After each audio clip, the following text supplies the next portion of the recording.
Good evening. Good evening. It's 4 o'clock, and I welcome everybody to this special meeting of the Kent School District Board, which is held in public to comply with the Open Public Meetings Act. The purpose of this special meeting is a part 2 of a special education program review for 2 hours. We thank those of you who have come to this meeting and those who are viewing via our live stream. The purpose of the board meeting is for the board to conduct its business in public. Public comments are not included on this special meeting work session agenda. Individuals with items for the board or superintendent must provide them directly to our safety services staff. Approaching the dais or work session tables during the board meeting is not allowed. Any items turned in will be provided to the board and superintendent following the meeting. We will start this meeting with taking roll call for attendance. As I call each board member's name, please indicate your presence by saying present. Director Cook. Present. Director Cook is present and joining us via online. Director Williams? Present. Thank you. Director Song? Present. Thank you. Vice President Gregory? Present. Thank you. And I am present. To start us off, I will call on Superintendent Vela. Thank you, President Margell, members of the board and team. Thank you for being here tonight. As you know, we've had a program review that we've had our guests come once already for a work session, and it's our additional time together as we continue to look at the report and more importantly, what are the next steps and things that our district will be doing together and collaboratively with our team. So without further ado, I'm going to turn it over to Dr. Rebecca Kim, our Associate Superintendent of Teaching and Learning, to begin our presentation. Good evening, President Margell and directors of the board. We are excited to be here with you today to share in public session the second part of our public consulting group inclusive education comprehensive review. Last time we came together in November, we were presented with an overview of the comprehensive findings as it related to the domains of effectiveness of special education. During that time, Dr. Ulick and team were here and they shared some of the themes and findings and high-level recommendations. We knew at that time that they were high-level, and today we have an opportunity to hear and learn about 15 recommendations that are backed up by rationale based on those study and findings. So I will not share more about that content, but I really want to thank the partnership of PCG, the sponsorship of our superintendent and board around work that we know is an area of challenge and needs significant improvement, which is why we want to be transparent in public and sharing that with our community and to our stakeholders. So that being said, I also want to thank some of our key leaders who have been part of this conversation and work. Director of Special Education, Inclusive Education, Sarah Larson, Assistant Director of Christy Nelson, have been in the weekly meetings with PCG since the spring. And of course, we also have Danae Kubina and Nia Berry, our other assistant directors who've been part of these conversations. And then also at the table with us supporting the work and have been part of the conversations is our president of our Kent Principals Association, Jennifer Osgood. We have Heidi Maurer, principal of Kent Lake Elementary, and Dr. What did I say? Oh. Okay. Are you sure?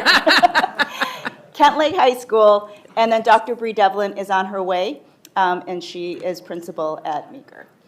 So with that, I'm going to pass it off to Dr. Ulick to present to you. You have in front of you and in BoardDocs the slide deck, and we will have plenty of time for dialogue and questions that you may have.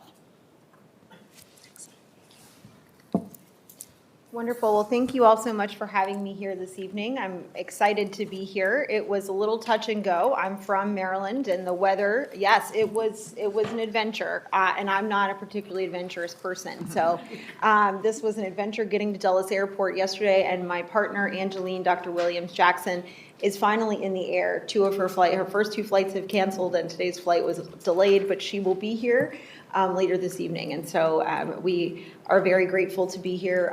Like I said, we didn't know how it was going to turn out, but we had a backup plan for a backup plan. My father-in-law was going to drive me to the airport. So we were ready to get here and share this with you. And so it's been a long few months as we've been working this through. But I appreciate Dr. Kim's kind words to begin the process. And I too, on behalf of my team and at PCG, we want to acknowledge and appreciate the humility and the kindness that we've been shown and the authenticity of all of the participants throughout this process. So not just our long-term engagement with the IE leadership team, but to the participants who came to focus groups and interviews, to the folks who completed the surveys and continued with follow-up, to our engagement with the executive cabinet and members here of the board this evening, and members of the community, especially parents of students with IEPs here in the district. And so we very much value and appreciate the opportunity that we've had, and we're looking forward to sharing these in-depth recommendations with you this evening.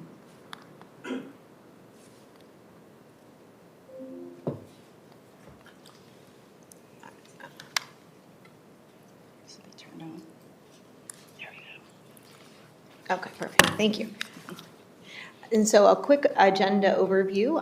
We've had an opportunity, as Dr. Kim mentioned, to provide you an in-depth analysis of the methodology and the findings in our first session here in November.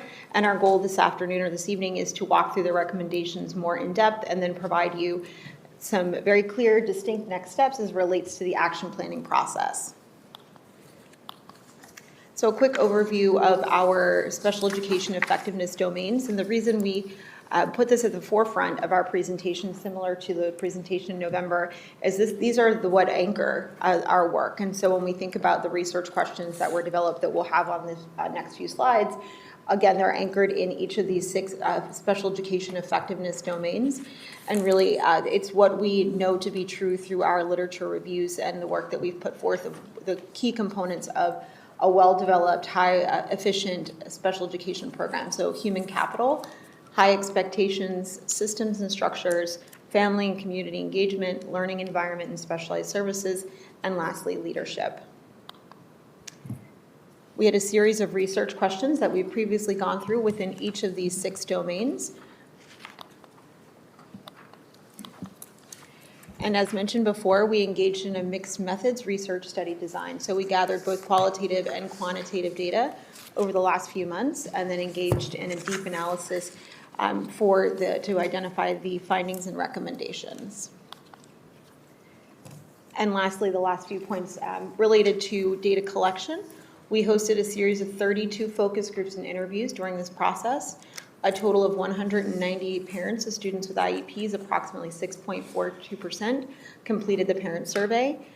A total of 252 KSD staff, approximately 7.2%, completed the survey. We conducted 34 classroom visits across 13 classrooms in 3 school days and analyzed over 58 documents, including IEP files, as part of the analysis.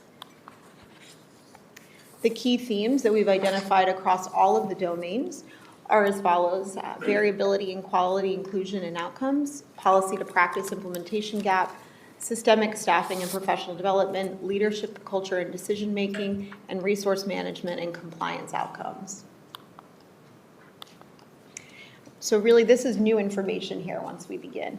One of the steps that our team has taken is we've mapped out each of the recommendations on the far left-hand side. So under the column titled recommendation number and title, you'll see there are a total of 15 recommendations here on this slide, and then they spill over into the next slide.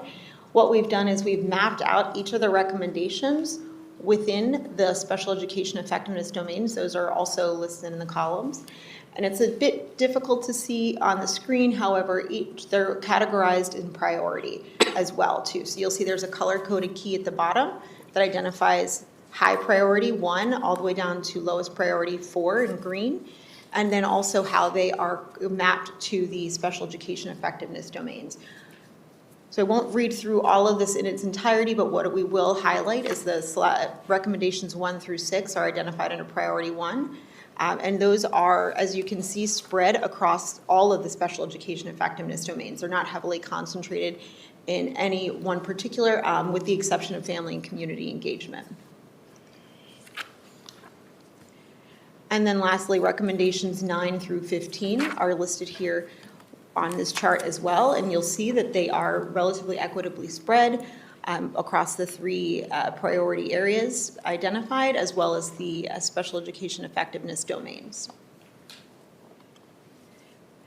And so one of the things we wanted to highlight for you is how did we go about categorizing recommendations that fall under priority 1 through priority 4?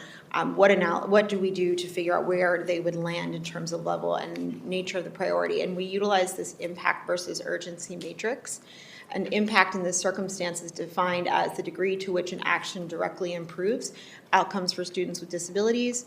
And urgency is defined as the degree to which a problem is currently compromising service delivery, driving inequity, generating financial or legal exposure, or preventing downstream improvements from taking hold.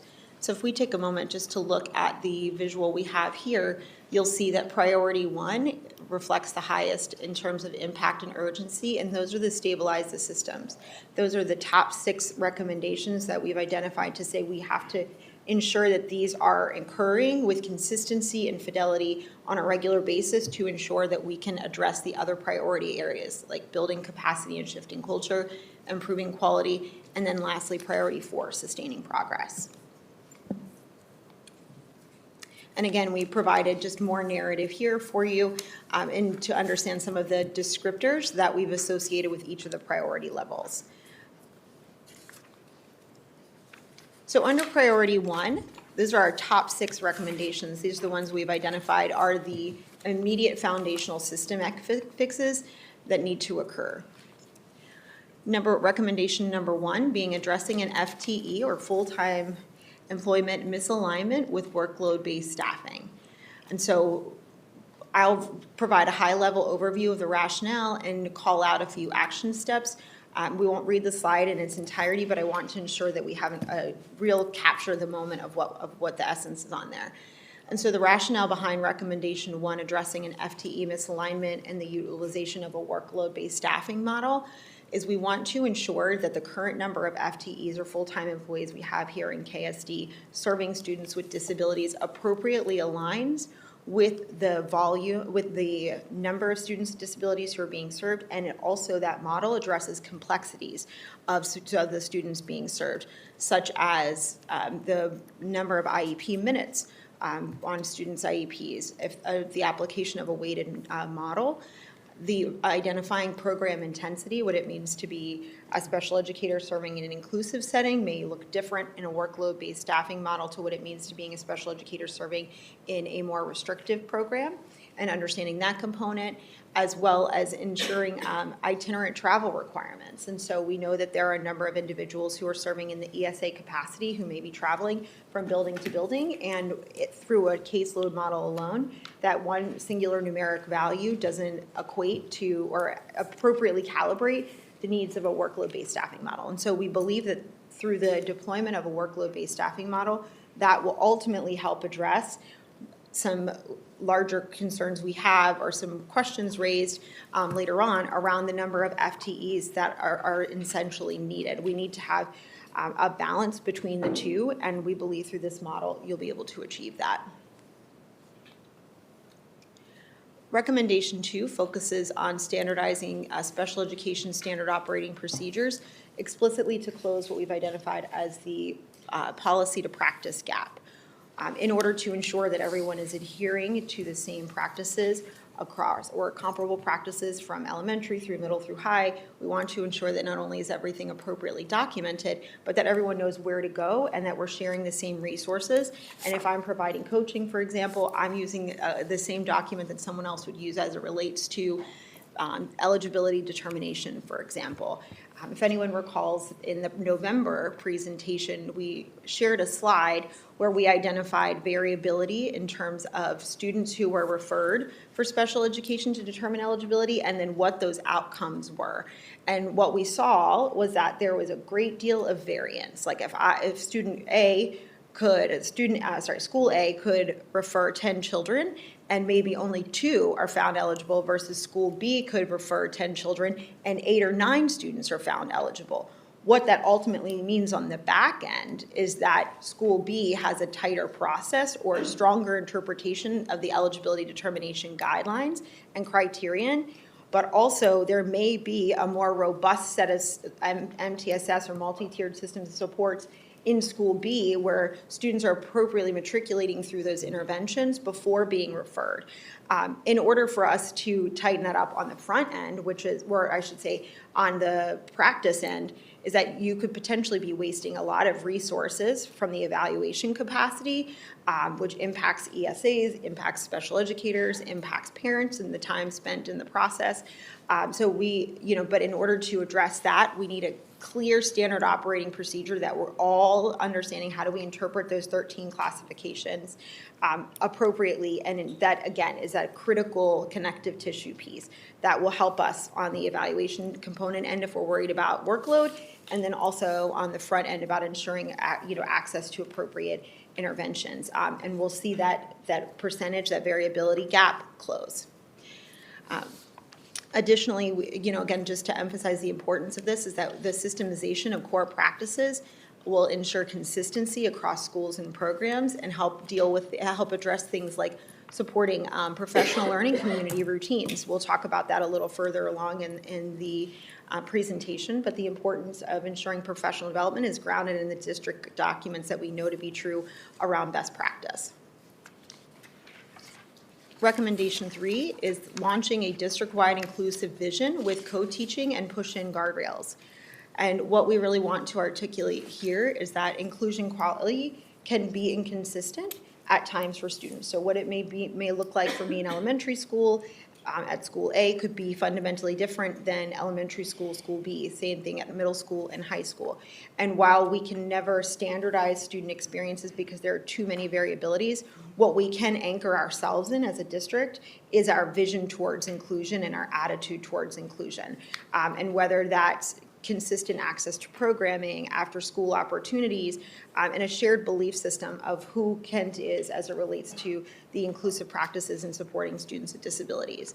And again, that unified vision, really we would encourage having some clear non-negotiables and operational guardrails that we can lean into as a district and say, these are the things that at bare minimum we expect to be happening to ensure that consistency. Recommendation 4, strengthening progress monitoring and data-driven intervention cycles.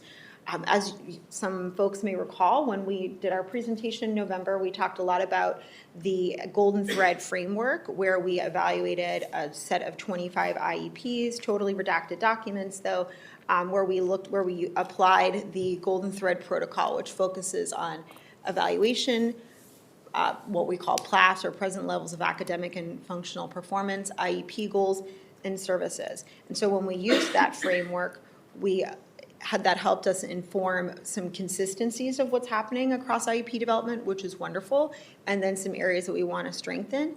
In order to really most appropriately address the items or the areas to be strengthened, we wanted to emphasize progress monitoring and data-driven intervention cycles.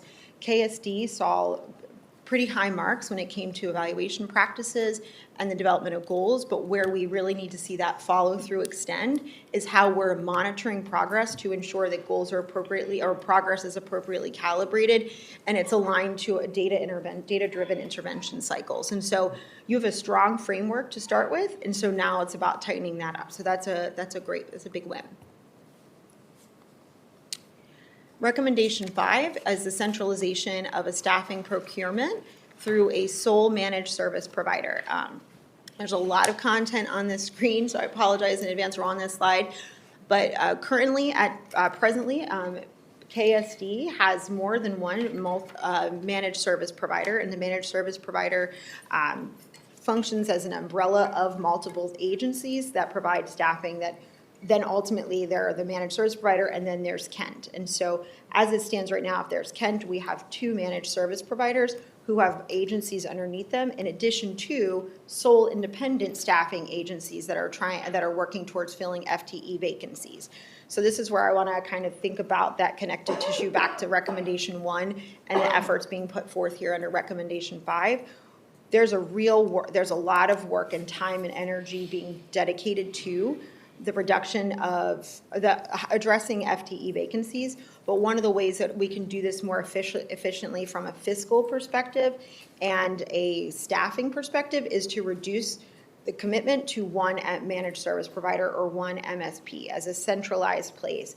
And so Dr. Kim and her team have already begun engaging in conversations with the two managed service provider organizations that are current partners. I have had an opportunity to provide questions and participate in that process informally, understanding what some of the agreements are and what data does Kent need in order to help streamline the reduction to just one managed service provider agency.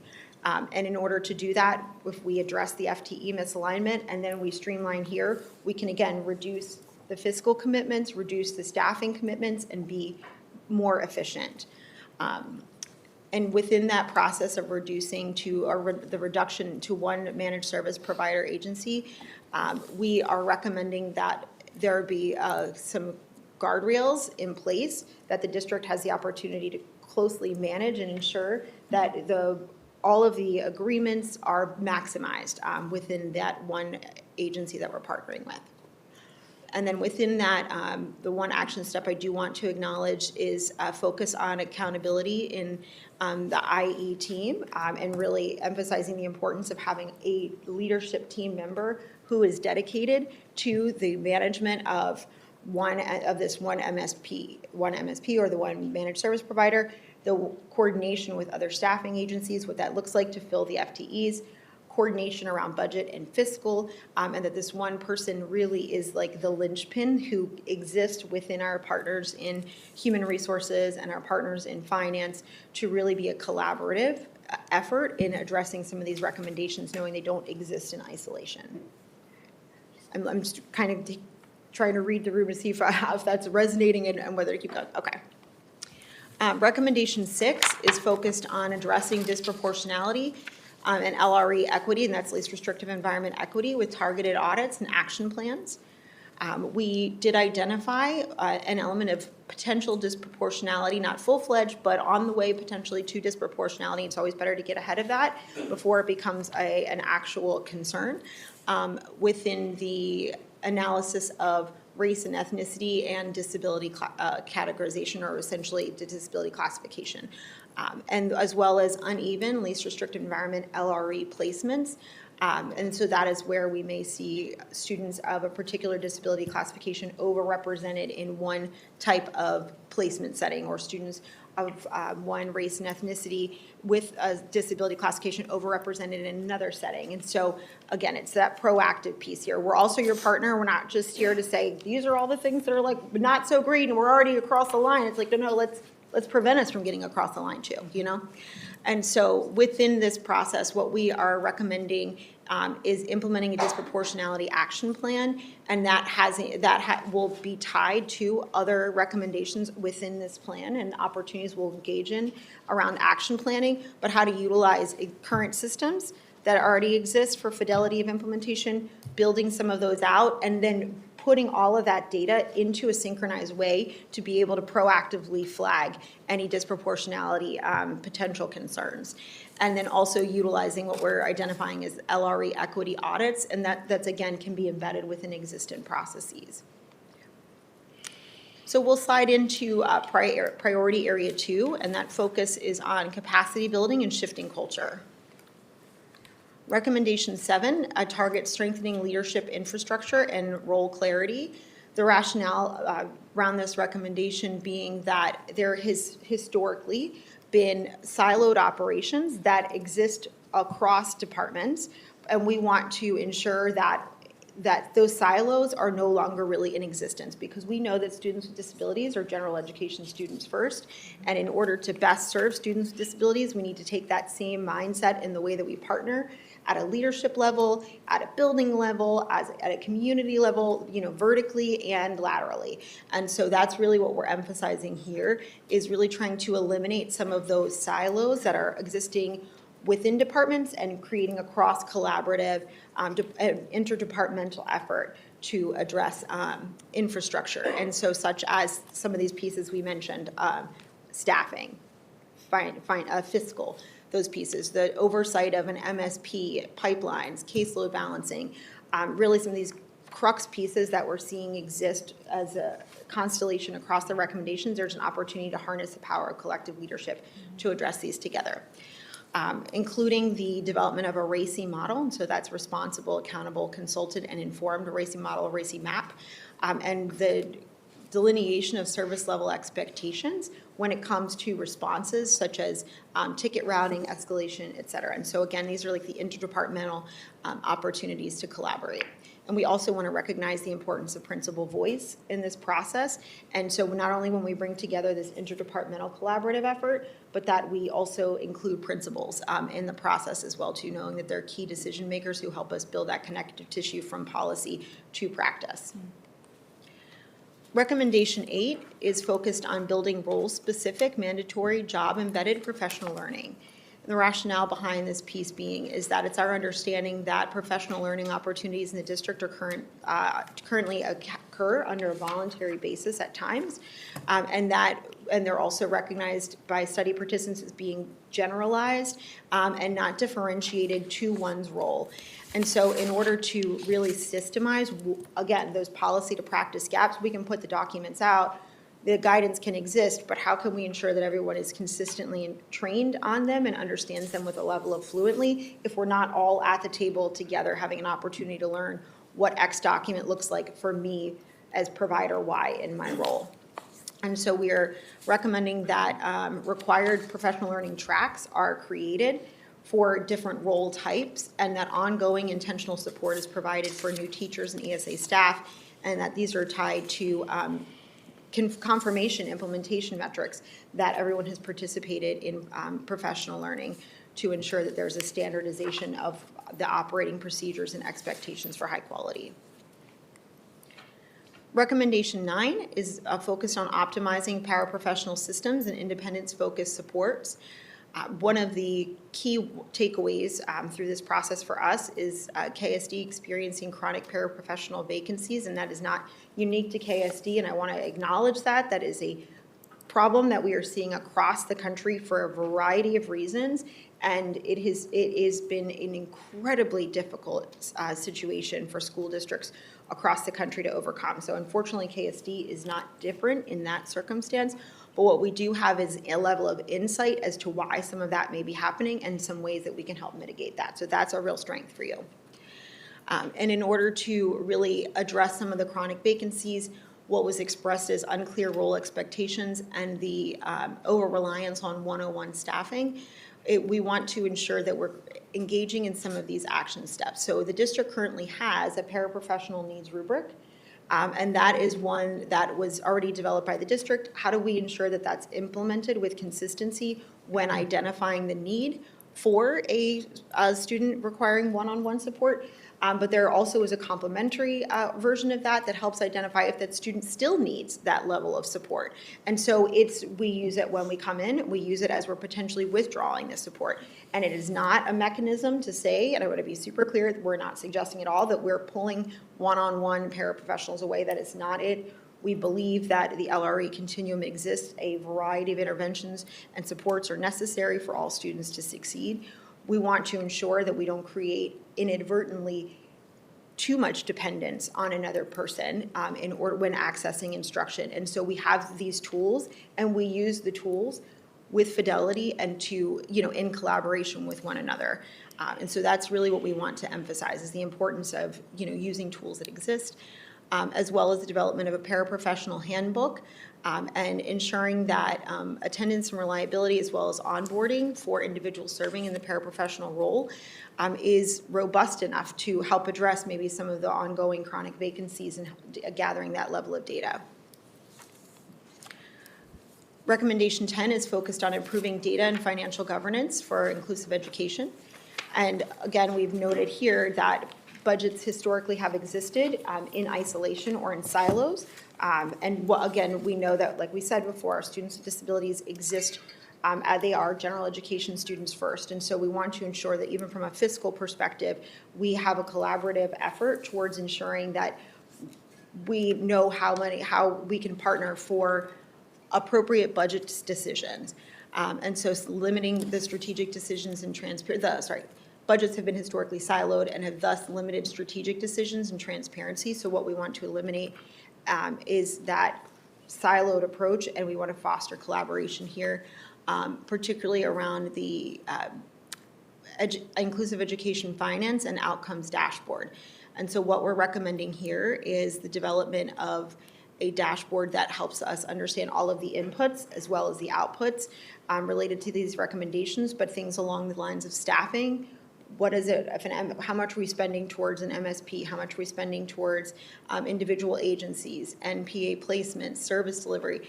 Again, a unified place where we can have all of this data and with control and with collaboration monitor the input, because not just IE is going to have access to some of that data. Our friends in human resources may have some of that data. Our friends in finance may have some of that data there. That's the collaboration piece. We're putting it in and we're collectively monitoring it to understand the output. Under priority 3, it's focused on improving quality. We have recommendation 11, strengthening family and community engagement with the development of a special education parent advisory council and a resource hub. The rationale being here is that we currently do not have a CPAC in place, and we recognize that that could be a very robust way to engage all families of parents with students with disabilities, but particularly parents who are multilingual speakers or non-native English speakers. One of the things that was really hard for us, and I think we walked away from the process saying, like, I wish we could have figured out a way to really open the door for better participation of multilingual families in the study, whether it was through the completion of this parent survey or participation in focus groups. We know we had communications go out in multiple languages and outreach and direct engagement, but we had very limited participation of families from non-native English-speaking families, and we want to do better with that. And so the thought being that if we have a CPAC that is multilingual in nature, also we can have some more direct engagement, maybe build a sense of community for families that way. Recommendation 12 is focused on elevating program quality and rigor, including in self-contained settings. The rationale behind this being that instructional rigor and access to grade level content varied, and that some classrooms that are more restrictive in nature had stronger academic exemplars, which was fantastic, and already embedded assistive technology and augmentative and alternative communication routines in their classrooms. We want to really replicate that as often as possible and increase that rigor, so then that ultimately will potentially increase the outcomes for students with disabilities, or at least having a rigorous shared expectation for what's happening as it relates to instruction, particularly for students with disabilities served in a self-contained setting. Recommendation 13 is focused on braiding budgets to scale inclusive supports district-wide. Again, this is removing the historical silos that we've seen surrounding budgets, and how do we, by removing those silos, can we consider braiding funds or braiding budgets to then partner towards these larger scale inclusive practices. And if you'll see where this is priority 3, so this is further down the line. We know that we have some steps that we have to go through to be able to get here, but our long-term vision, whether it be through the development of interdepartmental collaborative efforts around staffing and initial budget construction and management, to the data dashboard, then an opportunity later on here by priority area 3, braiding funds to address that district-wide inclusive vision, which we identified as part of priority 1. This is kind of how we're bringing it all back together. And recommendation 4 is focusing on the strengthening secondary transition credit attainment and readiness. There is a persistent gap prior to COVID, during COVID, and since the COVID-19 pandemic around the graduation rates and dropout rates between students with disabilities and their non-disabled peers. We want to eliminate that gap as much as possible and ensure that all students with disabilities have an opportunity to matriculate and also pursue programs in the latter part of their academic career that are appropriate and meaningful to them.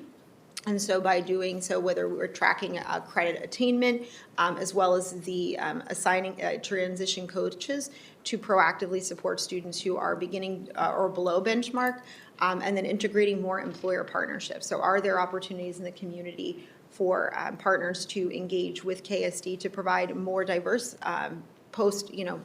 experiences, post-secondary, but also in the high school career? And then lastly, priority 4 is focused on sustaining progress. Recommendation 15, our last recommendation is guiding towards creating governance and change management structures to anchor shifts. So once we have walked through priority 1, priority 2, priority 3 recommendations, we're now focused on priority 4. How do we sustain all the great progress that's been made? And thinking about it through the lens of change management structures. And so what we want to emphasize is the importance of systems and structures across the board that will live beyond people, that will live beyond board members, that will live beyond leadership, that will live beyond teachers. And so really, if we focus on systems and structures, and that's not an easy thing to do, it's not. I'm working on systems and structures in my own home with my children, so it's not, we're doing it everywhere, but just recognize the importance of that and just chipping away little by little. That's going to really address your sustainability. And that's the highlight of recommendation 15, is just focusing on sustainable structures. And so where do we go from here? We have a few more days together in person to engage in action planning.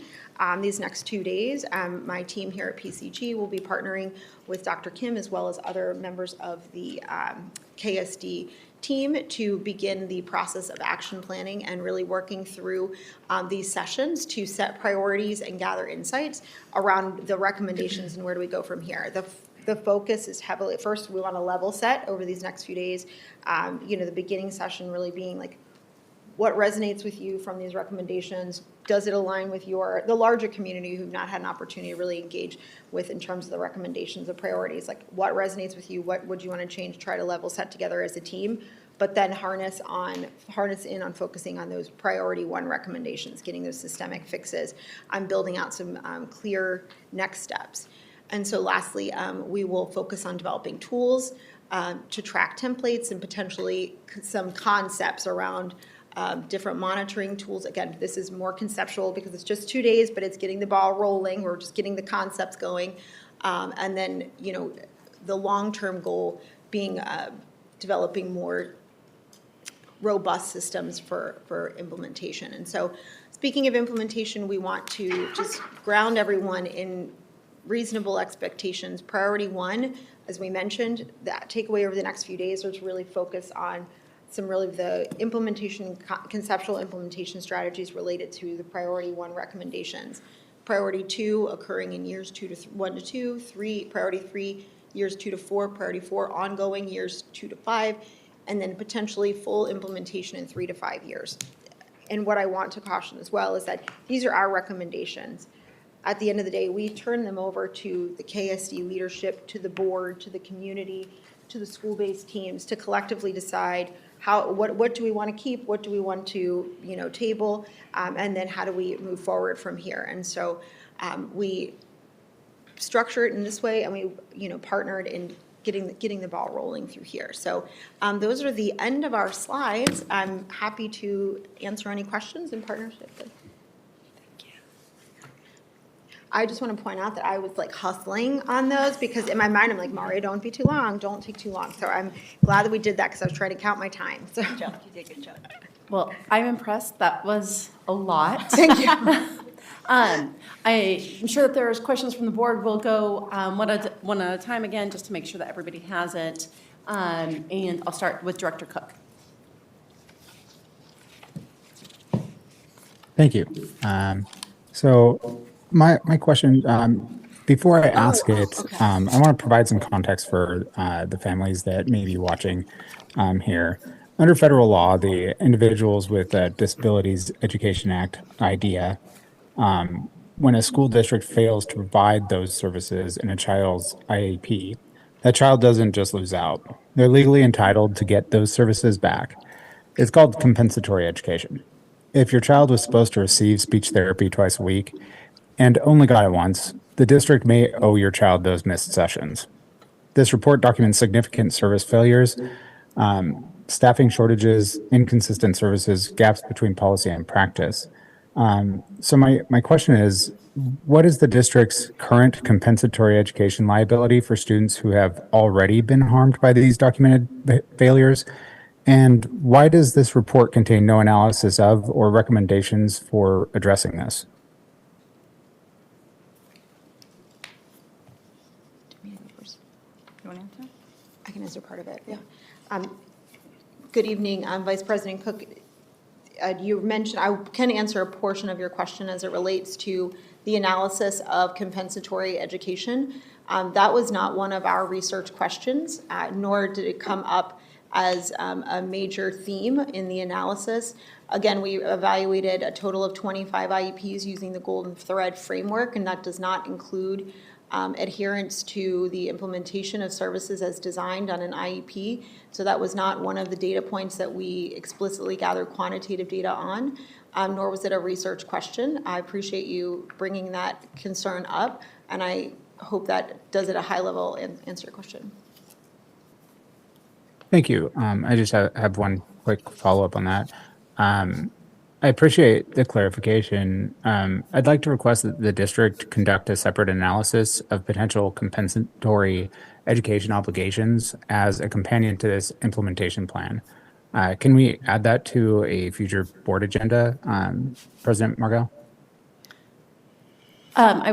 We have a form that we can definitely talk about, and it's the same one that you've been printed and given, the board director agenda request form. Okay, I'll go ahead and file that. Would someone maybe be able to send me the link or whatever to my email so that I can more easily access that? I got you, Dawn. Naomi's on it too. Thank you.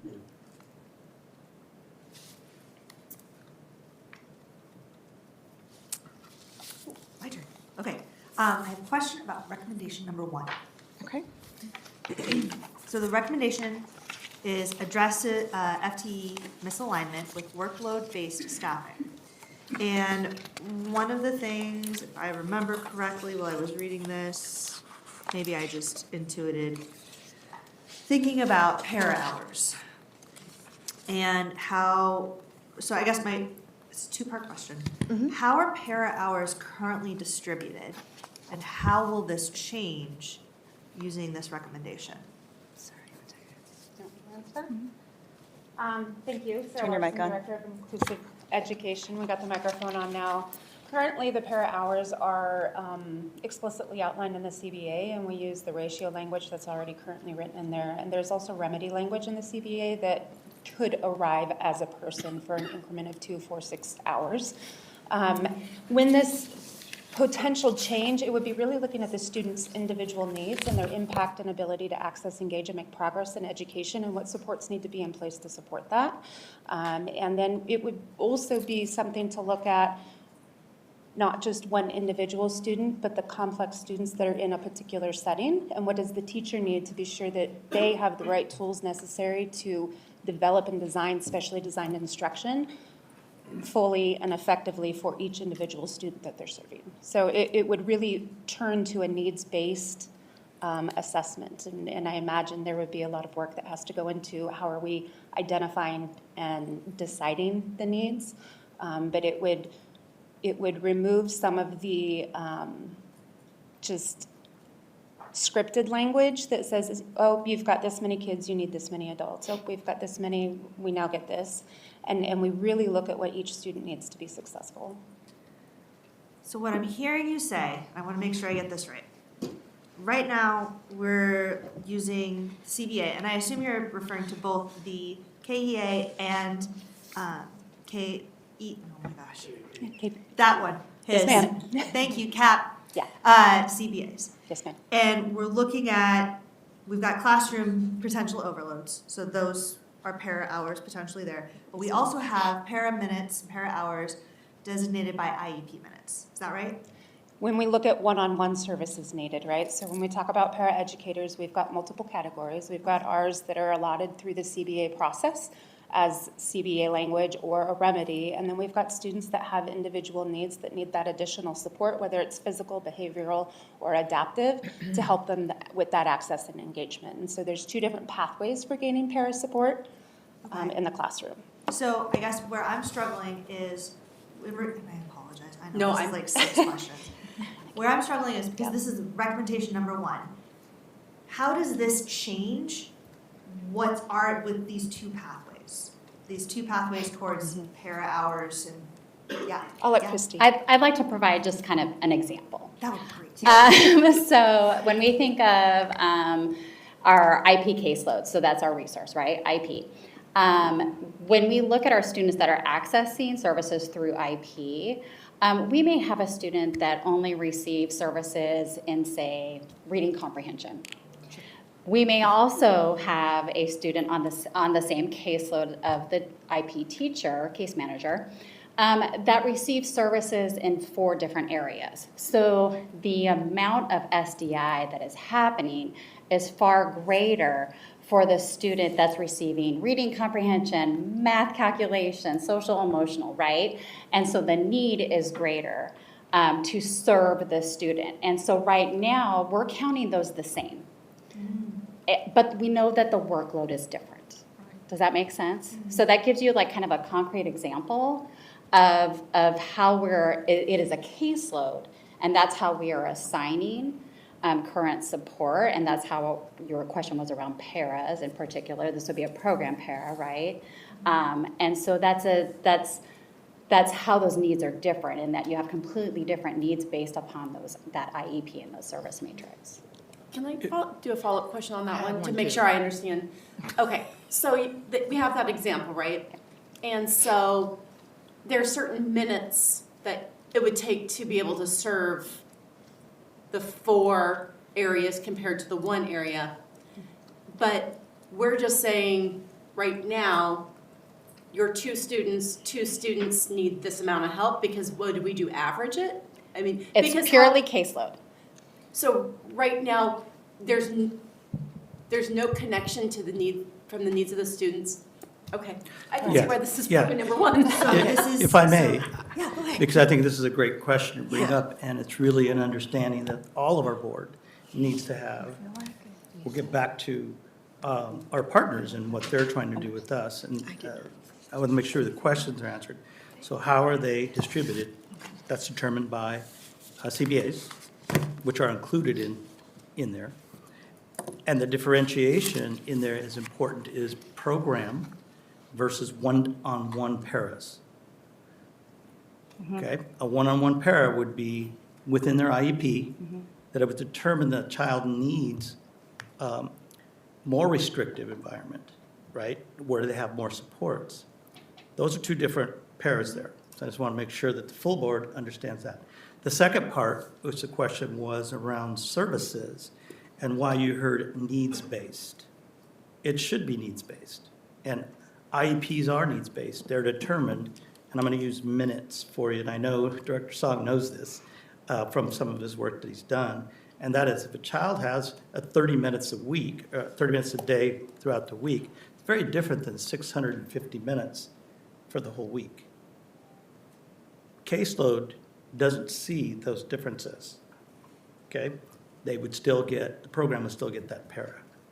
And then the SDI piece, the piece that we just talked about, is the difference there. So I want to make sure that's clear with our board, that different needs might be different areas too, and many more minutes that a child who has 650 a week would be receiving. I guess I'm thinking about my own experience as an educator and a gen ed teacher. If I have a lot of special education students, I'm getting close to that 30% cap that I have at my school, and I am gifted a para for that period to help me manage the needs of those special education students in addition to the needs of my general education students. Does that make sense? Does this recommendation impact that? Like, am I not going to be able to, is that para going to be inaccessible to me because it's strictly going to be driven by those IEP minutes? Or are we also taking into consideration how many inclusive ed students you have in a particular classroom. Yeah. I don't know what your contract says. I know, it's I a know what different ours contract, I'm just says. thinking about, And so that is dependent on where that student receives their specially designed instruction. You're talking about general ed setting. Those kids still need to receive their services and the minutes regardless. If the child has a one-to-one, child has a one-to-one. If the child has a program para, the para that was in that program would still be allotted to it in Kent. Thank you. And Board Member Williams, may I also kind of jump in here if that's okay? So right now we have, and this is, everyone's done a fabulous job. It took me about a week, and I would read it and I go, okay, I think I understand. And then I go back and go, it turns out I did not fully understand all the complexities. So I appreciate all of the nuance that we're talking about here, and I appreciate everyone being here and talking about it. Right now, KSD has a ratio-based model. So if you are, and so to your, in reference to your example, Board Member Williams, there is a 1-to-13 ratio right now in KSD for students with IEP served in an inclusive setting. So for every 13 students, for resource. So for resource specifically, but if you're teaching a resource setting, for every 13 students IEPs, you'll have one paraprofessional assigned to you, hypothetically, in this current ratio. What would change is that of the 13 children that you're serving right now with IEPs in the resource setting, you may have 5 that require paraprofessional support for reading and 2 paraprofessionals for support in math, and maybe no paraprofessional support in a more adaptive setting, right? And so it's stripping away the ratio approach and looking at a deeper level at student need and fine-tuning it that way, and then utilizing systems that exist, such as the paraprofessional needs rubric and other tools to continue to refine allocation and being able to more closely monitor it as opposed to it being a ratio-based model. okay, thank you, this makes so much, okay, let me make sure I got it. Yes. Okay, so instead of considering student from IE as one, we are looking at the minutes that the student is allotted and taking it at, like, let's say they get their 0.5 of their day are their minutes, and so that's a 0.5 instead of 1 student. Does that make sense? Yes, and I want to clarify too, and I think that we're on parallel tracks. I'm going to get us on the same street now, and so that's the best way. I think I'm a visual person, so I think that's how I'm conceptualizing it now, is that we are, instead of saying I have 1 student with an IEP in my classroom, in order for me to have a para full-time with me all day, I need to, in addition to have 12, I need to have a total of 13 students for resource all day long in order to have my para all day long, like that 1-to-1 equivalency. But it wouldn't be 12 students, it would be 12 students worth of minutes for a day. No, I'm not getting it. Yeah, Sorry, go ahead, yeah. so I think this is part of a recommendation as a result of burnout and case overloads. So what I just want to make clear is that this is a recommendation for a challenge area that's been identified, and we will further detail that out as we go through the action planning, and we promise you we'll give you those updates. I appreciate all the questions and wanting to understand and dialogue and your I'm lived so sorry experience to as a derail us. teacher, but just in honoring the other questions that might come up on some of the other recommendations.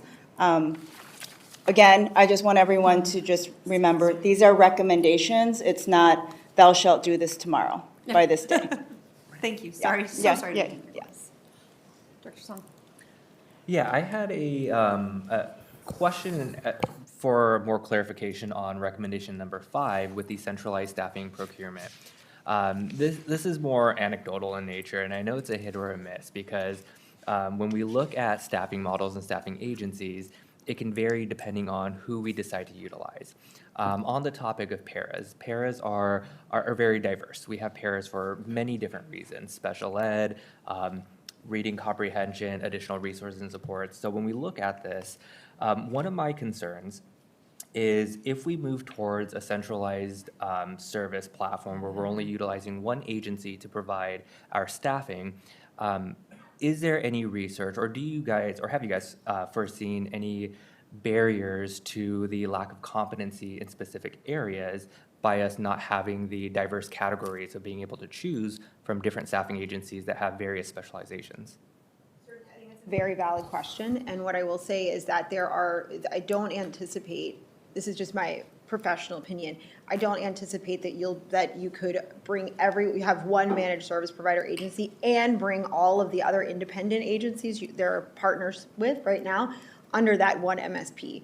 I'm looking at it primarily through the fiscal lens and then the efficiency lens of having two MSPs. That's a costly investment. It also takes a great deal of time and energy on part of, i.e. leadership and school-based teams to manage fulfillment of expectations and communication. So for example, one MSP may have an obligation to, if a team member calls out at school A, that team member has to call out to the MSP to their staffing agency. The staffing agency has to let the MSP know. The MSP has to let the principal know.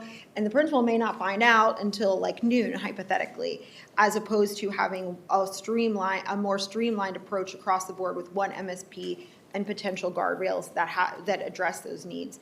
The other piece to mention to your part is that there are some very highly specialized individual staffing agencies that KSD partners with that may focus on mobility supports or supports for students with visual impairments, for example, that when we looked at the data around vacancy fulfillment through an independent staffing agency, those folks are doing well, they're filling those needs, and they have a highly specialized group of, people that they work with. So I'm not suggesting that we remove that kind of variability, but from a fiscal and efficiency perspective, I think it is worthwhile to consider one MSP, and then looking at all of the agencies that the district partners with to say, like, could we go under one MSP and you work directly with them? If not, what do we need to know about the fees that are associated with partnership, the processes for if we want to hire someone?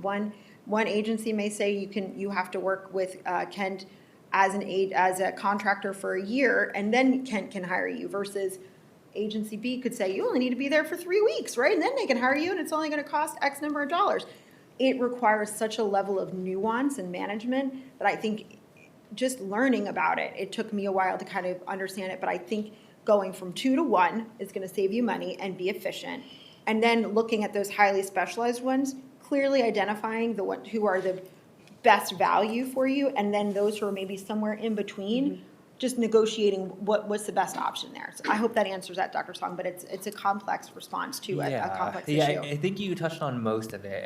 A follow-up to that one is how would that be different? Because when we talk about, again, all the nuances, but just for the communication piece, do we have, or have we explored the options of like creating separate MOUs so that we don't have to go through various chains of communication to get that message across? And so are those also components that have been taken into consideration before you guys made this recommendation?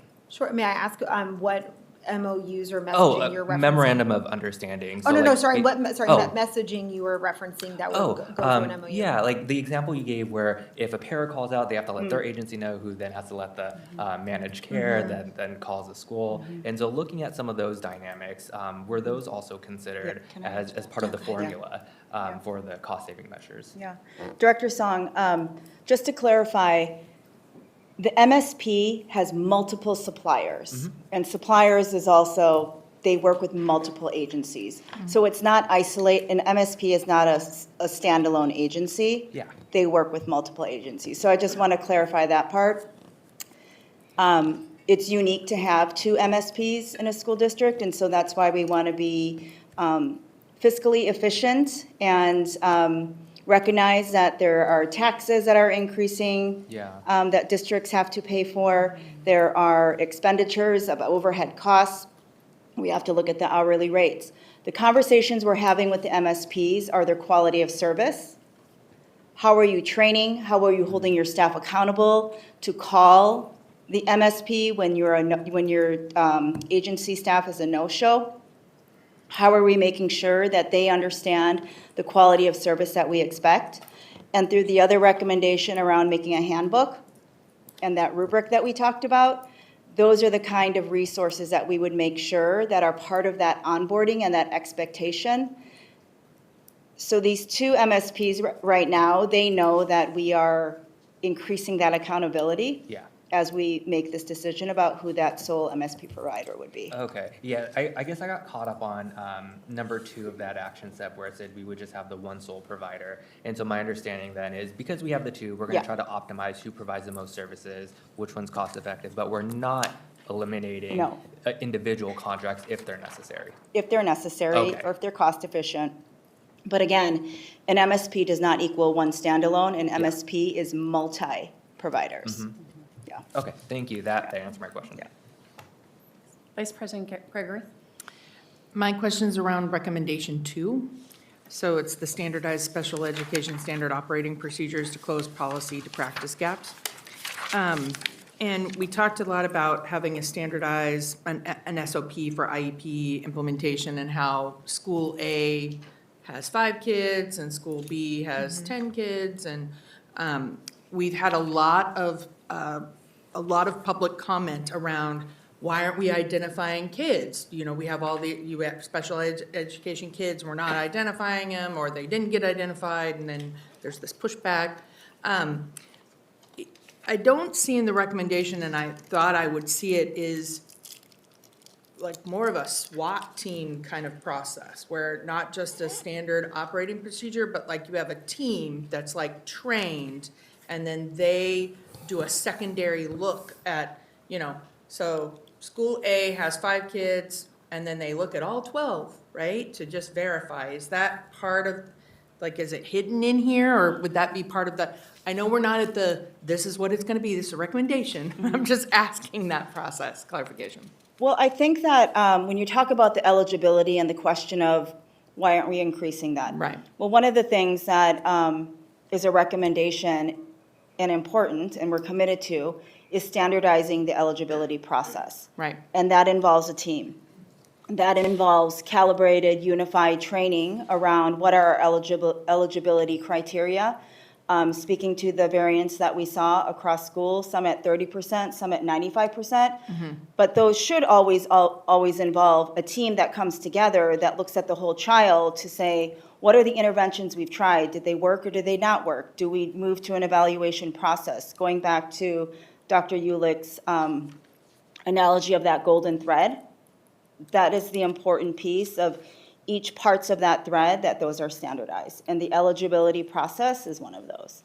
I don't know if I said that the way you would say it, my IE experts, but I think that's answering the question that you asked, Yeah, Dr. Gregory. just, I want to make it clear to the public that in this recommendation, that is going to be the new 2B process. We will have this standard set of criteria, right? And everybody's educated on it, so everybody in the building's educated on it. And then what's gonna happen is there'll be a review of that. And right now, that's kind of inconsistent, right? Yes, We can- and it's not new, it's recalibrating. Yes. Unifying and standardizing. And then I also just want us to pay attention to the disproportionality data by specific classifications that we also need to pay attention to, because there's a disproportionate number of students of color who also qualify for special education across the country. Right. So just want to name that factor as well. I was interested in just hearing a little bit more about when we were talking about the FTE alignment with the needs of the students, but knowing that so much of an FTE for a teacher comes from documentation, calibration, and all of that. And could you speak a little bit about how that just a little bit more robustly for me, trying to figure out what that need looks like, because we know it's more than just the 1/12 of a student that makes, you get 12 twelfths, and then that's 1 FTE. Well, there's a whole bunch of work that still also needs to be done to make sure that that educator has that time and within their day to do it. Does that? Absolutely, yeah, absolutely. It makes sense. I think what I'm hearing you ask is a bit more clarification and more nuance around how to actually create a workload-based staffing model, and how does that equate to an FTE, whether it's a special educator or an OT or a paraprofessional. Is that correct? Okay. And kind of what goes into that? Sure, absolutely. So I started clicking back and forth to recommendations. So I happen to have this one back up again. So this is a very full circle moment. In order to really address that workload-based staffing model, we as the district, there needs to be a level set of like, what are the data points that we commit to, that we want to gather, and how do we want to gather and standardize that? And so what foundational has to be the number of minutes on the IEPs of students with disabilities currently served, disaggregated by specially designed instruction in X setting, focused on reading supports, for example. Sure. Yeah, and then really having that very concrete quantitative data that is necessary, and then building a buffer in for that quantitative data. And so if we just think about this as column one, we need that numerical quantitative number of minutes disaggregated by SDI, reading, resource, SDI, math, self-contained settings, assigning a weighted value. So that's the next piece where we look at that, and then we have more of a real numerical value. We need X just based on these numbers alone. And a special educator has, for simple math for me, 40 hours in the work week, right? And based upon these hours, we must have at minimum X number of special educators, just from like apples to apples for the numbers. And then when you dig down another level, you'll say, okay, if we have 40 hours for special educators, but we're saying that providing SDI in an inclusive setting in elementary means special educators are gonna have to go across 4 classrooms. What does that time frame look like that they're providing the SDI? What does travel look like? And it's very nuanced, and there's technology that can help us. So I want to just say that there is technology out there. There's a solution, thank goodness. But there's those pieces. And so those are that's the quantitative number. You need your level set number, and then your nuance it, and then you're able to really get that quantitative piece. But then your qualitative piece is being program intensity. Inclusive service provision, whether it's through resource, whether it's through push-in, that looks very different. That's where you gather your input from your special educators, your occupational therapists, your PTs, your OTs, your speech language pathologists, and that's part of the collaborative process, is saying, tell me what it's like on the ground. Like, what is it like for you as a special educator in an elementary setting, providing, inclusive SDI under X models? What do you need for travel time? And then you're building in also some of those qualitative pieces of workload is evaluation efforts, report writing, calling parents, co-teaching. I mean, there's really those qualitative pieces. And so we can provide insight on those like foundations, but then as a team, KSD has to come together and say, what are those foundational pieces? And then how do we put them out? How do we adjust the math? And then align that with FTE calculation. So we can't really even look at the numbers of FTE until we have all of that framework constructed, essentially. Does that help answer your question? It does. And so what I'm hearing you say, just to make sure, this was kind of an add-on to the question for Director Gregory, is your recommendation is it's not just the needs of the student in their minutes, but also the needs to fully support them. Absolutely. Which includes all of the other ancillary work and balancing that out. 100%. And interesting, and I love that it's stated, that also looking at the intensity, the work, like the number of students, the environment, things like 100%. that.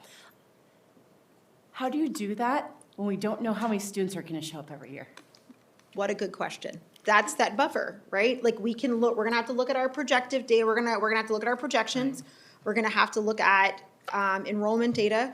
We're gonna really, there's some quantitative pieces, but then it's really gonna be that buffer of what we think about. If we know that the percentage of children eligible for special ed and related services here in KSD is increasing by approximately 3 to 4% each school year, approximating for that on the top and on the bottom. Because you always have the goal of exiting students who no longer require special education related services, and then you're anticipating finding more students eligible. So you create that buffer, but there's also the mid-year recommend action step 4 is mid-year staffing adjustment protocols. That's linked into part of that, i.e. financial outcomes dashboard, where you're constantly calibrating your FTEs that you need, what's hired into, et cetera. You have that data readily available to make those adjustments on the ground, and then I think collaborate with your CBA partners. I'm thinking of like the OT lead and the special educator lead and the SLP lead, who are really the point people on the ground through the CBA, helping to communicate up what the needs are in classrooms and in buildings. So that's really, it's a very robust collaborative effort, but I think that it's, when we think about things, it could really change the trajectory and be a support. I think that's certainly why that lands at number 1 for us. Thank you very much. Can I ask a follow-up while we're on that topic? Sure. I know Director Cook is next. With the mid-year and with the reallocation of how we're going to be utilizing those hours when it comes to the different differentiation between staffing ratios, service hours, delivery, a one-to-one compared to program-based, how is that going to impact the CBAs? The CBA language? Yeah. I think that's a wonderful question. I don't feel like that's my lane to respond to, but I'd be happy to turn that over to someone else. If it were to impact CBAs, then we would leverage the pathway and the timeline of working with our bargaining units. Again, this is a recommendation. It's not we're doing it. It's should we find that this is the most efficient, fiscally efficient way to do things, and if it warrants a conversation and going down that pathway with the appropriate bargaining units, absolutely. And that kind of communication was shared with some of our bargaining units, that if there were any implications of CBA adjustments, that it wouldn't be, we're doing it tomorrow. It would be through the proper avenue. Thank you. Yes. Director Cook? Thank you. I did have another couple of questions. Obviously, I'll just go with my first one here. I wanted to ask about something that directly affects the families in the district that are trying to get their children evaluated for special education services. It's my understanding that under Washington state law, when a parent requests an evaluation, the district has 25 school days to decide whether to evaluate. And if they agree, they have an additional 35 school days after receiving parental consent to complete it. They're not suggestions, they're legal requirements, I believe. The state monitors whether districts meet these timelines, and it affects our compliance status with OSPI, obviously. So my question is, what is Kent's current OSPI determination status? And what is our compliance rate on evaluation timelines? This report documents significant staffing shortages, but I don't see any data on whether we're meeting these legally mandated deadlines within this report that was provided. Sarah, why don't you just answer what we know is our timeline? Yeah, I can answer that. I can answer part of that, Director Cook. You are correct about the timelines and the part of the district level communication through the determination to assess process and moving into the evaluation. It's important that our school psychologists take an ample opportunity to review all the student data provided intervention from the referral process. That includes review of potential MTSS data, student collected observations, student and family interviews, and they use that information to make a determination whether to evaluate, and then they communicate that.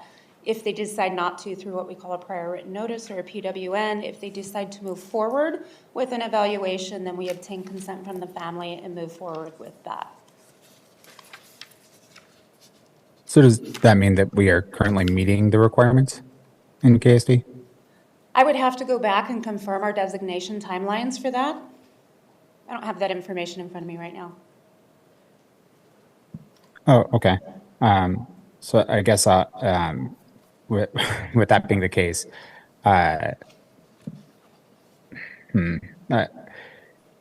it seems a little off that we aren't looking at some of these things. So I appreciate you saying that we didn't look at it, but is this something I should also send via another email or request for our board to review?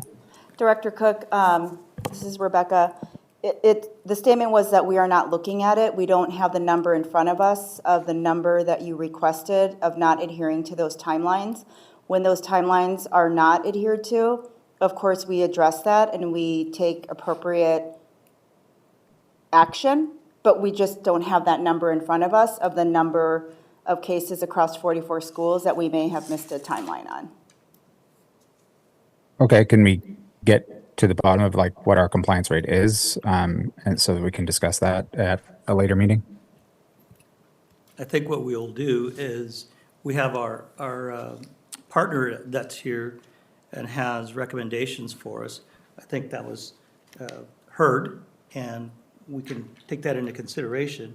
However, as we look at the recommendations, those are the questions I think that we're trying to clarify, is what do we understand about the questions? What information do we need to further have in order to have those conversations? And so that's what I will share with our partners.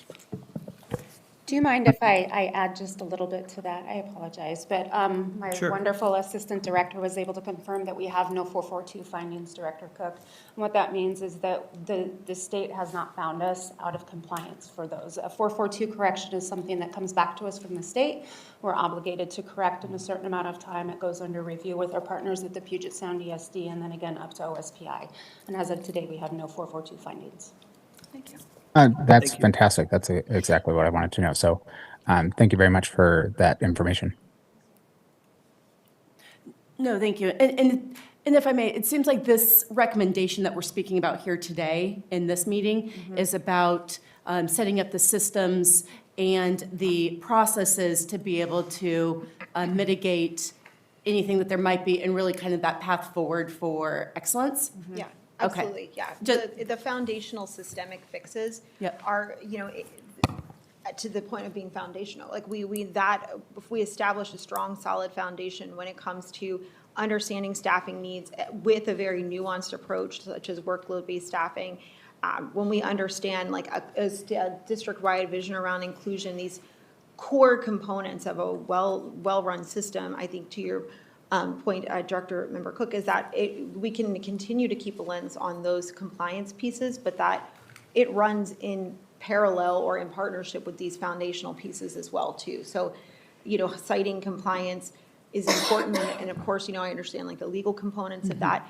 but at the same time, we want to address these foundational systemic fixes as well too, to ensure that it's equity and access, which would hopefully address some of those pieces. Yes, and please, my comment was not to not say what his questions are. Oh, They're not- sure, sure. They're not good questions and appropriate questions to ask. Just in this forum, what we're looking at specifically Yes. is It's targeted for systems. something else than that necessarily. Although I hear the questions and Yeah. acknowledge the importance of them, so. Absolutely, and I apologize if I misunderstood. No, not at all. I'm clarifying myself. Okay. Yes. Director Williams. Okay, I have essentially the same question about recommendation 4 and recommendation 8. Recommendation 4 is strengthen progress monitoring and data-driven intervention cycles.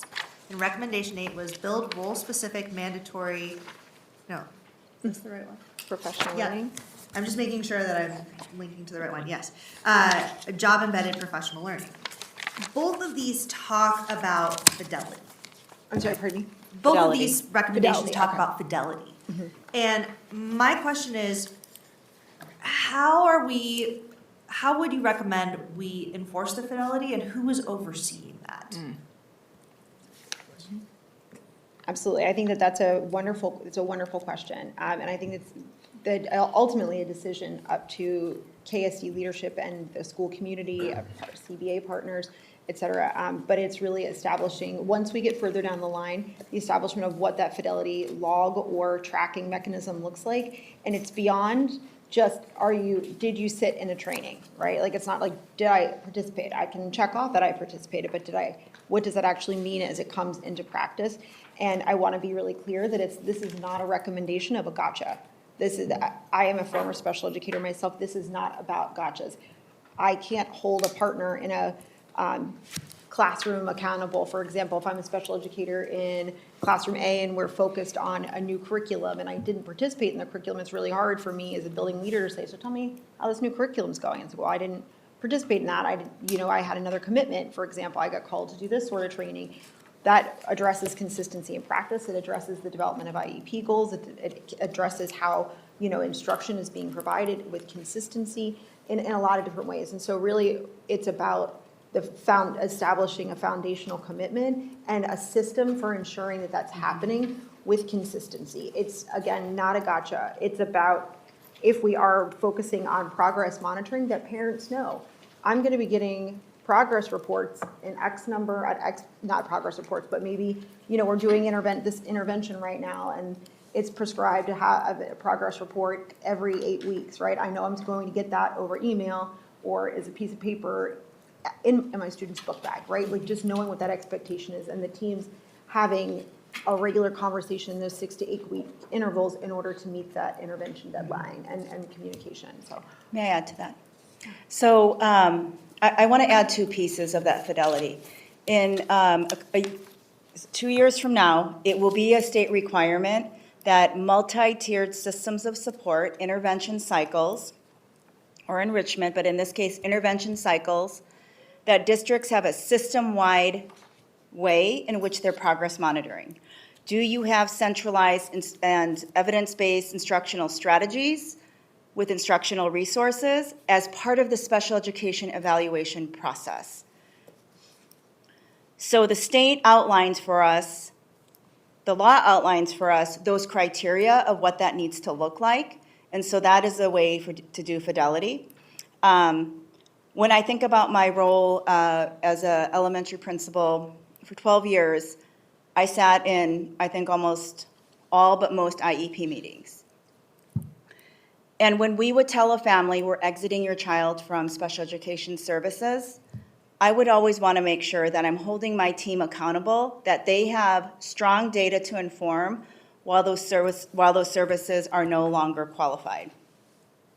And when we tell a family that your child's not making progress, I want to make sure that we have systemized second grade student here to second grade student across town, that we're giving the same kind of information with strong evidence-based metrics. So those are some examples, like on the ground level, that I can think about that have been important in my educational experience. We have principals here who may want to speak about that importance of fidelity or what they're already doing, because to Dr. Ulick's point, it doesn't mean it's not in place, but let's make sure it's in place, especially as the MTSS requirements coming forward with this golden thread analogy, starting from where are the present level of our students' academics. With our principals here at the table, just want to make sure if you heard anything or if there's any questions that you heard that you have been eager to respond to, just want to open up the mic, if that's okay, President Markell. Thank you, Heidi. When you asked that question, the first thing I thought about was the fact that all stakeholders within the system have a responsibility to implement with fidelity and to hold each other accountable. And what I appreciate about the recommendations is that accountability is on so many different levels. From the professional development that you either are participating in or designing, to the fact that as an administrator, there's opportunities for walkthroughs and growth. And those walkthroughs are in a building, when you start to talk about implementation, those aren't going to happen in isolation. Those are going to happen with my department leaders. And then those are going to roll over into PLC work. And so then you start to talk about this responsibility for implementation with fidelity. It's the entire system that's going to be held accountable for that and participating in that fidelity. And then you bring your families in and the stakeholders as stakeholders and their engagement in the IEP process. And then you see it there. And then, I have the opportunity to work at the secondary level, and I have students who are actively involved in the IEP process. And you talk about them as stakeholders and their voice in that process as well. So when you talk about accountability, it's at all levels, and it's going to start with a really clear vision of inclusion. And I can't underscore that enough, that is going to be key to leveraging every recommendation throughout this process. So what I'm hearing you say, sorry, I just Nope. I like to make sure that I got it, is that the purpose of the fidelity is not, and I love how you put it, it's not a gotcha. It is to create multiple safety nets so that the system does not fail the child. 100%. Love it. Thank you. I might write that down for everyone. We're all excited. Director Song. Yeah, again, I don't think I started off by first saying thank you for all of this. The amount of labor intensiveness that goes into this is a lot. And so I at least want to recognize that. And hopefully you don't take my line of questioning as like gotchas as well. I'm just trying to seek additional clarification from what we have. But one thing that I'm not seeing in this PowerPoint, is there any kind of projected cost change for some of these recommendations that you guys have put together? I think it's great. We did not calculate projected. Thank you. Sorry, thank you. We did not calculate projected cost changes in like a definitive way that I feel confident, like reporting them out here. I was doing kind of like back of the envelope math. If we went from two MSPs to one MSP and reduced that, what could that potentially look like if the district decided to partner in a more long-term basis with one of the independent agencies that has a higher upfront cost, but should the district, that agency hypothetically has a great retention rate, and once you pay that higher upfront cost, districts can hire them, those individuals pairs, for example, to be onboarded, in a very short period of time. There's no additional fees associated with it. I looked at it from those very, very basic pieces. I can't report a quantitative number, but what I would say is that I feel confident that engaging in these steps will yield financial, gains for the district. It would positively impact the district. Yeah. Thank you. Thank you. Vice President Gregory. I'm going to go to recommendation 14, strengthening secondary transition credit attainment and readiness. And we talked about tracking that credit attainment, tracking status, and work-based learning participation. And I saw a thread throughout a lot of these about having a dashboard. Is there a thought process of just including that into the dashboard now? And that way, you build the dashboard to be more dynamic, and then you have this in there, and then it's not in year 3 or 4, it's in year 1 after the dashboard is built. I mean, I just look at some of these and think there might be an opportunity for us to this is gonna be a dashboard item, we have the data, it's on a server somewhere, I'm sure, confident, I'm looking over at IT, telling them, I know it's on a data server somewhere. But we could pull it into that dashboard piece now, and then when we get to that year, refine but the metrics would be there ahead of us for it. Absolutely. I love hearing that innovative thinking and the many opportunities how we can build these dashboards that are collaborative across departments, but also thinking about our students from pre-K to 12 and what that might look like and how we might merge different platforms that we already have in place and bringing those into that space. I don't know if Principal Maurer, if you want to say anything about how cool that would be, what's already happening, and the way that you're thinking about getting our students across the graduation line qualify for special education. I could talk about this for hours, but I won't. There's lots of ways that we're already tracking much of this data. So if we could bring this under a centralized way of doing this and an easy way to pull this data, then we'll be able to utilize this effectively to support our students. I mean, we are already tracking graduation rates of our students who are served in our inclusive education programs.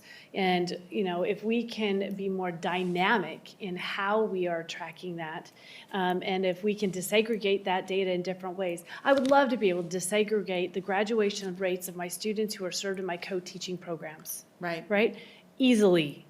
Yeah, So I you don't can do have it to go today with kid man by hours. kid by kid, right, to be able to tell you those sorts of things. So if we can be more dynamic in that, that's going to help us really be able to isolate how we are effectively serving our students. So we have to be very thoughtful about what is the data we're collecting, where are we putting that data.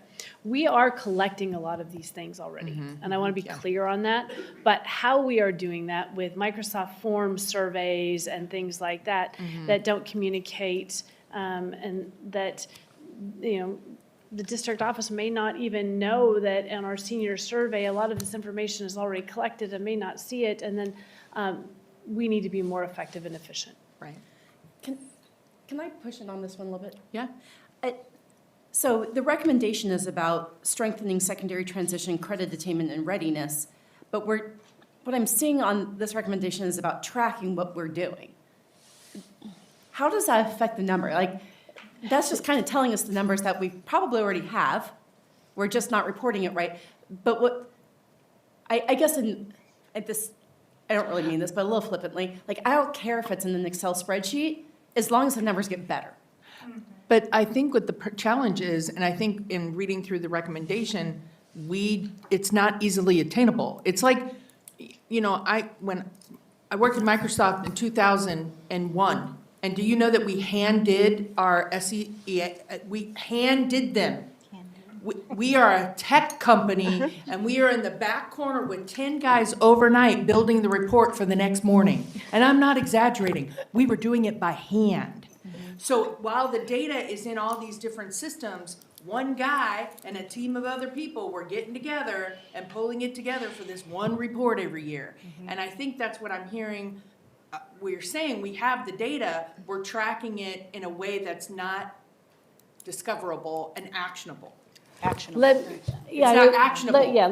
I appreciate what you're saying. It's one thing to track the data. Yeah. And then, but if it's not going to result in action, what good Yes. is it? Yeah. And if you can't easily pull the data and then analyze the data and then build action plans in your school improvement plan and within your school to address the data that you see, then it's not going to happen. And so what we want is to be able to pull that data so that we can then make actionable plans around that. And the more easily we can pull that and then make those actionable plans, then you're going to see that happen. Let me give a for instance. I recently had the opportunity to work with another high school in the state on co-teaching. And we have a local teaching partnership going on, and we're analyzing that work. And they mentioned some data that they had recently pulled about co-teaching. I'm like, gosh, can I even pull that? And I had the opportunity to pull some data, and it took me a while, but I did it. And I realized that my graduation rate of my special education students has actually significantly increased over the last several years. Hadn't even looked at that. I could be more deliberate about that if I'd actually pulled it, looked at it, built plans around it, instead of it accidentally happening as a result of my co-teaching, right? I should have done a better job of looking at it, built plans around it that were actionable. I'm really glad that it accidentally happened as a result of my co-teaching.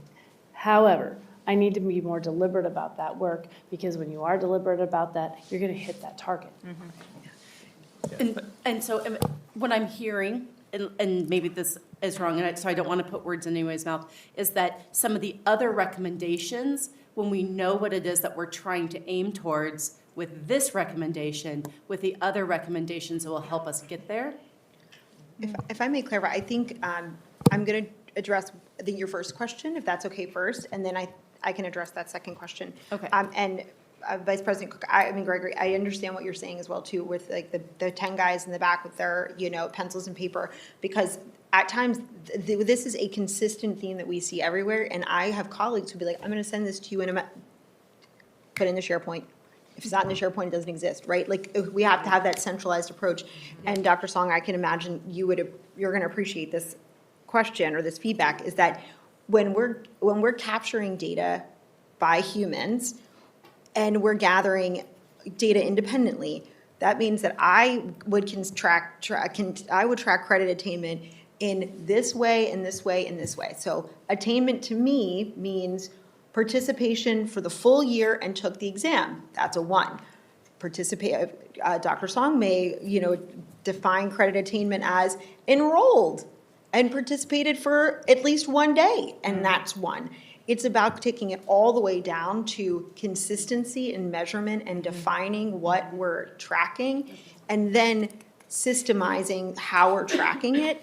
And the long-term vision for me everywhere is eliminating the opportunities for human error at every opportunity. And so if we use a system that says credit attainment is defined as enrollment, attendance for 50% of the time, and participation in the final exam, there's a way that we can, that is documented using technology, and that will, boop, populate a credit attainment. It's not the way I define it, it's not the way Dr. Kim defines it, it's not the way, Sarah Larson defines it, it's consistent. So I think to your points, yes, the data exists. Is Heidi defining it the same way as everybody else? That's the thing we need to know. And if it does live in multiple spreadsheets, can we say apples and oranges, or is it apples to apples? And that is, I think that's a consistent theme that we found throughout the process, was that there's variance in how it's, in the data points that are gathered, how they're captured, how they're defined, and really it took a fine-tooth comb of going through set by set by set to try to create apples to apples with footnotes when we are interpreting the data. Absolutely. Good. On number 11, it talks about the CPACs. I am imagining when you asked your questions to the families, you wanted, encouraged, and wrote the questions in a way to get all of our families to participate. And unfortunately, there was a disproportionate for our multilingual families. And it says that you're going to launch this, but like, to me, it kind of reads like, if we build it, then they'll come. Like, but that's not necessarily the case, right? So what are we going to put into place that's different, that will cause for a different result, that, I even think about other, PTAs, underrepresented by our multilingual families. Like, a lot of our community or parent groups that we have are not, there's not equity in how they're represented. How will this be different? Like, what are we going to do that's different? I can go ahead and attempt to answer that. We've already had a preliminary meeting to kind of talk about the idea as a whole. I've partnered with PSESD to learn some information on how our surrounding districts are already implementing that. Are they using it as a place to problem solve with family members? Are they using it as a place to train and teach and educate our community members? Or are we doing a combination of both? So today I was able to meet with our Assistant Director of Family Engagement, Tracy Garza, and we're going to partner with her and her team on this. And we had a brainstorming conversation today about how are we going to market to our communities that maybe aren't the most vocal or don't know how to advocate or aren't comfortable advocating. And we came up with some just ideas. These are just ideas we're putting out there, but going across the different regions to the different pockets and really being intentional in that connection and leveraging our position that is our family engagement coordinators in the buildings and really tapping into the relationships they've had the opportunity to develop with our families. And so that's some preliminary work. It's a pretty extensive lift because we want to be intentional to create a foundation for it to be ongoing. One of the big things that we have seen is as parents come in and participate in a CPAC community, as their students matriculate through the school, it starts to fade and then it disappears. And so how are we going to continue that engagement at early levels to increase that participation? If I could add to that? Are you okay? Oh, I said, please. No, I think I interrupted my boss, Superintendent Bella. You want to go and then I'll go? I'll go after you. Okay. This makes me think about, and President Margell, you said, what are you going to do differently and how are you going to really get families coming in that you don't typically hear from? It really makes me think about the idea of street data and going out and listening to families you may not typically hear from. Street data calls us to tap those voices that are often at the margins and listening, and sometimes you might also tap the voices of people you do hear a lot from. But I think the reality is that you also need to think about how do you listen to what's been challenging and if it weren't challenging and we reimagined what a positive experience for a family would be, what does that mean that we have to do to make that different and make the family engagement meaningful so that it feels like we're not coming up with our fixed agenda of what we think that families need or want, but what are they telling us on the street, that's figurative, but what are they telling us that they need more of? And bringing those types of content, in addition to those important required resources that we want families to have access to, but also taking what we hear from their voices and bringing that into the content so it feels authentic and it feels valuable to their precious time usually because it's going to happen that evening. So just thinking about how to be intentional about bringing those authentic voices into the content. No, thank you, Dr. Kim, and thank you, President Markell, for bringing that. So what's going to be different? I believe that districts, not only across Washington State, where they have high populations of families that speak a different language other than English in their home, have that challenge, if not across the country. Yeah. What I appreciate about the question is, so what's going to be different? What are some of the things that we've tried that didn't work? And what are some things that we have done and we just have not replicated potentially? But I appreciate Dr. Kim. We need to go, just like we do with students. If it's impacting students, we need to go ask them. So what's impacting you? What needs to change? And so I think about if it wasn't a student whose child qualifies for special education, how about the rest of education? How does that family navigate, right? Education, period. Now let's think about the technical language that is taken in a certain language in order to communicate what an evaluation is, what a referral means to a family that's never heard that, those kinds of things. So we happen to have a principal from a elementary school that actually has done a number of things on navigating with parents on different things, but specifically around what about children who qualify for special education? What are some things that actually the relationship building and the things we're doing, what can we do that looks different now? So Jen, if you would please share some of the things, that would be great. Yeah, so we have worked really hard at our school. I think one of the things that's challenging about that question, or not that question, but this topic, is that often we go into it and we already have a picture of what family engagement looks like in our head. Mm-hmm. And so, you know, like PTAs, for example, like we know what a PTA looks like and what it's not, right? And so, and that doesn't always, that's not what families always want, right? And so just because they don't participate doesn't mean they're not engaged or that's incorrect. It just, we have to be really mindful about why we're engaging families in different things, and then based on the reasoning behind engaging families, then we make sure that the representation is there. And so we, you know, at Neely, we do panels of students and we do panels of families. And we are very intentional about selecting which, you know, representative groups to bring in for different opportunities, because not all parents want to sit in like a large setting. Some of the most successful family engagement events we have is like they just come in after arrival and they just sit around and we just talk like normal people. We heard a lot of, you know, a couple years ago, we heard a lot of like, stop having very formal events with lots of PowerPoints. We just want to like have some food, which totally agree, any good gathering has food. So we just want to like get together, sit at a table and talk like regular human beings about what our kids are experiencing. So we have just worked really hard to engage with families in the way that they feel comfortable with and that they feel is valuable to them, and empowering them just with the opportunities that are available.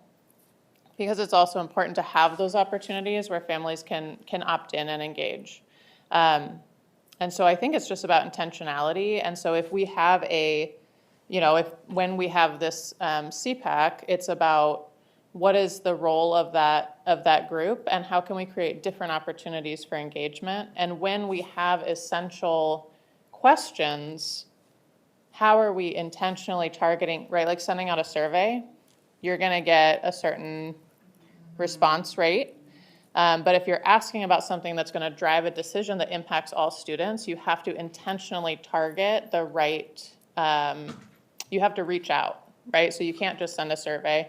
You have to look and make sure that the responses are representative of your population. So I could imagine the CPAC work not looking as traditional as like, this is the group. We sit around a table at the district office once a month at this time and answer these formal questions. But really kind of a comprehensive, dynamic piece of work that invites many families and provides many different opportunities to provide input and feedback. Thank you. I know the Thank work you. that you're doing in your school, and I can see that come through in your answer. Appreciate that. I had a similar onto this topic. Well, and I love everything that you said, and just my own self-fulfilling plug in here. I am happy to share my newest publication because that's exactly what I'm studying right now. I think what you just described, and when we talk about the CPAC, is the differentiation between understanding the actual, I guess, actionable and objective steps that we can take between bridging being culturally and trauma-informed versus aware. And when you mention things like parents reporting we don't like PowerPoints, when we look at it from a trauma lens of systemic oppression, and we see power and authority, especially for a first, second-gen immigrant family, like there's a lot that can go into place with just the presentation of the environment. And so with the CPAC, one of the things that I'd be curious to know is what would that human capital look like? Because many of the families that we serve also come from cultural backgrounds where groups are stigmatized. Even if there's multiple families who have children with disabilities, being outed or identified as a parent with a child with disability is difficult. And so approaching this from a more one-on-one perspective, have you guys considered what that would look like versus the multilingual part?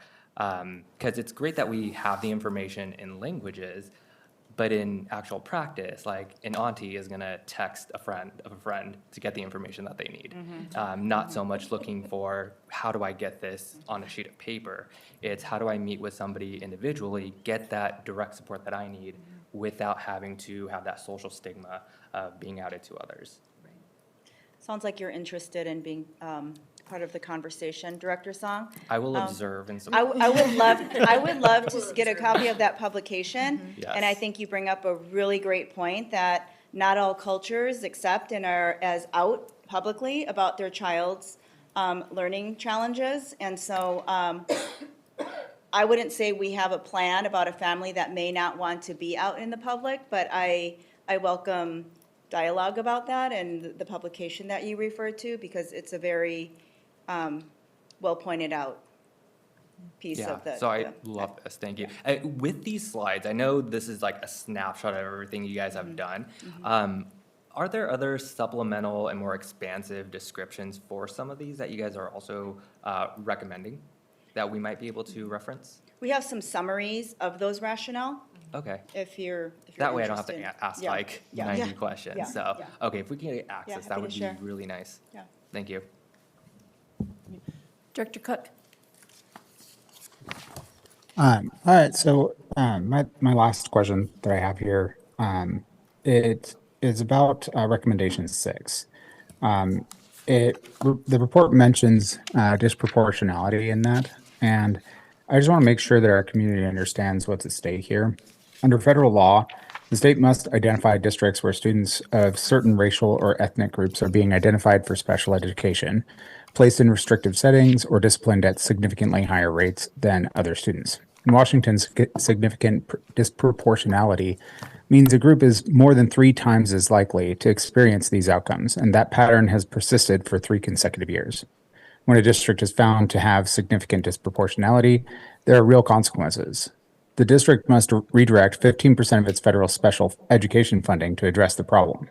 So my question is, has the Kent School District been identified as having significant disproportionality in any category, identification, placement, or discipline for any racial or ethnic group? And if so, what is the district's current status with the required comprehensive coordinated early intervening services? And how much funding has been redirected? Director Cook, at this time, no funding has been redirected as far as our disproportionality goes. Our district is currently identified as being disproportional in Hispanic males in the category of SLD or specific learning disability. And the language that OSPI uses, we are disproportional in our EBD or emotional behavioral category for our Black and brown boys. And those are the two categories that we are disproportional in at this time.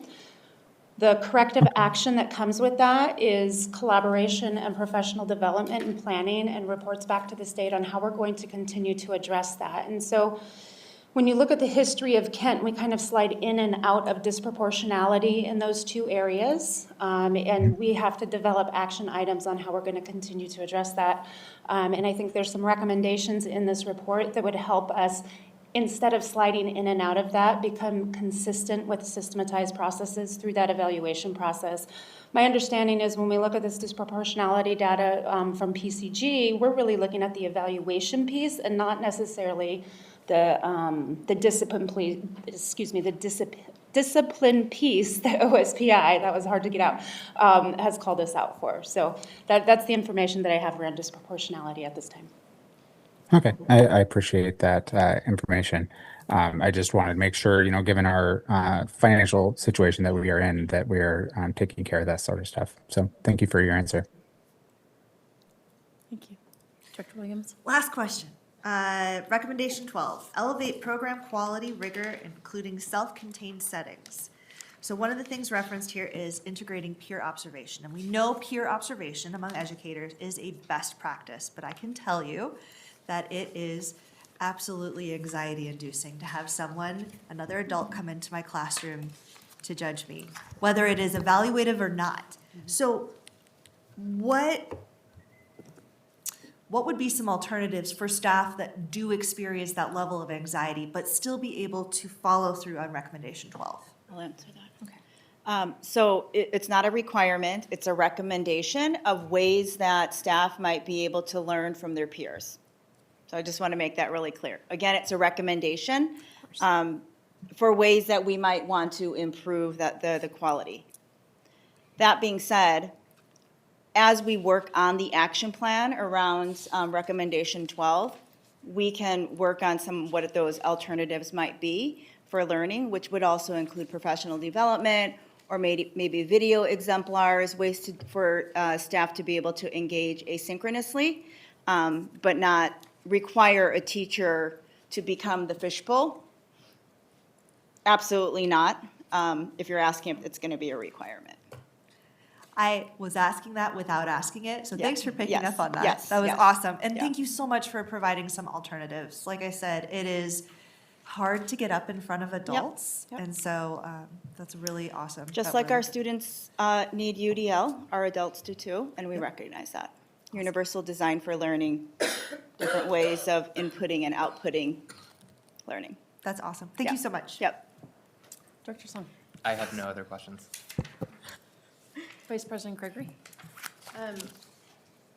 Mine is around the updates to the contracts, if we have to go through that route of updating our contracts for our paras, et cetera. I can't remember which recommendation is. I was looking through. I thought Director Song would have a question. Anyway, I'm going to speak from experience. My best friend is a para-educator, and she is no longer in the Kent School District. She is now in Tulsa, Oklahoma, and she is a signed para, so she independently supports a student who is blind, and she is assigned that student in elementary school and works with them all the way through graduation. She does all of their needs, including all of their, if they have paperwork that needs to be Brailleized, she does that. So she reads Braille and she teaches it, and so her specialization has come over the years of enjoying this work and then doing that. So my question around that is, when they came to her and said, well, this is your thing, she's like, come watch me. Like, you got to come watch me and watch how this works for us to then determine how we're going to update our, not just blanketly update it, right? But actually work with the individual specialized pairs in that way.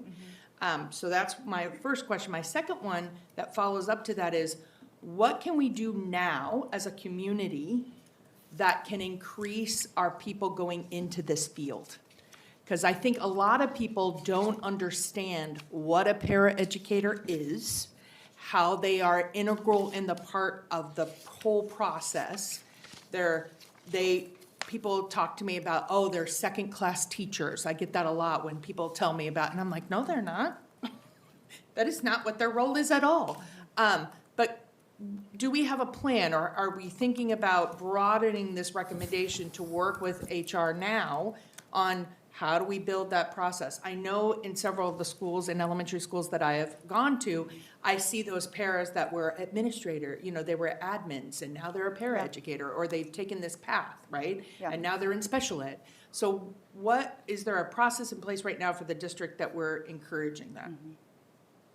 My colleague, Associate Superintendent Damon Hunter, do you feel like addressing that last question? Yeah, thank you, Vice President Gregory. So we are currently out in the community. I mean, so we've extended our recruitment activities by participating and going to various community events, handing out flyers in terms of where the vacancies currently are in the Kent School District. So that is certainly one strategy that we will continue to improve on. Or continue to do as we continue to look at how we recruit and retain, right? But like I said, we are out in the community at pretty much all of the community events, from sporting activities, right, sporting events, to other community events, making sure that our face is seen and that we're putting out the word in terms of the vacancies that are out there.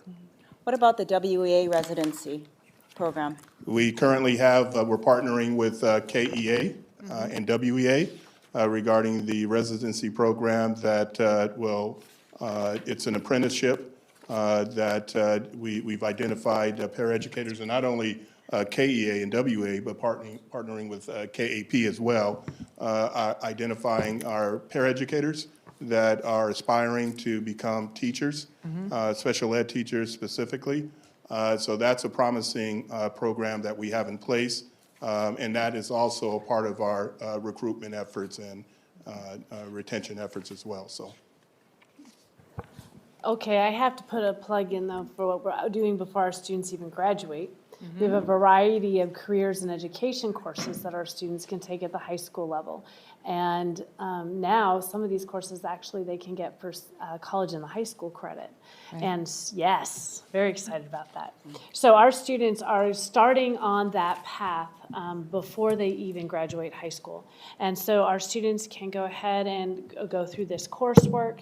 They're already working on building their CHS credits towards getting, the credits towards being a paraeducator. They're working on those courses that they need to get work towards a career in education. So we're working on them before they even leave our doors. And if I can add to that, so that's another piece of a recruitment strategy from HR. We're in the classrooms, right, talking to our students in the spirit of, taking advantage of the diversity that is here in the Kent School District. So we also take our recruitment show on the road in terms of visiting classrooms, having conversations with our 11th and 12th graders about all the possibilities that are here in the Kent School District.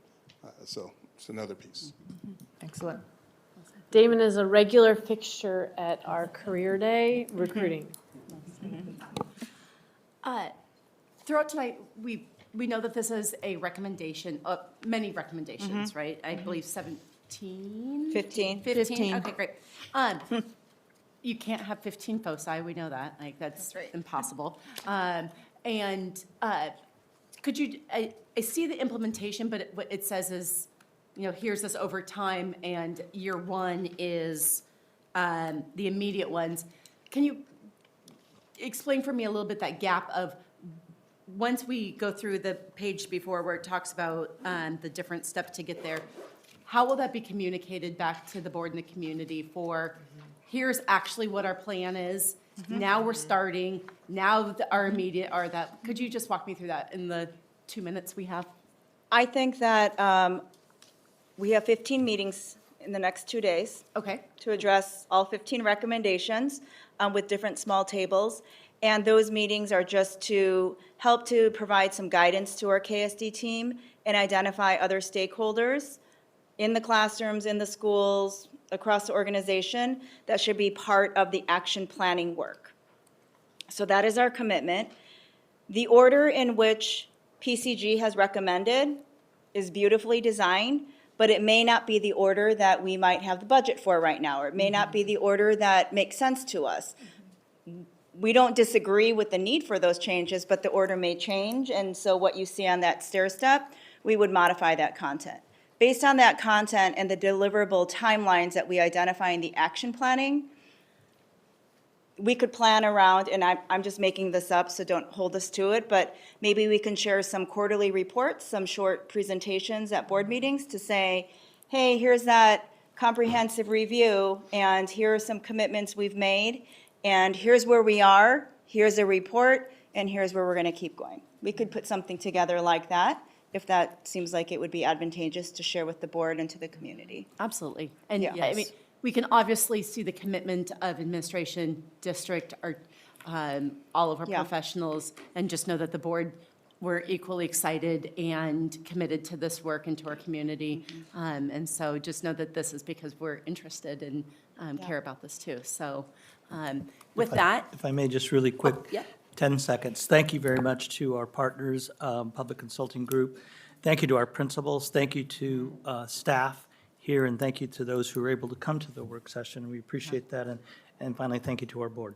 Yeah, thank you. And all of our families that participated, if you don't mind me adding that too. It is now 6 PM. Our work session is now adjourned. The executive session originally scheduled for 6 PM has been canceled. So we will move to a free time for 30 minutes. And we'll return at 6:30 to call our regular meeting to order. Thank you. I know.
Good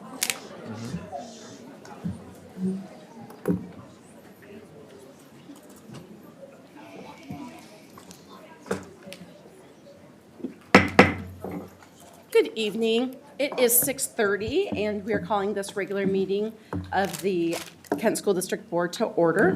We will start with roll call of our board members for attendance. As I see each of your names, please indicate your presence by saying present. Director Cook? Present. Director Williams? Present. Director Song? Present. Vice President Gregory? Present. And I am present. Director Williams, will you lead us in the Pledge of Allegiance?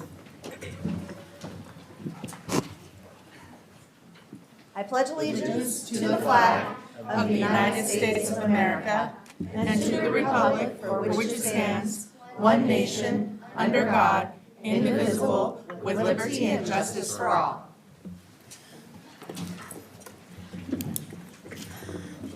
Sounds like we have some really good help with the Pledge of Allegiance from our first couple rows, too. Glad to see that. Thank you. Welcome, everybody, to this meeting of the Kent School District Board, which is held in public to comply with the Open Public Meetings Act. We welcome the public's participation in this board meeting and thank those of you who have come to this meeting and those who are viewing via our live stream. The purpose of the board meeting is for the board to conduct its business in public. During the meeting, the board will listen to but not respond to comments from visitors. Whether made verbally in person, verbally on video, or written, comments are limited to a total of one per person per regular board meeting. One additional comment per person may be submitted for a public hearing topic if there is a public hearing on the agenda. All forms of public comment are subject to Chapter 4256, RCW Public Records Act. The public may comment at regular board meetings in a manner authorized by state law. All comments must adhere to Policy 1420 and Procedure 1420P. If you wish to make a comment to the board, comment forms are available for completion prior to the meeting and must be turned in no later than the beginning of the legislative report.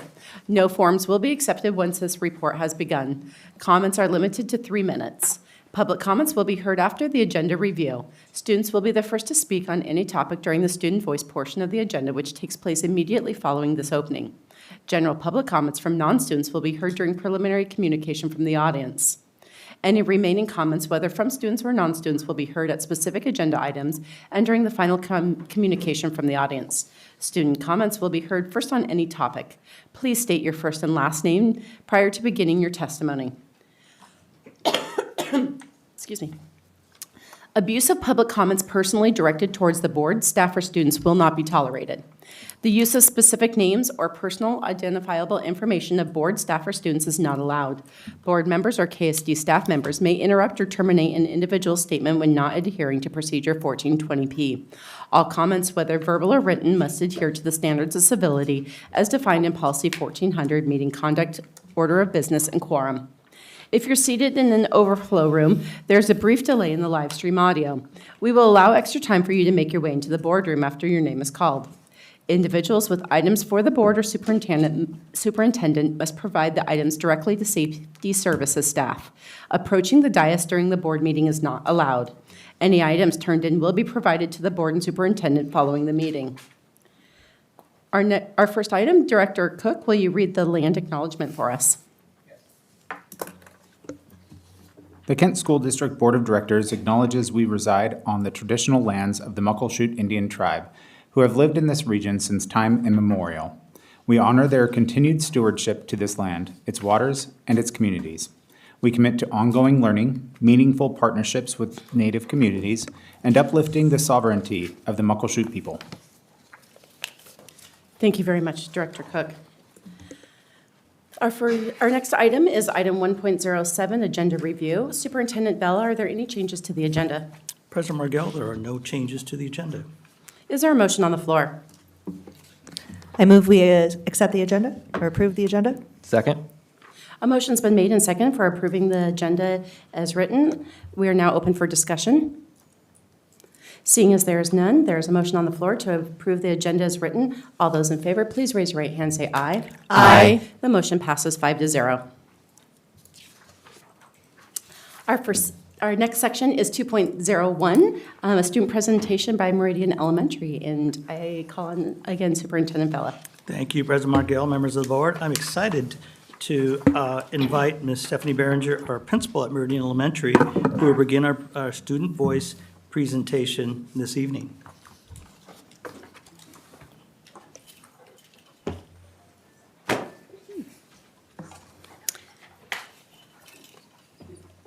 Okay, as we get organized back here, good evening, President Margell, Superintendent Vella, members of the board, and Ms. Curry.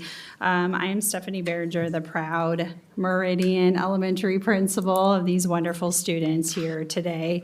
And this is Stephen Vredenberg, my assistant principal. And then we also have Marcella Hunter, their fifth grade teacher here in the house. Give a little wave, yes. And most importantly, we also have families who are here to watch their students shine. So Ms. Ferris, our counselor, could not be here tonight because she got a virus, unfortunately, and wanted to share a little bit about how ambassadors were formed before they do their presentation. So 11 years ago, before MTSS was prominent in our building, our Positive Culture Committee decided to create a program for students so they could be involved in leadership and have agency in the school. Ambassadors met during the school day, and students were practicing skills such as creating, collaborating, resourcing, and executing ideas for projects that were student-driven. Ambassadors have put on assemblies, they have designed PowerPoints, they have presented in classrooms, which you'll hear more about today, and even led a school parade displaying their heritage and cultural flags.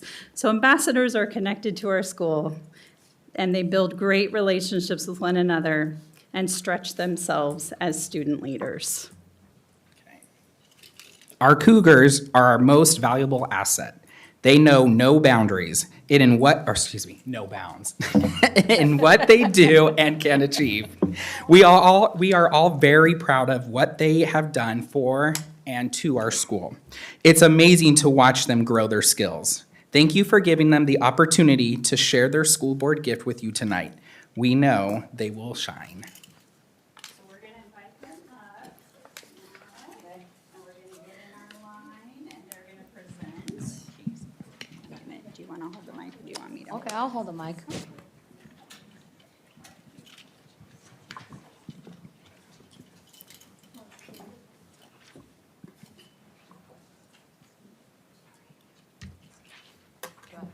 You're good. Hello, my name is Adrian, and I am a fifth grade ambassador. Ms. Ferris had all the fifth grade ambassadors in Ms. Hunter's class to get together with her and start talking about a project that we could do for the school board appreciation. We all received a paper with due dates and some choices we could do. Hello, my name is Patrick, and at first we had lots of questions, and Ms. Ferris said we need to do some research on what the school board does. Some of us even got our own computers, and we started reading online about the Kent School District to learn about all the areas of what you guys do for all of us. Hi, I am Kaden, and it was kind of chaotic and challenging at first, and we were all talking about having all kinds of different ideas. Someone was writing them down, and it seemed like we were all over the place. We decided on making a PowerPoint to explain all the information to all the classes. All of us really liked going into classes and teaching. We do it a lot, like the food drive or Dr. Martin Luther King Jr. Hi, my name is Kayana.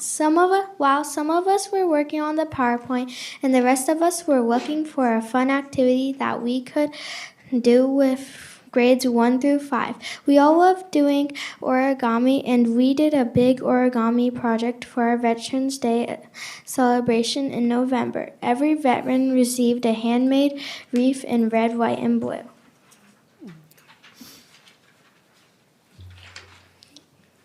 Since we all love doing projects, we were looking for what we could do that is appropriate for first grade to make, second grade to make, and all the older kids. We had lots of ideas of our own. Our first one was making butterflies with all the grades. Miss Ferris said, let's try it. It was kind of hard to make, and we thought the littles would not be able to do it. Hi, my name is Alexis. We all found some easy animals to make. We thought that the kids could watch the video with us and learn how to make it. We made some models. Every grade had their animal: cat, dog, bunny, pig, and fox.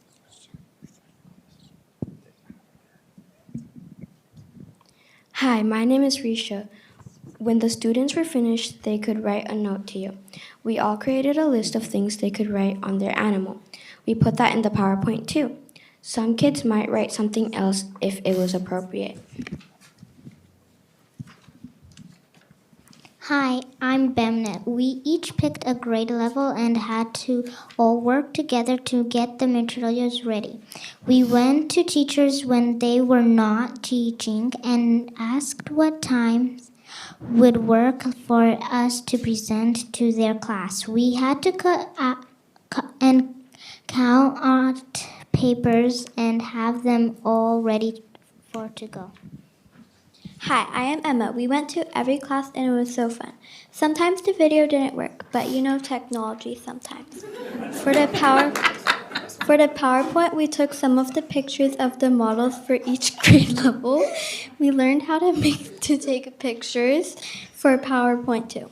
In the beginning of the PowerPoint, we wrote about leaders being respectful, responsible, and keeping everyone safe. You are the leaders of the school district who are respectful, responsible, and safe. Hello, my name is Adam. Emma and I will do the Cougar Way, which we say every day at Meridian. We are all Cougars in our own way too.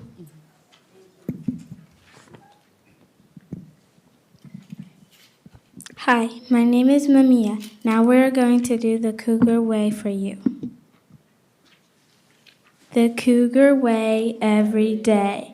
I am safe. I am respectful. I am responsible. I am a cougar.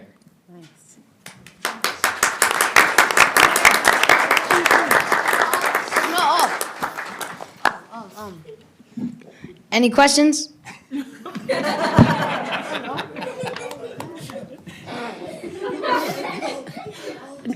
I don't have any questions, but I do want to say, my name is Megan. Nice to meet you all. And working in the business community, the skills that you guys just talked about right here are so incredibly transferable to like the things that we want adults to learn. Okay, one, I'm going to say a lot of adults don't have any idea what a board does either. And you guys already know, so that's awesome. But the things I heard were brainstorming, compromise, collaboration, public speaking, working with technology, and teaching others. And you guys, these are amazing things. So I just want to say nice job. And I'd also like to call out the adults that you worked with for getting this here. You guys had a great finished product, but the best is the learning that happened all the way through. So thank you for sharing that with us today. Thank you. Thank you. I have a quick, Now that's all. I have to know that I got to see some of this in action in December when I visited. So I knew you guys were coming. And they asked a lot of questions when I was there. I felt like I was on the hot seat when I went into that room. Nobody told me. And then they were like, "We can't tell you anything else. Get out." And I was like, "All right, I'm out." So thank you very much. Thank you. Yeah, thank you guys so much for the presentation. I kind of displayed some of the work out here. Any of you guys make any of these? Yeah. Can you identify which one of these? Yeah. Got it, okay. Perfect. Thank you guys. I think my favorite part of your guys' presentation was, one, that you guys were so respectful of each other and of your teachers for making sure you didn't interrupt their class. Thank you as a teacher. Like, oh my goodness, I really appreciate that. And secondly, I want to call out the young lady here in pink with her sign language. That was amazing and just such an incredible and useful skill that you're going to carry with you for the rest of your life. I am so impressed, and I hope parents, you guys are so proud of all of these young, wonderful humans you have in front of you. Because, gosh, what great kids. They're awesome. I just want to reiterate everything that my fellow board members said. You guys did an awesome job. It was very well put together, and you guys did a great job putting everything together in front of us, right? And it's very nerve-wracking to talk to a bunch of adults that are sitting up on the dais like this, so I understand that.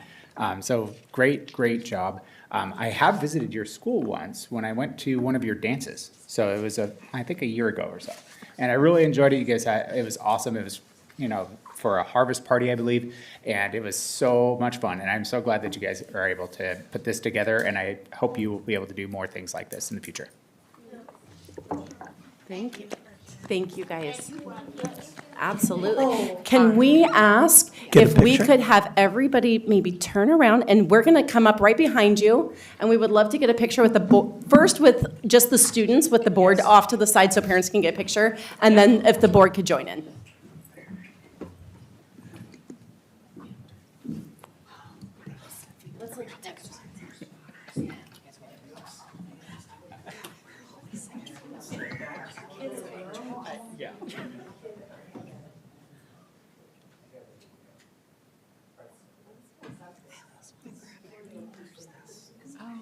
We could do it here. We'll go.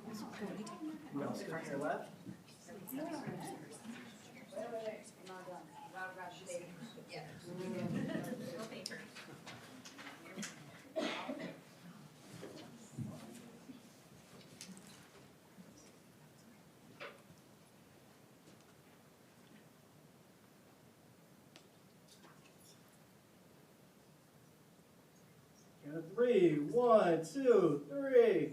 Smile.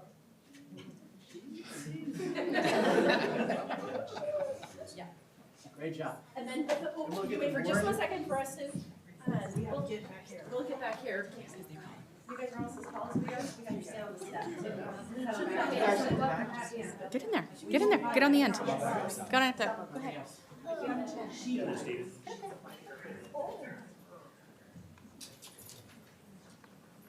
Wait, they're waiting for that too. Arnold, they're waiting. Yes, one more. The most important teacher.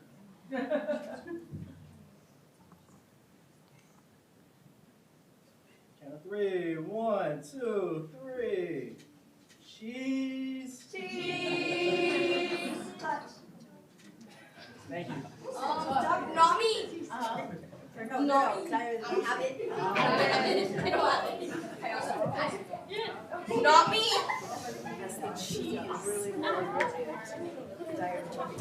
Yes, I remember that now. Oh, my goodness. It's been a hot minute since we've had that in our house. I know. We're reading ancient history.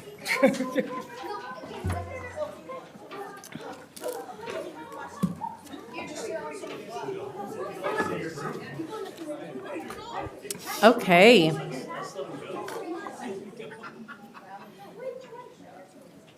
Well, thank you very much again to our students and teacher and administration from Meridian Elementary. It's always fun to go to the school and be greeted by the ambassadors. I really appreciate you guys coming here tonight to us, and the thank you for this month. We move on to 2.02, student public comment. And I look to Ms. Antello for any comment cards that we've received. Thank you, Ms. Antello.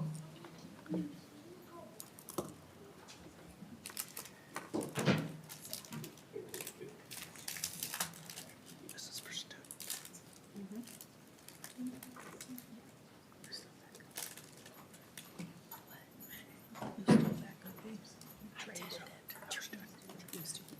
President Margell, there are no student comments at this time. We did not have any online or written comments either from students. Okay, thank you. 3.01, public comments for non-students. I got an online. Great. We have 1, 2, 3. So we can start with an online comment. Yep. We have 4 general comments and an online comment. We'll start with that one. Thank you. Okay. We have 1 online video general comment. Wanted just to note to President Margell and members of the board, the comment is longer than 3 minutes, so you will hear it up until that 3-minute mark. So the full comment has been provided to the board, though. Yes, thank you. Good evening. My name is Allison Riley, and I'm a KSD parent.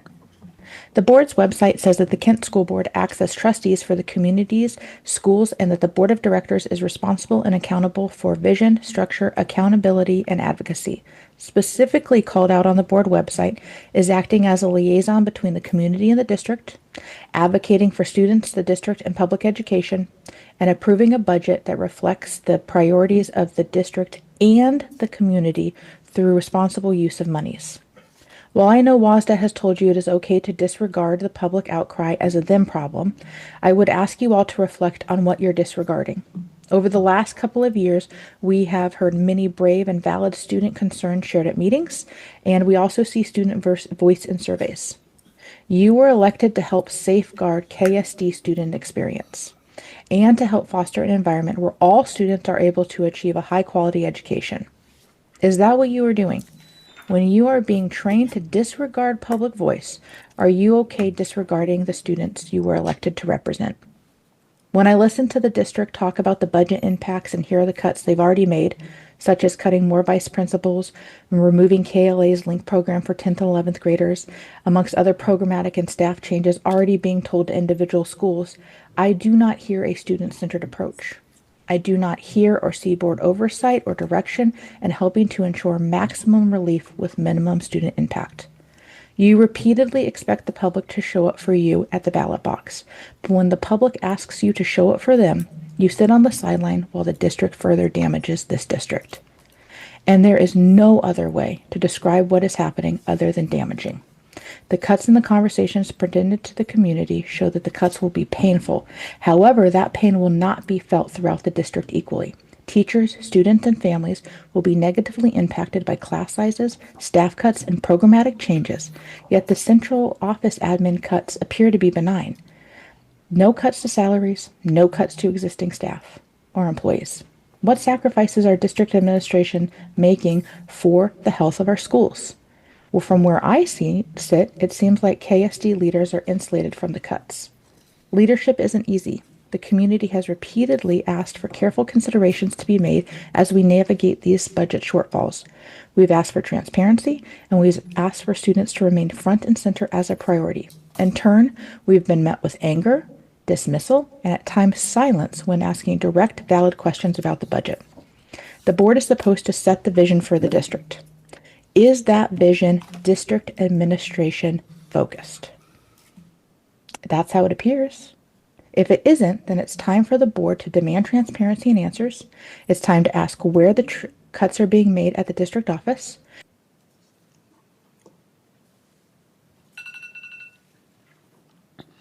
Our first in-person comment is from Dan Rosiah. Naomi? Oh. I'm gonna slide it over. Why are we over there? Thank you, Mr. Perringall and Mr. Hunter. Thank you. Good evening, I'm Dan Rosiah, and I have the honor of serving the more than 750 paraeducators in the district as the president of the Kent Association of Paraeducators. And I also get to serve the students and families at Barton Sertoon Elementary. I too would like to speak to this evening around our upcoming budget, tough decisions that need to be made. I want to first recognize that from the labor side of things, KEP has seen the district work to have transparency, including being very honest when there was no answer to give, and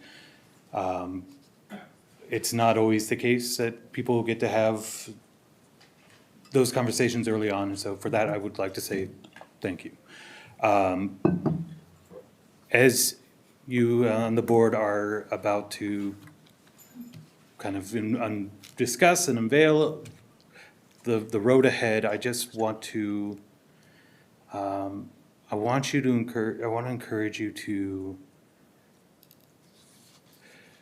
not view this as pulling weeds, but pruning for growth.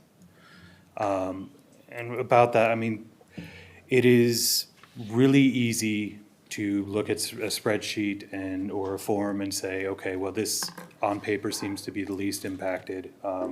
And so we can just write this off or anything like that. But where we're at, and at the building level, there are no roles that are frivolous. There are no roles that are able to be cut that would not have a direct and negative impact on our students' educational journeys. And I know, again, we want to really hit that mark right away, but instead of looking for how do we make the ledger make sense now, really want us to think about, on the other side of this, how are we coming out, and with our decisions, how are they being made in a way that is going to be more impactful and beneficial to the students and scalable back up to when we are able to get back to where we hope to be. Thank you. Thank you, Dan. Our next speaker is Tim Martin.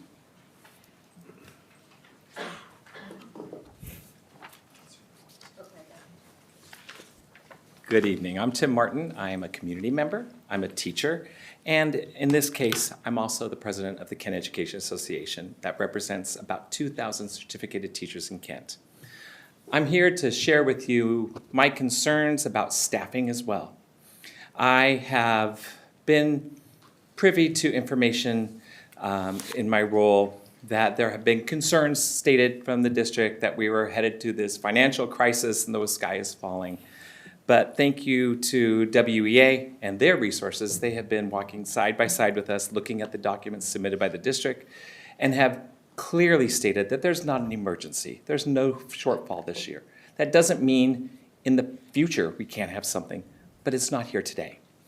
In our last board meeting, it was stated by Mr. Vela that that is accurate, that we're not in a position where we're going to be having to do great RIFs. But every time something like that is said, it's followed up with a survey to people, to students, to staff. What are your priorities? Feeding this fear that there's going to be a RIF. I am asking that this district put in writing out to our certificated members that there's not going to be a RIF, that anything that needs to be done will be handled through attrition. This will help relieve the anxiety, the stress that every single member of mine is writing me about. And I'm trying my best to let them know, you don't need to worry, that we're not there yet. I was in another meeting this week where it was stated again, there's not going to be a RIF. It is being stated to me, but it's not being told to our members. So please help me help you say that this is not a concern to have. Please make your focus on our students, make them the center of your job, and not have to worry about having a job. I have spent the last 2 weeks going to Olympia, lobbying for fully funding our schools, all schools, taking care of the needs of our students, and hoping that that will have an impact. The legislators I've met with have all been open and supportive, and we're very fortunate to live in the area we live in where they value education and value Kent. So it is my request to you, if the district won't do it, will you please direct them to put something out so that I can help you soothe the anxiety, the worry that is going on in huge waves in our district, that we're not in a position where we're going to be riffing certificated teachers and educators. Thank you. Thank you, Tim. Our next speaker is Jessica Justice.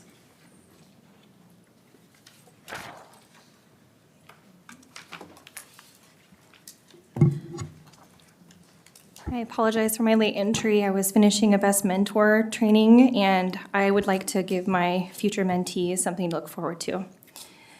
As a teacher in this district, I want to pause the conversation around budget crisis framing and ask the board to closely examine what our own financial data shows before allowing program reductions and staffing decisions to proceed. The adopted 25-26 budget projects, shockingly, a $30 million year-over-year increase in the general fund expenditures, a figure that's been widely cited as evidence for financial distress. However, when it's compared to projections and actual spending, especially through actuals from this fall and to historical patterns in the last 5 years, that assumed growth is not materializing in our operations. Across all major drivers of the projected increase, support services, special education, regular instruction, and personnel, spending is tracking within historical norms and at this point in the year. Personnel costs are pacing exactly as expected. Support services, which is the largest source of planned growth, is not overspending. Supplies and purchase services are typical. They're on pace or below pace, so there doesn't seem to be evidence of acceleration or front-loading. Enrollment decline was identified early in this year and quantified, but it did stabilize after September, and our revenue impacts to enrollment are known and they are unchanged. Levy collections are on pace, yet the deficit narrative remains fixed, even as actuals are accumulating. This pattern is not new, and over the past 3 years, the district has repeatedly projected large deficits that did not materialize fully. Actual outcomes were consistently way stronger than planned, and fund balances remained well above policy minimums by millions. That history does not support treating early year projections as settled fact. And I want to be clear, this analysis is not being me being speculative or basing it on rumor. It comes from reviewing the district's own adopted budgets, audited annual reports, F195s, F196 filings from 2022 through 2025, and fall actuals with actual financial analysts. Given this context, it's deeply concerning that schools are already being informed of program consolidations like dual language, leadership reductions in assistant principals, and potential eliminations of roles like library paraeducators. In my view, this seems to be happening before the board has publicly reviewed whether the assumptions behind these decisions are supported by evidence.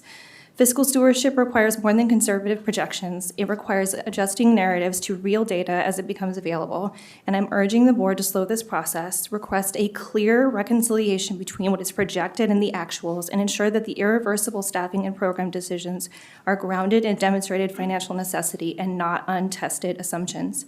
I'll close with this. Teaching is in many ways a multi-act daily performance.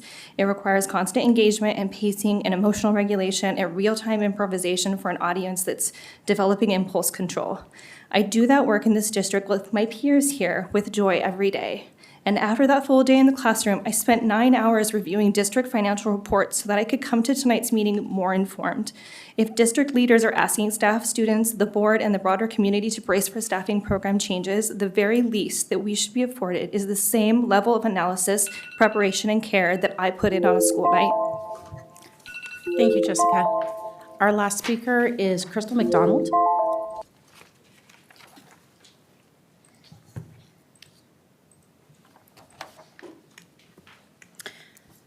Members of the board, I want to thank you for the work that you are doing in the inclusive education work sessions. I know it's a lot of work. That's a lot of terminology. I am still trying to understand it as a mom with 2 special needs children. I also want to say thank you to Dr. Kim. I met with her last week, and we talked about some of the challenges that I am facing as well as other families are facing. Sadly, I'm continuing to face them, and that's why I'm here this evening. Many schools celebrate the first 100 days of school as a milestone. For some families, it's a moment of pride and progress. I'm sure you've seen the photos from our schools where all teachers dress up in like old people for the 100-day celebration with the children dressed up as well. And it's a point of joy.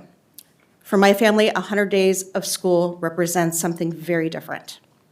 100 days of school means 100 days my child has not had meaningful access to education. 100 days of avoidance, distress, and unmet needs. 100 days of watching a capable, bright child be unable to access school in a way that is safe or appropriate. We are often told to be patient, to trust the process, to wait. But time is not neutral for children. Delay is not harmless, and patience does not replace a legal or moral obligation. In the past month, we have held our second Kent Special Education Advocacy Clinic. Families came not to complain, but to share lived experiences. What they described was deeply troubling. IEP meetings canceled without explanation, meetings postponed while children were actively calling out for help, families desperately begging for help, and concerns about education being minimized or ignored altogether. These stories mirror my own experience. This is not isolated, it is systemic. I want to thank the 2 board members who have attended those clinics. Thank you. For those that have not, our next session is February 10th at 6 p.m. at the Fairwood Library. I would love to have any board members, administration, staff who are interested in helping and supporting these children and families be present and hear our stories. One story that I heard that has stayed with me is a mother whose first language is not English, a mother of color, described being dismissed and sidelined while trying to advocate for her child. Hearing that experience in a district that publicly prides itself on diversity and inclusion was exquisitely painful. Equity cannot just be something we celebrate in mission statements. It has to show up in IEP meetings, it has to show up in responsiveness, and it has to show up when families raise concerns, especially for families whose English is a second language. So when we approach the 100th day of school, I cannot celebrate. I am grieving time my child will never get back. I am grieving trust that has been eroded, and I'm grieving a system that too often responds only after harm is undeniable.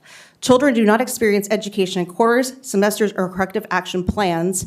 They experience it in days, and every day matters. Thank you, Crystal. Our next section is 4.0 recognition, and I will call on Superintendent Vela. Thank you, President Margell, members of the board. As you know, last meeting we started the celebration of School Board Director Month in the month of January. I read a proclamation, and you had some cards that were written by a few people, and we want to extend that celebration today. And so, but first, I wanted to, again, just give an extra thank you to those schools that have provided some of the signs that you see, some of the cards that you had the last time we were together. And of course, today you saw a great presentation from students at Meridian Elementary. Specifically, just to call them out for you, wanted to thank Principal Sandhu Fuller, her staff and students at Scenic Hill Elementary for the recognition video, which we're going to play in the event that those who hadn't seen it yet are going to be able to see it. I want to also call out, again, Principal Behringer and the staff and a fifth grade teacher and students from Meridian Elementary, which you saw today. Principal Ernst and Mr. Schenk, who is a leadership teacher there at Kent Ridge, and his leadership students that provided the poster that's on the right side of the dais and the handwritten note cards that I referenced earlier. Also want to thank Principal Hanson, her staff, and students at Cedar Heights Middle School for the poster on the left side of the dais. And then Dr. Samantha Ketover, Miss Wolfskill, who also is a leadership teacher at Kentwood, and her students at Kentwood High School. The leadership students sent the poster and pictures to their mascots. Rosie, Rory, right side of the dais, and all Kentwood students sent another poster with their signatures on the left side of the dais. And finally, Principal Lee and students at East Hill Elementary for the poster with the bees and student names, which is also on the left side of the dais. So wanted just to call that out for you in the event you needed to put a poster with a school and staff. So thank you for what you do. Again, appreciate the work that you do and the work we do together as a board superintendent governance team. And so if you would mind, we'd love to take a picture after our video, because we're going to show the video first, correct? And then we'll take a picture.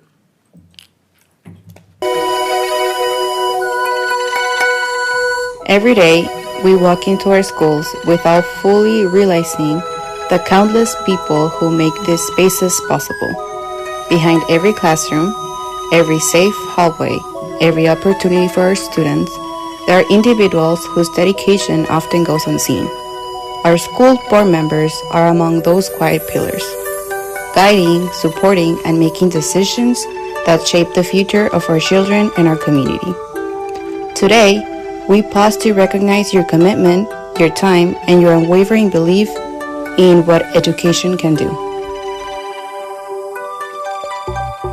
Because of you, I can dream about going to college. When someone believes in education, you can feel it in every classroom. You may not know my child, but you changed their future. The decisions you make reach Scenic Hill every day. We appreciate everything you do for us.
Thank you. Dante. Cảm ơn. Teşekkür. Gracias. Gracias. Gracias por apoyar nuestro programa de lenguaje dual. Thank you for supporting our dual language program.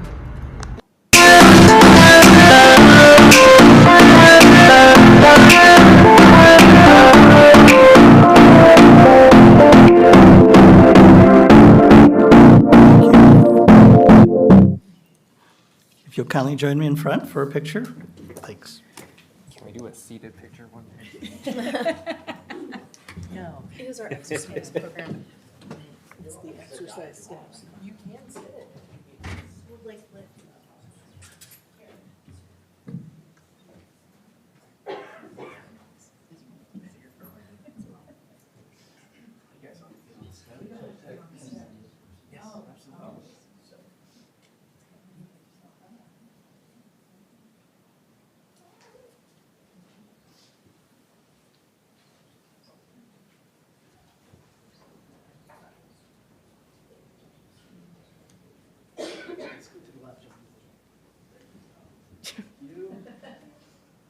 Three, 1, 2, 3.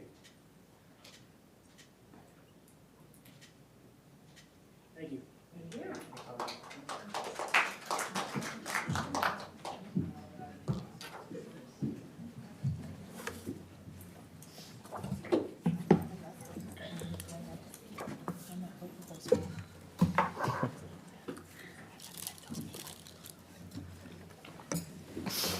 Let's continue the love as we go on to the remainder of our proclamations. And I will call on, first, thank you very much, Superintendent Bell. That was very kind. Thank you. And thank you to Scenic Hill and all of our other schools that have helped celebrate this month. Thank you. It means a lot. Section 4.02, Proclamation, National School Counseling Week. Vice President Gregory. The Kent School District Proclamation National School Counseling Week. Whereas school counselors are employed in public and private schools at all levels to help students reach their full potential, and whereas school counselors are actively committed to helping students explore their strengths, interests, and talents as these traits relate to career awareness and development, and whereas school counselors help parents or guardians focus on ways to further the educational, personal, and social growth of their children, and whereas school counselors in Washington are critical partners in the state's effort at improving academic achievement of students and reducing dropout rates, and whereas school counselors are critical to the mission of our schools and actively align their programs with school and district improvement efforts, and whereas school counselors continue to collaborate with professional organizations, public and private educational stakeholders, and school officials to implement OSPI's endorsed best practice framework to guide local districts. Now, therefore, be it resolved that the Board of Directors of the Kent School District proclaims February 2nd through the 6th, 2026 as National School Counseling Week in the Kent School District and urges all citizens to join in this observance. Signed this 28th day of February 2026 by the Secretary to the Board and the Board of Directors. Thank you very much, Director Gregory. Our next section is 4.03, Proclamation Korean American Day. Director Song. Thank you. Yeah, I'm excited to read this one. A couple weeks ago, Dr. Kim and I had the privilege to attend the original signing of this new state proclamation over at the consulate. So this one is really neat as we, again, strive to continue doing our proclamations, identifying all the different diversity and faces that we have in our district. And so, whereas the first group of Korean immigrants arrived in the United States on January 13th, 1903, and over the next century, thousands would follow, with 2.6 million Korean Americans across the country currently, including 100,000 in Washington state, as we celebrate the 123rd anniversary of the first Korean immigration to the U.S. And whereas the Korean American community is an integral part of our beautiful diversity, history, and culture of the state of Washington, with innumerable contributions and lived experiences. And whereas Korean Americans in Washington serve in public office, operate businesses across Washington, such as neighborhood grocery stores, restaurants, tech companies, start social service organizations open to all Washingtonians, and have made countless contributions to the state. And whereas the year 2026 marks the 73rd anniversary of the signing of the Mutual Defense Treaty between the United States and the Republic of Korea in 1953, and Korean Americans have built and strengthened the alliance between the U.S. and Republic of Korea, fostering peace on the Korean Peninsula. And whereas Washington State has strong economic ties with the Republic of Korea, our fourth highest trade partner, with more than $9.7 billion in trade in 2024. And we share a common interest in promoting clean tech, clean energy, green hydrogen, green shipping, trade, and innovation. And whereas Washington State has a sister state relationship with the Chulabuk-do province in Republic of Korea, and cities of Auburn, Bellingham, Ephrata, Lakewood, Linwood, Seattle, Shoreline, Snoqualmie, Spokane, and Tacoma have sister city relationships with Pyeongchang, Cheongju, Gyeongpo, Donghae, Kimhae, Tamyong, Daejeon, Horaeong, Ganjin, Chejeon, and Busan, respectively. And whereas the U.S. is home to the largest Korean diaspora community in the world, with Korean Americans being the fifth largest Asian American subgroup, and Washington has the fifth highest concentration of Korean Americans of any state in the U.S. And whereas January 13 is designated by statute as Korean American Day, and the official recognition of Korean American Day is a significant way in which we celebrate the invaluable contributions of Washington's Korean American community and work to create culture of belonging. Now, therefore, I, Bob Ferguson, Governor of the State of Washington, do hereby proclaim January 13, 2026 as Korean American Day. Thank you so much, That was a Director long Song. one. That was a long one. And very well. And I'm impressed by pronunciations. Yes, Thank I you am for too. that.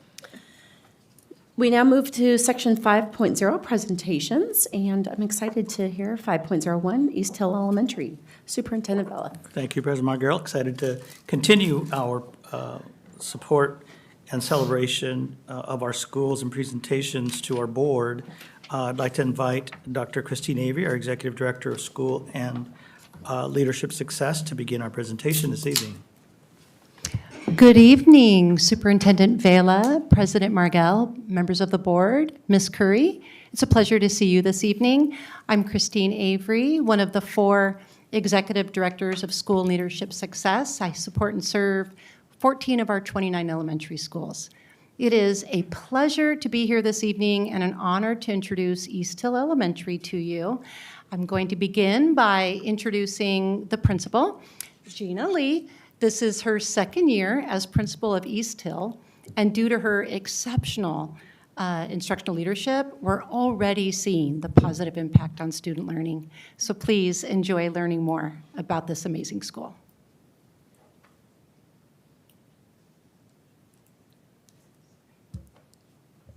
Good evening. Happy School Board Appreciation Month. If you hear me being nervous, it's because I want to, make our community proud. So I'm very excited. I also have the honor of introducing our assistant principal at East Hill, Stephanie Berrigan. And she'll do a little quick introduction of our family at the very end, but I wanted to make sure that everyone knew that she's here. We're grateful for this opportunity to share our journey and highlight the daily growth and progress at East Hill. While our data shares an important story, it doesn't limit or define our students and their potential. I'm going to try to do 2 things at once. Sorry. I've had the privilege of serving Kent for the past 14 years as a teacher, instructional coach, assistant principal. And while being away in a district for 2 years, I was thrilled to come back when there was an opportunity. I came back because of the incredible strengths of the community, its diversity, its potential, and just our community and staff and the strengths that are there. I think I just said that twice, but thanks for bearing with me here. I'm truly proud to serve alongside such a passionate team, and I'm really excited to show what we've been able to accomplish in the past year and a half. Here is an overview of our school demographics, and our school diversity is something that we celebrate every single day. Each person brings their own culture and experiences, and this is what strengthens our school community. We proudly serve students with many diverse strengths, languages, and backgrounds, fostering an inclusive environment where every student feels valued and supported. The diversity empowers our students to grow into confident, compassionate learners each day. Our school celebrates the many spoken languages in our students' homes and the ways that enriches our learning spaces. Our bilingual and multilingual learners bring valuable strengths to the classroom, including flexible thinking, problem-solving skills, and the ability to connect across cultures. Thank you, Stephanie. Okay. Our goal through 2028 is to ensure all students become proficient readers, writers, and are able to access math in multiple ways. In my first year as principal, our staff focused on building trust, strengthening the community, and growing our collective capacity to refine instructional practices. This year, we're deepening our collective efficacy through equitable instruction and building a shared vision of what high-quality literacy and math instruction looks like and sounds like. While our current assessment results are below district and state averages, our comprehensive needs assessment has helped us plan our path forward, shifting from a primary reliance on intervention to strengthening our core instruction for all students to meet their I-Ready stretch goals. Today, we recognize the powerful opportunity we have to pursue this work with integrity and purpose.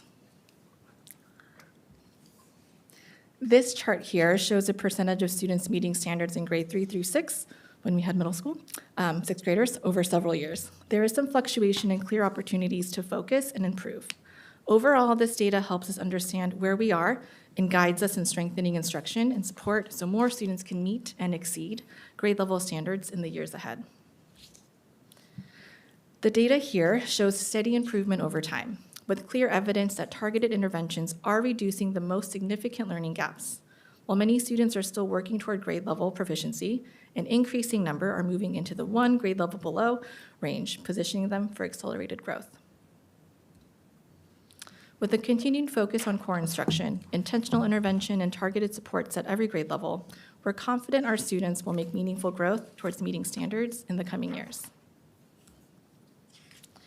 The data shows that the steps already in place are helping students rebuild foundational math skills.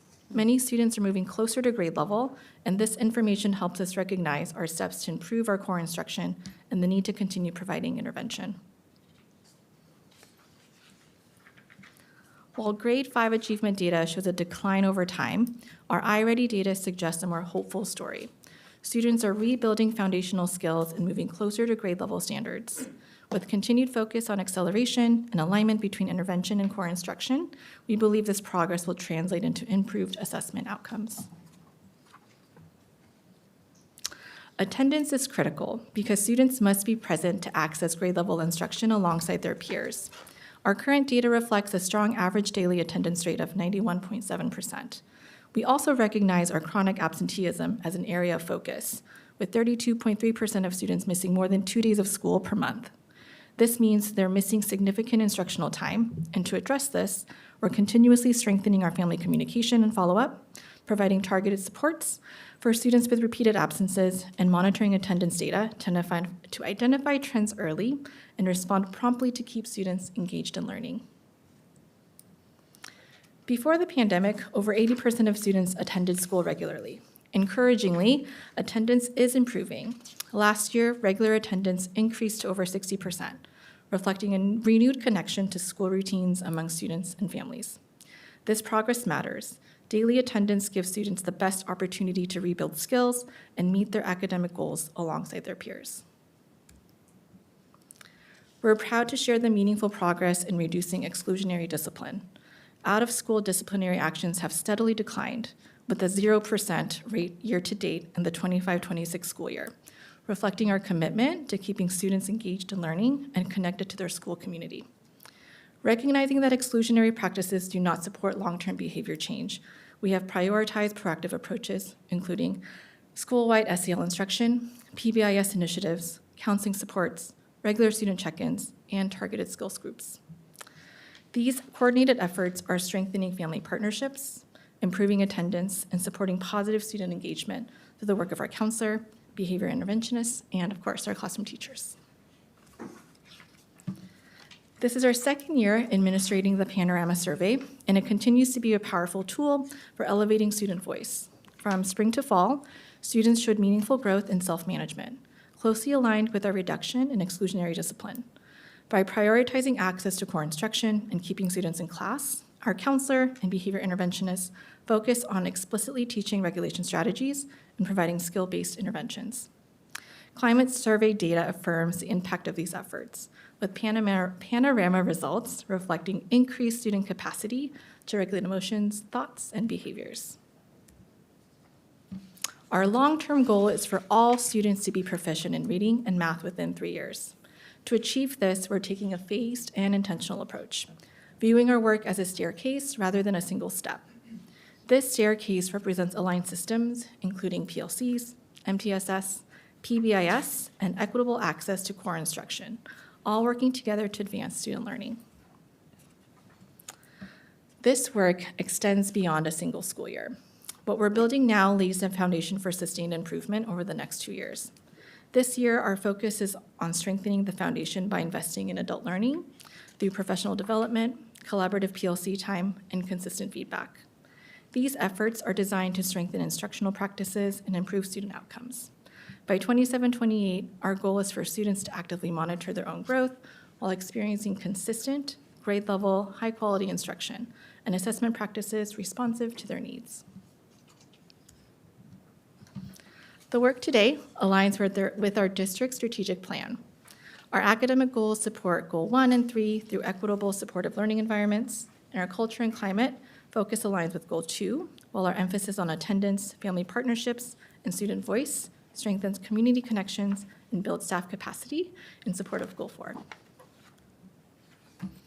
To support our students in meeting our reading goal, we're implementing aligned school-wide instructional strategies. Early progress monitoring data shows promising momentum, with 76% of our multilingual learners demonstrating reading growth on DIPLs, providing a strong foundation for continued acceleration. Our approach is grounded in data-driven instruction, using multiple data sources, including our I-Ready diagnostic data, DIPLs progress monitoring, curriculum-based assessments, and observational data, to clearly identify what students need. This data is regularly analyzed in PLCs to identify trends, strengthen our Tier 1 instruction, and determine targeted interventions. Our teachers use data consistently to make instructional and intentional decisions, grouping students strategically and selecting aligned strategies and resources to support their academic growth. To create the conditions to meet our Spring 26 math goal, we're also implementing aligned school-wide strategies that prioritize consistent access to grade-level math, targeted interventions, and regular progress monitoring. Our approach prioritizes strong Tier 1 math instruction through consistent building thinking classroom practices across classrooms, where students regularly engage in grade-level thinking tasks using vertical learning spaces and structured math discourse, while teachers promote productive struggle, collaboration, and risk-taking to deepen conceptual understanding. Integrity to our adopted curriculum and ongoing grade-level collaboration ensure coherent, equitable instruction across the school. Targeted skill-based intervention groups are informed by our I-Ready diagnostic data, classroom data, while ongoing progress monitoring using standards mastery and end-of-unit assessments help us make timely decisions and adjustments to support accelerated growth to meet our stretch goals. For our science goal, we've intentionally aligned science instruction with literacy for students to build academic vocabulary, deepen comprehension, and demonstrate growth toward informational reading stretch goals. Using our adopted science curriculum, students regularly engage with informational texts by identifying key ideas, analyzing scientific information, citing text evidence. GLAD strategies such as observation charts support explicit instruction of science-specific vocabulary. East Hill is implementing aligned school-wide strategies to also improve attendance, engagement, and student well-being by prioritizing strong relationships, inclusive practices, and student regulation. Data shows that increased self-management and reduced exclusionary discipline are directly linked to improved attendance and engagement. Through strong family partnerships, targeted SEL supports, and data-guided interventions led by our counselor and support team, we're able to provide proactive, coordinated support that ensures students are present, engaged, and ready to learn. And now we get to highlight a student from East Hill. I think this is our favorite part. She's a student who's ready to go to middle school, but has made a lasting impact at East Hill. And beyond academic growth, this student demonstrates a quiet leadership that sets a positive example for others. And she's kind, responsible, and shows us a strong work ethic every day. The student's name is Destiny Johnson. She's going to show up here. I apologize. Our student's name is Destiny Johnson, and she's going to come and share a little bit of her experience at East Hill.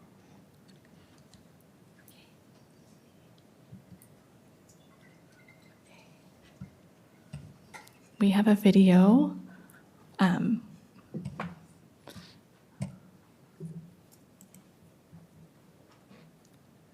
me, leadership means that you're teaching other people how to be a leader.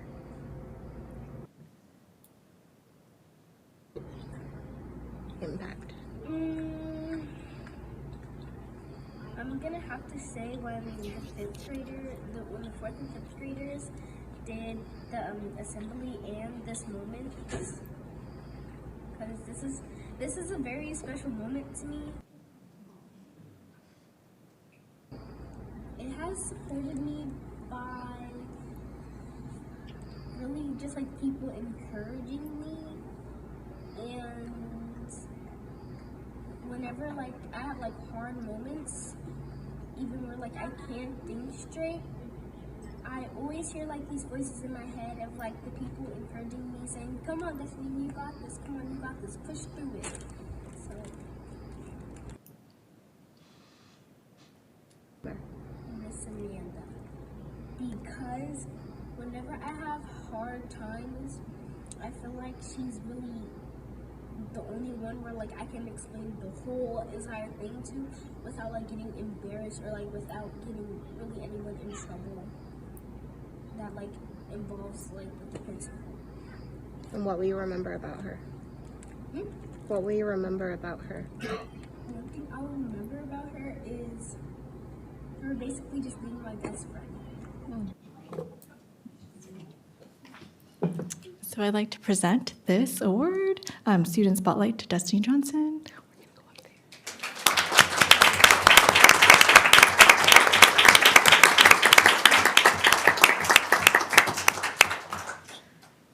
Could we get a picture of Destiny? And then maybe get one with her family that's here Yeah. too? Yeah.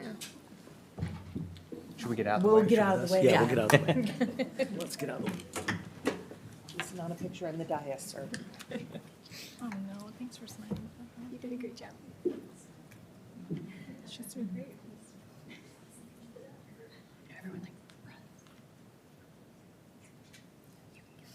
Three, 1, 2, 3.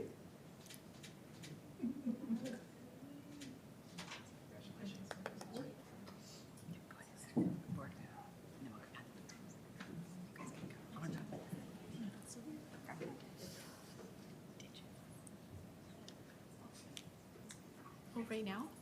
Oh, Head on in.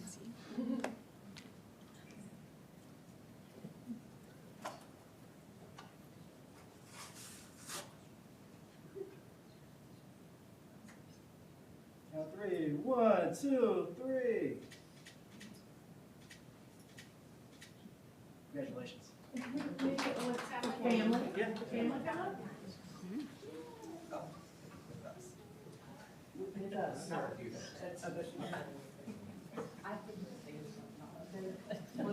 You don't have to be in Spanish. Let's do, we got family alone.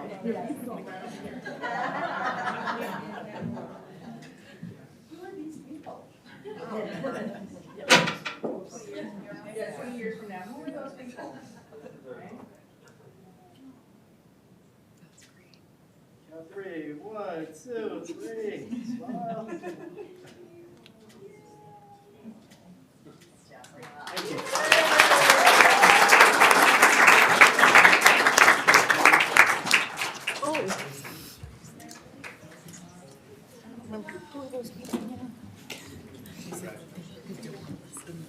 Yeah, they do.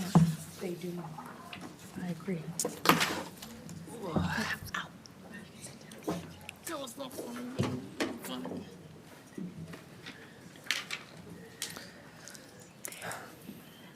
Thank you, Principal Lee. Do you mind if I see if the board has any questions?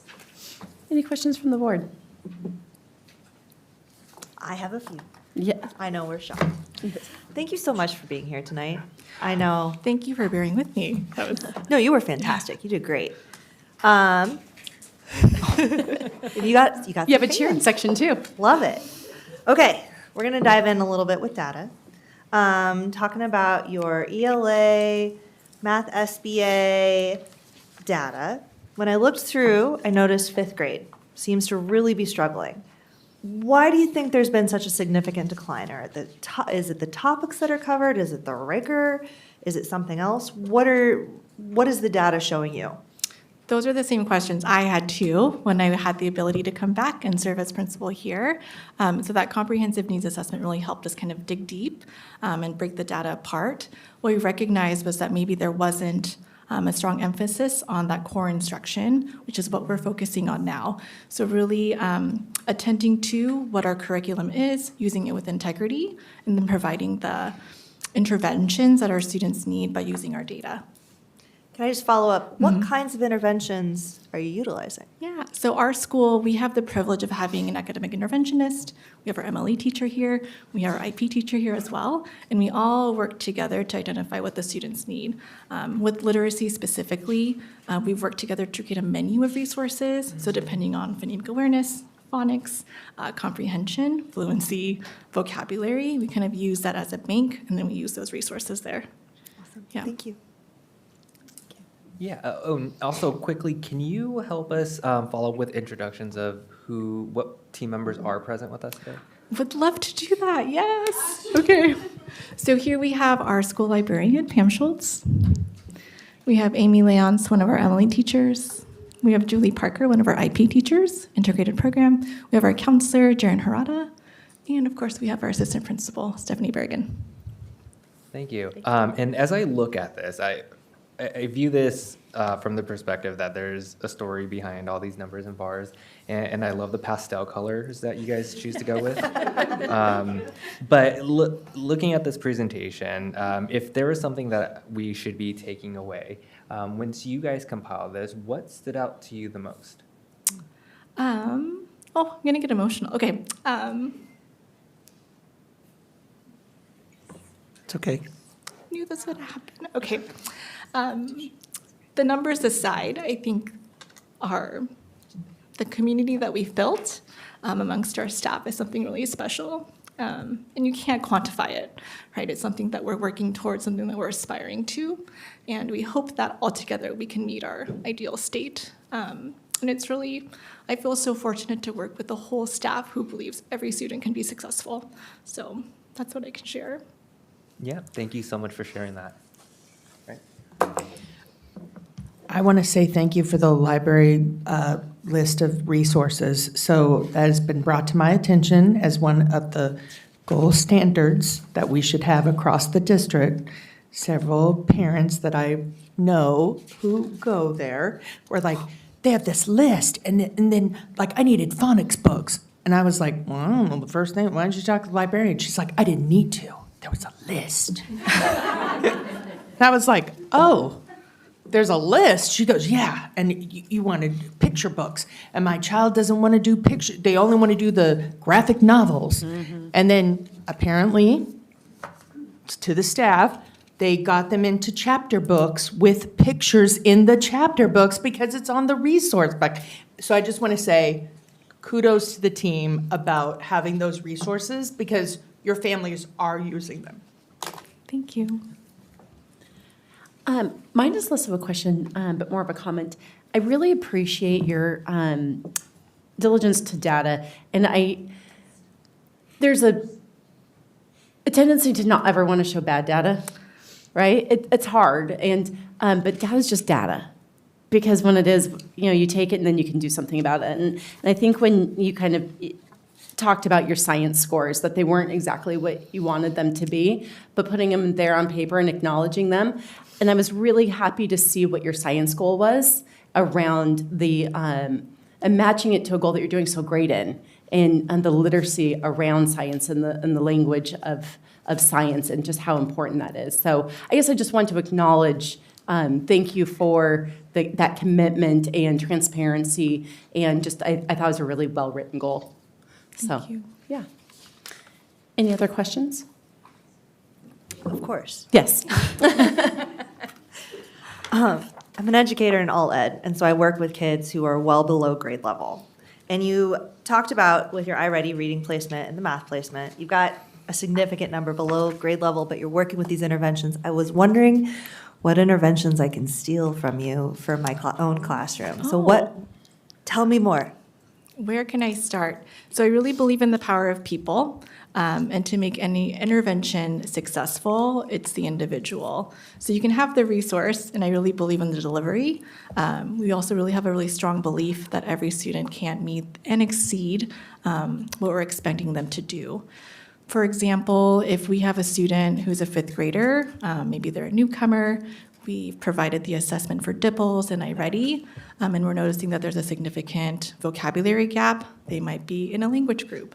They might also receive intervention with the para, but they're also still receiving that strong core instruction. So the integrity of the curriculum, and we're really getting proficient at, digging into the data to figure out what exactly can we diagnose, what exactly can we provide, and so that's kind of where we're at. But there's no magical, unfortunately, just one tool. I think it's the people. Yeah. And if I could just add to that, having had a chance to sit with principal leads, is the collaboration with the staff you see here today, whether it be a special education teacher, a counselor, a grade level teacher, and I would call a PLC working together in analyzing the data. The other piece that's important that I remember our conversation was, how do we share our craft together on the things that are working? Oftentimes our classrooms are, just us, right? But when we start working together and share our craft together, and especially our instructional strategies, and share our data, regardless of what it is that's part of it. And the last piece I'll share is that one of the things that we've been doing since No Child Left Behind and the reauthorization is not simply looking at that ESPA data. We're looking at data like street data, which you heard today, and I know that Principal Lee is working through that. But really, it's the progress that students are making. And you notice in some of the data is progress they're making from just making progress to the next step. Oftentimes, that's not seen, but that's something that our kids need to see. And then you'll hear more comments like the student you had today about, hey, they care about me because I struggle and I have an adult that can help me. So, sorry, but I remember our conversation. Thank you. Yeah, I think my takeaway is if you can share your color palette with some of our other presenters, it'd be nice to see some more of this variety. But no, nothing else for me. We will do our best. I'm good. Thank you. Thank you so much. Thank you. so Thank you much. to the ECL staff as well. Okay, thank you.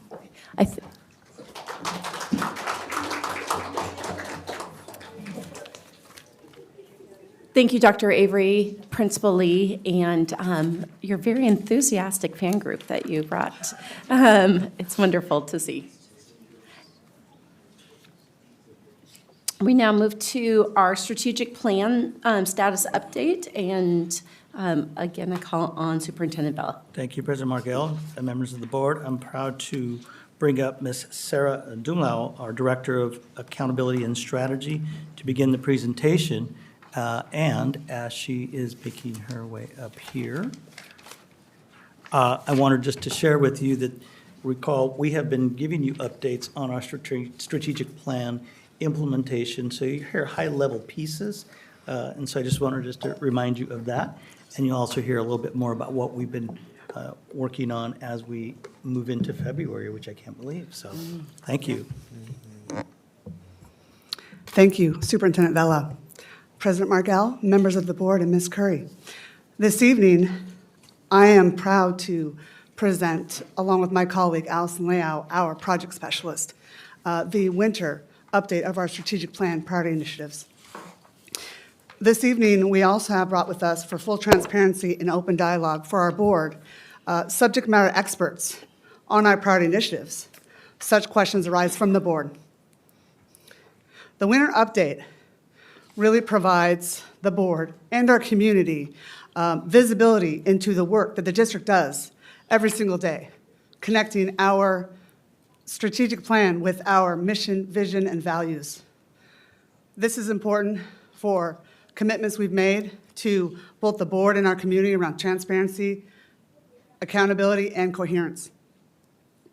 So this evening, as mentioned, Allison will walk us through just a brief update on our priority initiatives, and I will go ahead and just do a quick overview of our cadence for data, and I will also then provide just a quick update of how we got here as a district. So our strategic plan reporting and data cadence begins in the fall. In the fall, we present to the board our current priority initiatives with their approved scope of work. Within that, we present to the board priority initiatives that continue or are concluding based on that approved scope of work. We also bring to the board key metrics as well as a refresh of our strategic plan dashboard. Kent School District is a leader in providing transparency to the board and our community around how we are doing, aligning metrics to each of our strategic goals. This information can be found on our external website. If you go to our About section and then scroll down to Strategic Plan, you will find our full strategic plan in multiple languages, as well as our dashboard for full transparency. Within that, you will then find multi-years worth of data within key metrics under each goal. It's really important for the system to provide a through line between the board priorities and the outcomes seen through the strategic plan. In the winter, aligned to our current agenda this evening, we will provide a mid-year review of our priority initiatives, as well as announce any new initiatives. This evening, Allison will announce the continuation of Phase 2 of our K-12 literacy and mathematics initiative. In the winter, we also, actually, I would just want to say, sorry, I lost my train of thought for a moment. I also want to acknowledge that as in the fall, we were honored to follow school presentations that really are a through line with their local work on their actions and priorities aligned to our strategic plan. It was an honor to hear the students from Meridian Elementary share the work that they are doing, as well as the great work happening at East Hill Elementary. Again, two amazing examples of schools that are aligning their school improvement plans to the goals of our strategic plan. In the spring, we provide the board an update with our accomplishments of our priority initiatives, as also aligned to the superintendent's evaluation. And in the summer, we provide an update to our board through our newsletter to provide an end-of-year recap of how the district and the system did with our priority initiatives, and then really to gauge and to direct future planning.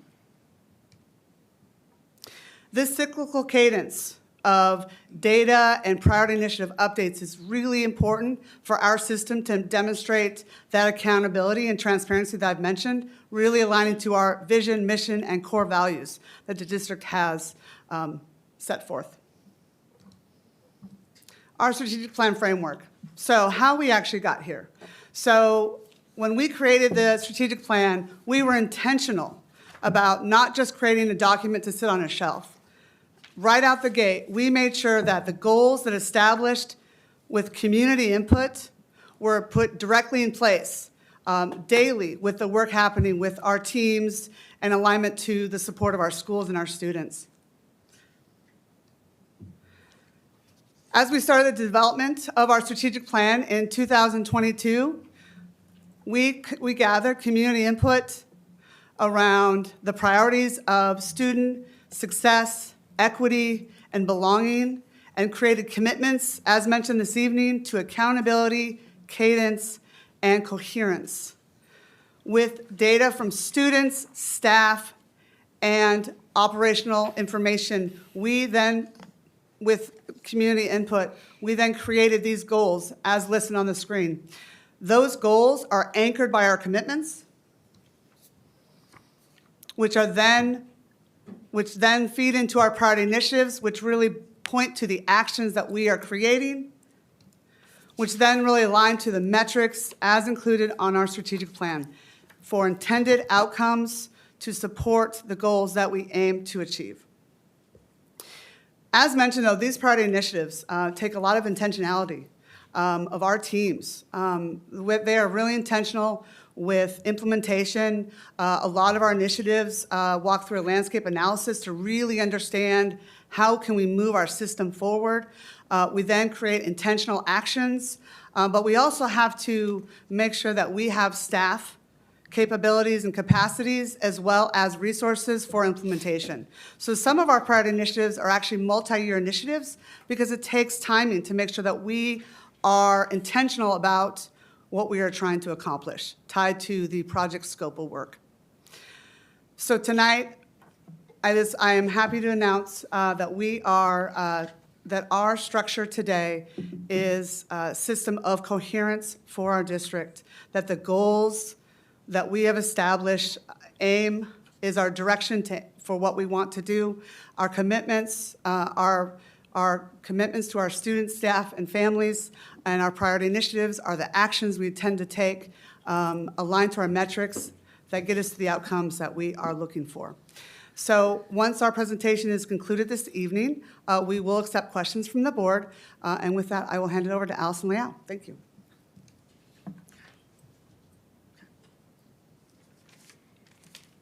Thanks, Sarah. Okay, so the next 3 slides are highlights of the current status of our priority initiatives, where work is progressing, has been completed, and how the work is supporting long-term strategic plan goal process. Sorry. Oh my God. Sarah. How do I advance it? Okay. Okay, just the arrow. Very simple. Okay, I'm sorry. So as a reminder, priority initiatives are time-bound projects designed to accelerate progress towards the long-term strategic plan measures, as Sarah just outlined in the previous slide. This first slide provides a high-level status update of priority initiatives supporting Goal 1. Instructional leadership. Instructional Leadership Academy walkthroughs continue, aligned with school improvement plan strategies. Winter benchmark data is informing instructional priorities and leadership coaching moving into spring. Next is the MTSS initiative.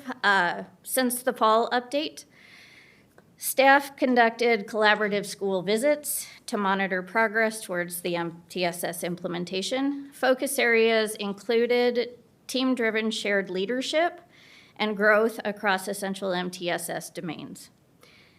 System calibration continues to strengthen coherence, data use, and consistency across schools. The next initiative is STEM City of Kent. STEM clubs have expanded, and the industry and college field trips continue. On-site career exposure during school has increased, and recruitment is underway for Constructing Futures, aerospace pre-apprenticeships, and Ajax youth apprenticeships to expand equitable work-based learning. Next slide. Okay. This slide will show goals 2 through 4, starting with goal 2, student leadership opportunities. So the student leadership and advisory structures are operating consistently. Regional collaboration continues to advance the student voice policy, and the student voice toolkit is currently under development, hopefully launching spring 2026. Next is sports NAASB participation under goal 3. Gap plans and the landscape information have been analyzed, and this will inform the next steps for the project and a communication plan development. Winter work will focus on strengthening accountability and preparing for activity tracking in final forms to improve access and equity. Under Goal 4, we have affinity-based opportunities. The focus since fall has been on building out the affinity group hub site and the Kent Educators of Color network space on StaffLink. The structure and supports are in place, so affinity groups have a centralized, sustainable space as this work moves towards the rollout. So these updates reflect the continued momentum across instruction, student engagement, and staff belonging. The last slide I have is, this slide here is continued Goal 1 priority initiatives. So with several initiatives completed, the district is positioned to move into the next phase of Goal 1 work. K-12 literacy, sustainability, and refinement. This initiative sustains and refines Tier 1 literacy and writing instruction. It focuses on CKLA refinement, MTSS alignment, and equity-focused data use. The impact is greater instructional consistency and sustained literacy gains. The next initiative is mathematics, building thinking classrooms, expansion and refinement. This initiative refines the district-wide implementation of building thinking classrooms. Emphasis is on fidelity through coaching, professional learning, and student voice. The impact is higher engagement and consistent math practices. Both initiatives reflect a shift from implementation to sustainability and long-term instructional impact. Thank you for your time this evening and for the opportunity to share this update. Representatives from the project teams are here to support you with any questions you may have. And I look forward to our next update in the spring.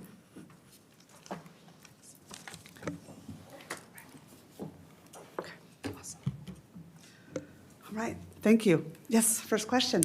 President Margell? I'll go ahead and call on Director Cook. Thank you. Thanks. So my first question is, first off, I want to say thank you for the update. I do appreciate the amount of work that you guys put in. And I do appreciate hearing about the work being done, but I'm noticing that we're not seeing the actual data on the core strategic plan metrics. Our plan sets specific targets, like 95% graduation rate, 100% of students showing growth on benchmarks, 100% earning college credit or certification by graduation.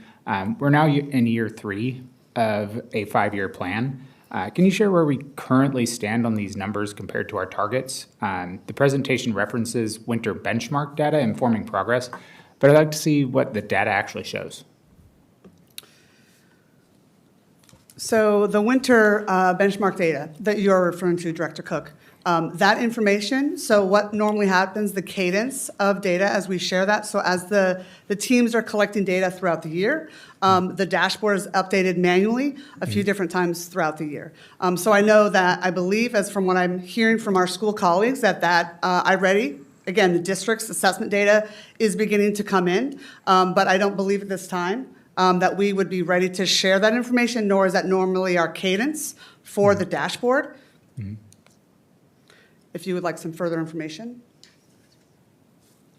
Is that, yeah. Yeah. I just, do you know when we'll have that then? Would that be something that we'll see in our next update? So our normal cadence for district assessment data usually actually comes in the fall. So as you may recall from our fall update, we do a huge update about the dashboard. We bring forward key metrics. But again, as the board directs the superintendent, we would be more than happy to drill in further and even really provide some additional data if that is really what the board would like. Thank you. I appreciate it. Thank you.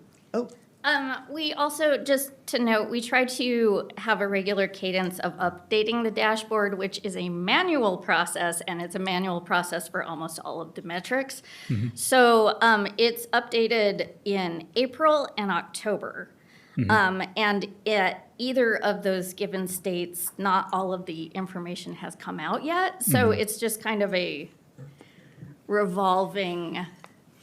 I see. Yeah.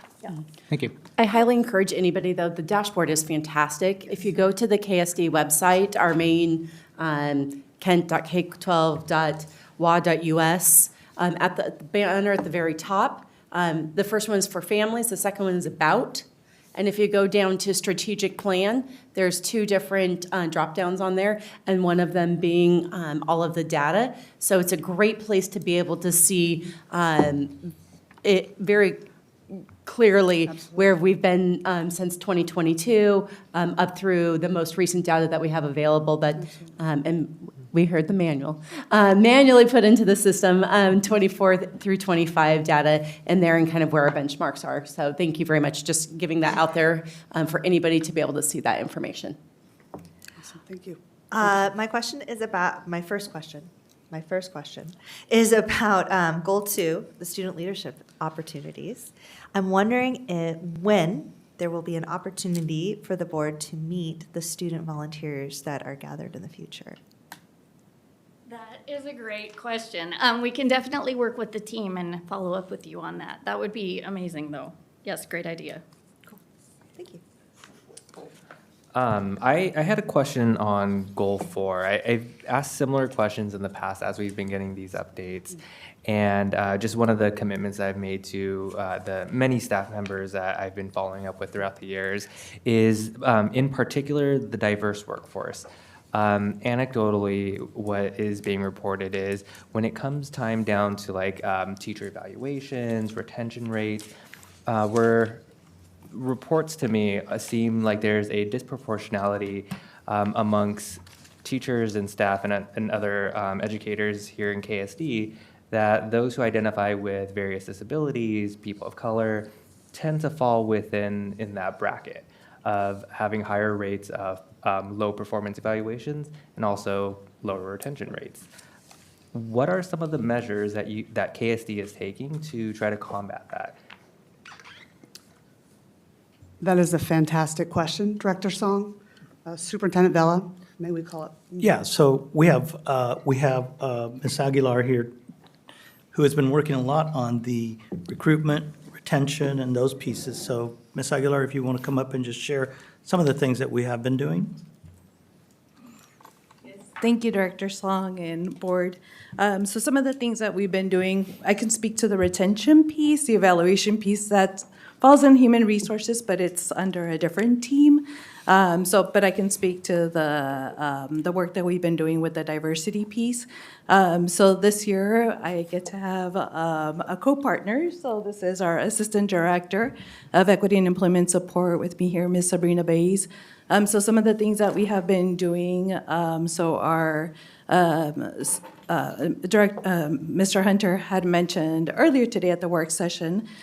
So one of the things that we do is that we are out in our community. We've been working with our Kent Educators of Color Network, partnering with them also to be able to get additional ideas of what to do. We've also been out in our community, so like the Kent Cornucopia Days, Kent International Festival. We have relationships with different colleges that we work with as well and that we recruit. So for example, like Central Washington University, seeing what universities have teacher programs that also have high diversity percentages of students in their programs as well. So we do our research, seek out which universities have that to be able to partner with them and attend their career fairs. But we want to start from internal and then go out.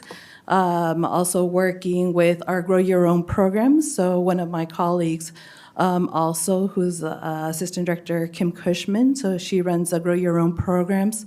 So working with her, so this is the pipeline from para to teacher program as well. So we start internal and then branch out from there. Does that answer your question? Yeah, I wasn't looking for anything in particular. Just want to get an update in general of what the process has been looking like. Yeah, So thank you. no, so that, and then we take all different types of suggestions, but more than anything is trying to seek out those stakeholders that would have that information, and then just not standing in the status quo, but really brainstorming, reimagining what are we doing different, taking all of those opportunities that we had, that we went through from COVID as well, to just continue to build on our resources. Thank you very much. Thank you. Vice President Gregory. I have a question on the affinity-based opportunities. First, I love the fact that we have a centralized website now for people to be able to have a centralized place to communicate, and that's very important, especially in this digital age when we're all working and having a single source. That's fantastic.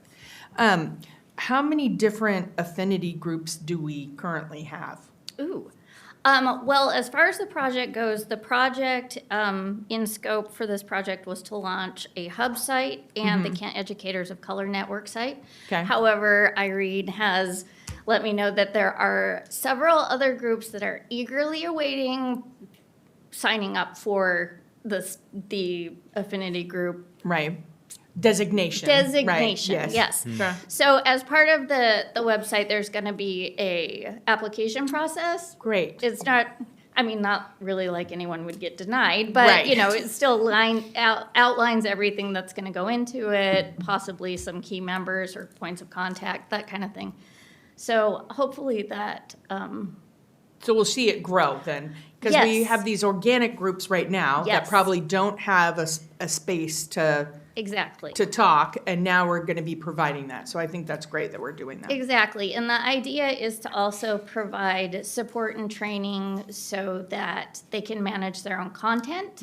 So it's not like it's going through an intermediary that's editing anything or whatever. So there will be people that will help them support the website or the sites that they're putting content on. Also, it's going to be more of a space for people to just support each other and Right. ideas, like things that have worked for them, different activities that are going on in the community, that type of thing. So it should be pretty great.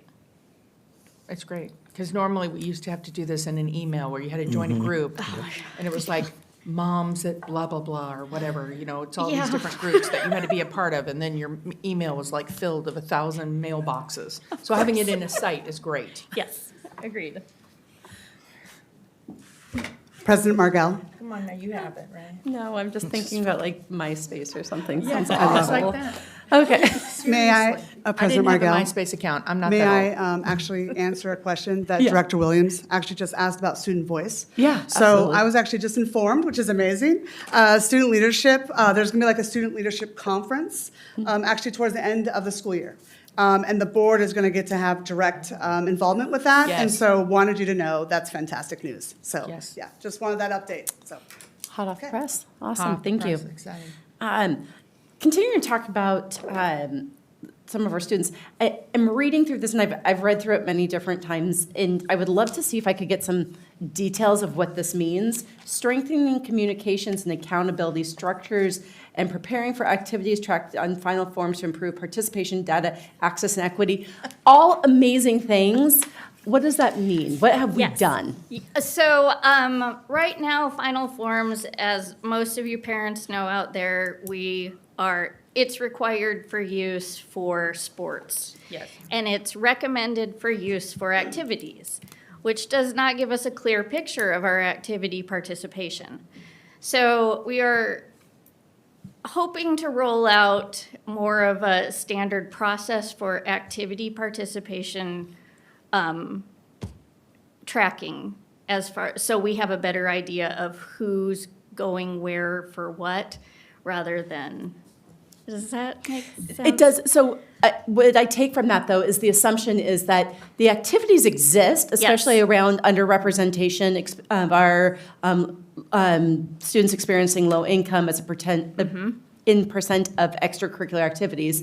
And so it sounds like what it is our assumption is that the activities are happening, but we can only track it right now really easily with our sports. And we believe that extracurricular is happening in other areas too, that we're trying to get better at the tracking so we can have better reporting. Exactly. Okay. I don't know if the assumption is, the assumption is we know activities are happening that aren't being tracked, but Sure. I don't know if activities that are happening that are not being tracked contain, kids that are underrepresented and part of the, metrics on the GAP plan. So it will lead to better accuracy going forward. We just don't know what it looks like because we don't know, because it's not tracked. Totally makes sense. Could you expand on then if the assumption isn't that maybe that there might still actually be a gap even with better tracking? Oh, there might be. Yeah. Could we talk about what some of the activities are around decreasing that gap? Yes, absolutely. So I was working with Lauren Paz she's the ASB coordinator. Yes, so on a communication plan to get the word out on making sure, for one thing, people are getting their ASB card. And that's like one of the major stumbling blocks is there's still kids that aren't getting an ASB card. So get your ASB card, and then how, what's it good for? How's it going to help you? That kind of thing, because they still have to pay for it. So increasing awareness around the ASB card, just getting them, and then advertising, going to stuff, making sure kids know that, the sports or this activity is coming out, it's no cut, everyone's invited, that kind of thing. So it's gonna be a big push regarding just advertisements within schools by the ASB coordinators at the schools. So we're working that out.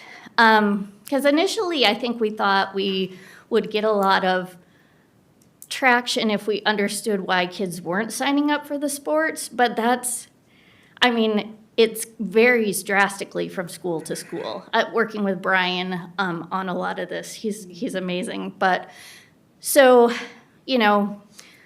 there's very clear reasons why in high school people don't come out for baseball.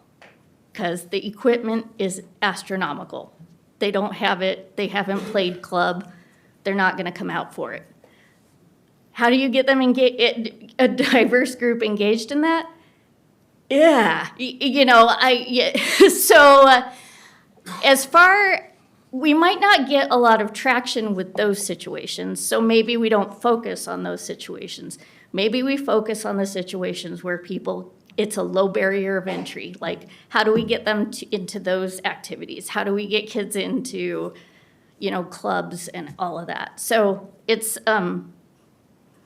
a lot came out in the landscape analysis. And then another piece of that is the gap plans. The schools write the gap plans themselves. Actually, the students at the schools work on the gap plans themselves. But there's very little accountability for what they said that they're going to do. So a lot of that is just going to be a lot of follow-up. Hey, you guys made this awesome plan. What'd you do? So it's not just another gap plan every year. So yes, a lot of moving parts. Thank you. Yeah. And is it true that if a family qualifies for free or reduced lunch, they do get their ASB card fee Yes, that's paid right. for? Yes, That's right. Okay. President Margot, little quick correction. The Student Leadership Conference is a student work session that we'll be having, so just wanted to correct that. Better. Thank you. Thank you, Superintendent Bell. Perfect. Thank you. Okay. I'm going to fumble my words, and so I'm going to apologize in advance, because what I want to ask is, it's touchy, it's tricky, and I want to ask about affinity groups, okay? Because this is deep and important work.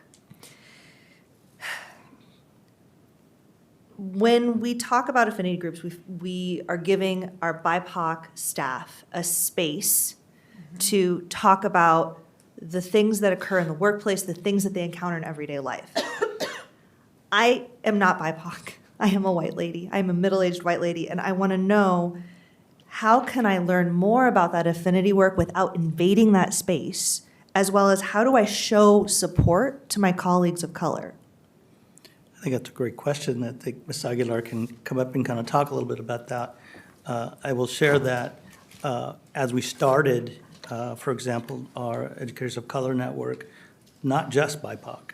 And so she'll share a little bit more about that, because the importance is about affinity groups. That is the importance. So I'll let her share. Yes, no, thank you. So this work isn't just something that started this year. So we've actually engaged in this, I think now over 2.5 years ago.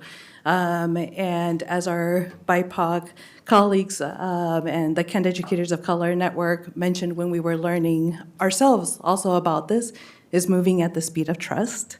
But within, we've learned a lot from that group. So when we first started to do this work, one of the questions was, do we even have affinity groups, right? So before even starting, we're gonna start the work of affinity groups, let's ask.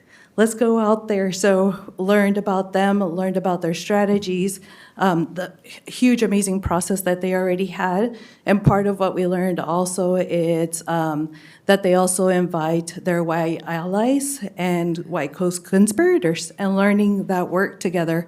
With that work that we were doing also, part of it was us being the learner in that space, and we were able to go to a couple of, so Highline has had a conference, it's through TAF, yes, and they're just continuing to learn, right? So even though you're not a person of BIPOC, it doesn't mean that you are not invited to that space. Our Kent Educators of Color members actually join us through new employee orientations as well, where one of our first slides for new employees, it's, hey, we have a Kent Educators of Color group, and you don't have to be a BIPOC member to be able to join. So welcome, new bus driver, new para, new teacher.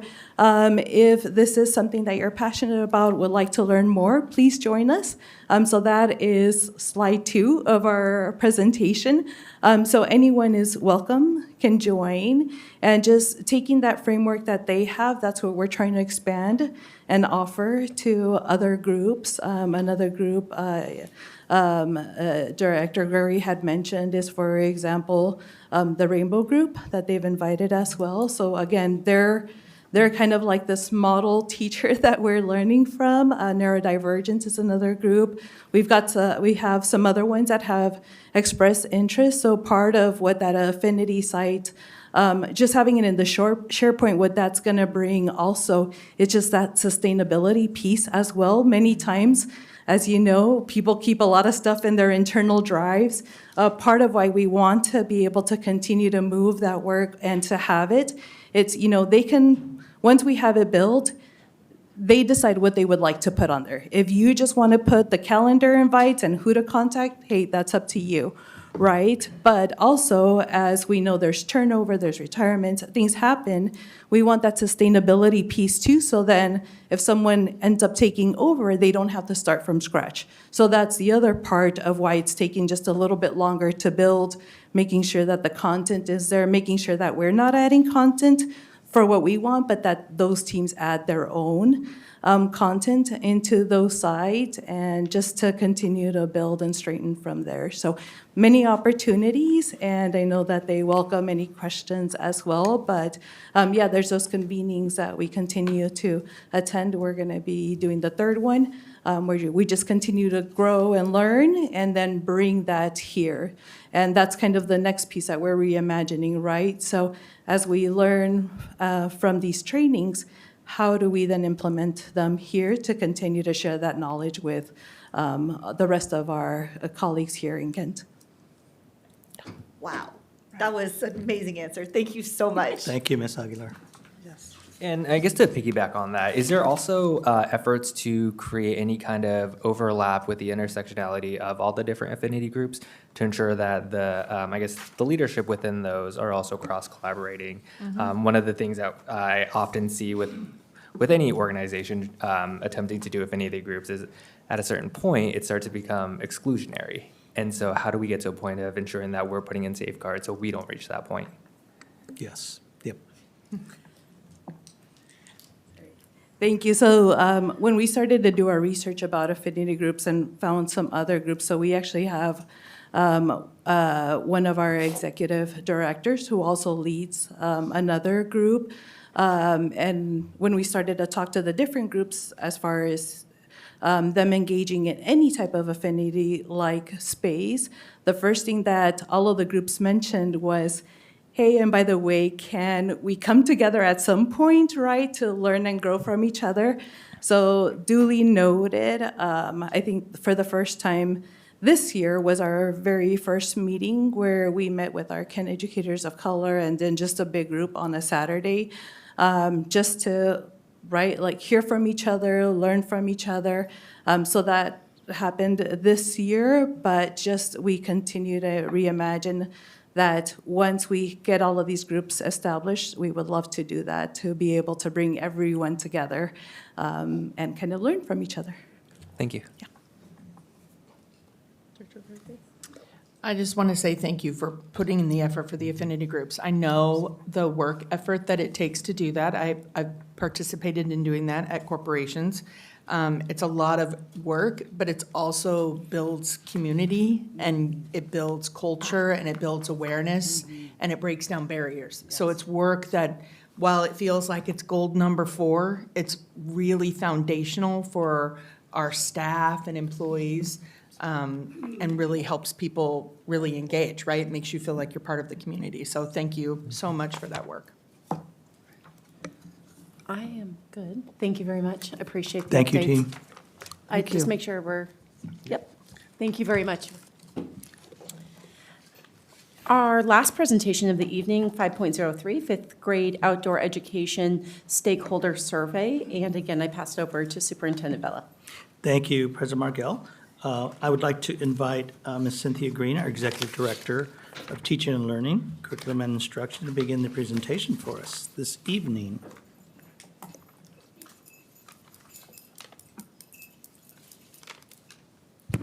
Good evening, Superintendent Vela, President Margell, members of the board, Ms. Curry. My name is Cynthia Green, and I'm the Executive Director of Teaching and Learning. It is my pleasure and privilege to introduce our team tonight. Director Rochelle Yates of Curriculum and Instruction, Assistant Director John Rismiller of Curriculum and Instruction, to share survey results from information on outdoor school.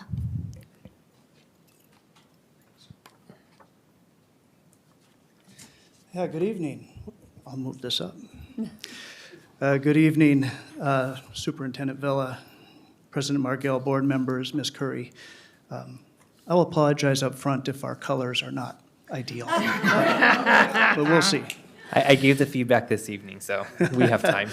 Yes. We have time. As Ms. Green mentioned, my name is John Rismiller. I am the Assistant Director for STEAM subject areas here in the Teaching Learning Community. And part of my responsibilities are outdoor education. I'm here with Rochelle Yates. She's our Director of Curriculum Instruction. I want to really thank you for the opportunity to come and share some of our findings from the fifth grade outdoor school stakeholder survey. We know that outdoor education is deeply valued in this district. It connects to a student's sense of belonging, relationship building, and whole child learning. Because of that importance, we approach this work with care, listening closely to students, families, staff voices, and grounding our recommendations in the data. Tonight, our goal is not to advocate for a single fixed model, but to share what we learned, identify where perspectives differ, and outline options that balance equity, student experience, and our current realities. One of KSD's values is community. And with that in mind, the survey was designed to understand stakeholder experiences and perspectives. We want to identify barriers to participation. We want to balance equity, student needs, and resources. We want to inform future education planning.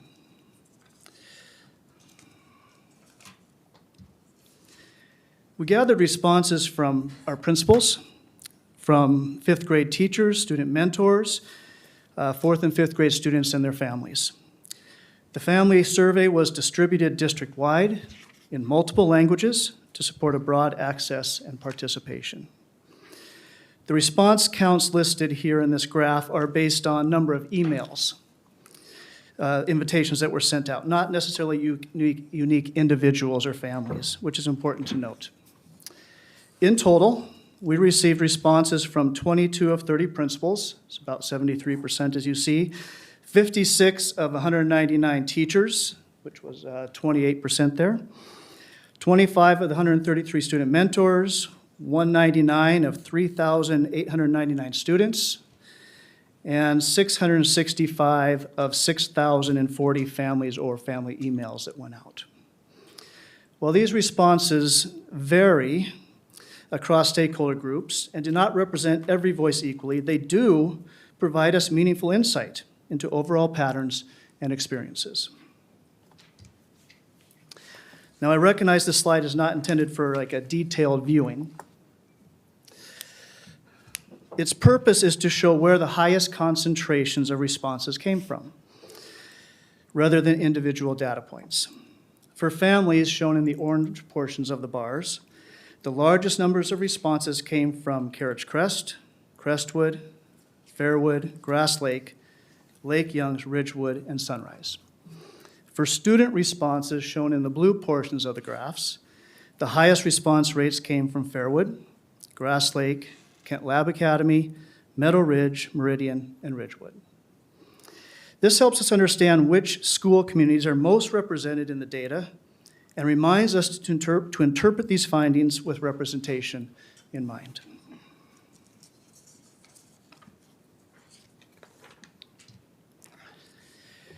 This slide shows survey responses grouped by title status to help us understand how representation varies across context. And just as a reminder, Title I schools are those where 40% or more of the student population qualifies for free or reduced lunch. You can see that overall, we received a higher number of responses from our non-Title I schools across all stakeholder groups, particularly from families and students. Now, while Title I schools are represented in the data, they do account for a smaller percentage of the total responses, while representing a larger percentage of our schools, 19 in total. This means the findings reflect stronger participation from non-Title I communities. This disparity, though, does not suggest differences in interest or value placed on outdoor education. Rather, it highlights ongoing challenges related to access and to communication and engagement that we must continue to address to ensure all voices are heard. Survey participation was also not evenly distributed across racial and ethnic groups. Some groups are underrepresented in responses when compared to our overall student population. The largest share of responses came from families identifying as white, that's the blue section there, at 46% of the responses. And then the Asian, represented by red, at 16% of our responses. Together, those two account for approximately 62% of family responses. For context, the district enrollment is more evenly distributed. Approximately 28% white, 24% Hispanic, Latino, Latina, 23% Asian or Pacific Islander, and about 13% Black or African American. This difference between survey participation and district enrollment just represents a representation gap. At this time, I'll turn it over to Director Yates to continue.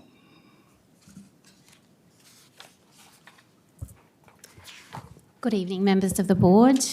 Thanks for the opportunity to present to you today. I'd like to share some of the key findings from the survey. When asked about preferred length of stay, perspectives differed by role. Students and teachers most often preferred 3 days, 2 nights. Principals and families most often preferred 2 days, 1 night. This tells us something important. There's no single model that fully satisfied all stakeholders. Any recommendation requires trade-offs, and the data helps us understand where those tensions exist. This finding relates to students and families' comfort with overnight stay. Overall, about 75% of students and families reported being comfortable with an overnight stay. Families were slightly more likely than students to express discomfort, 22% compared to 12%. By race and ethnicity, students and families identifying as Middle Eastern or North African expressed the highest levels of discomfort, while Asian, Black African American, Hispanic, Latinx, and Native Hawaiian Alaskan families most often reported being somewhat comfortable. This does not indicate opposition, but it does signal the need for stronger communication, cultural responsiveness, and trust building. Students and families identified some barriers that would prevent them from sending their student to outdoor education experiences. The two most common themes were safety concerns, clarity and consistency of communication.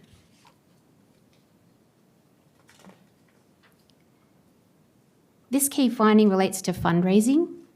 50% of principals, 68% of teachers, 72% of families indicated willingness to support fundraising efforts for outdoor education.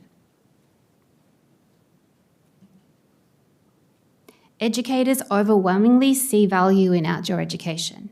82% of teachers and 64% of principals indicated camp is very or somewhat important. Of that same stakeholder group, more than 80% agreed outdoor education should be explicitly taught prior to camp. High school student mentors indicated they overwhelmingly valued outdoor education mentoring opportunities.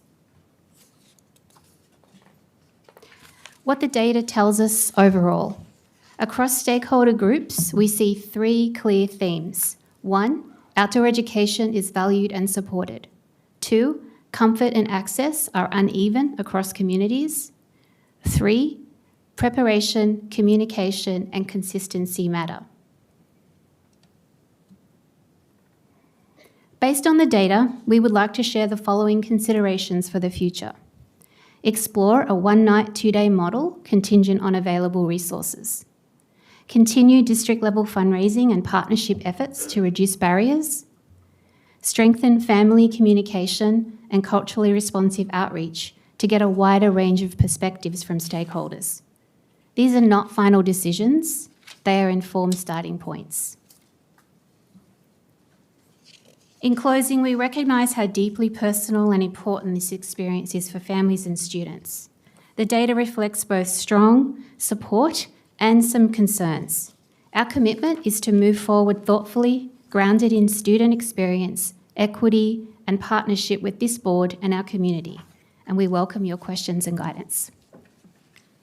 Thank you very much. Before we start comments from the board, we have a public's comment that's on video. So if we could play that, please.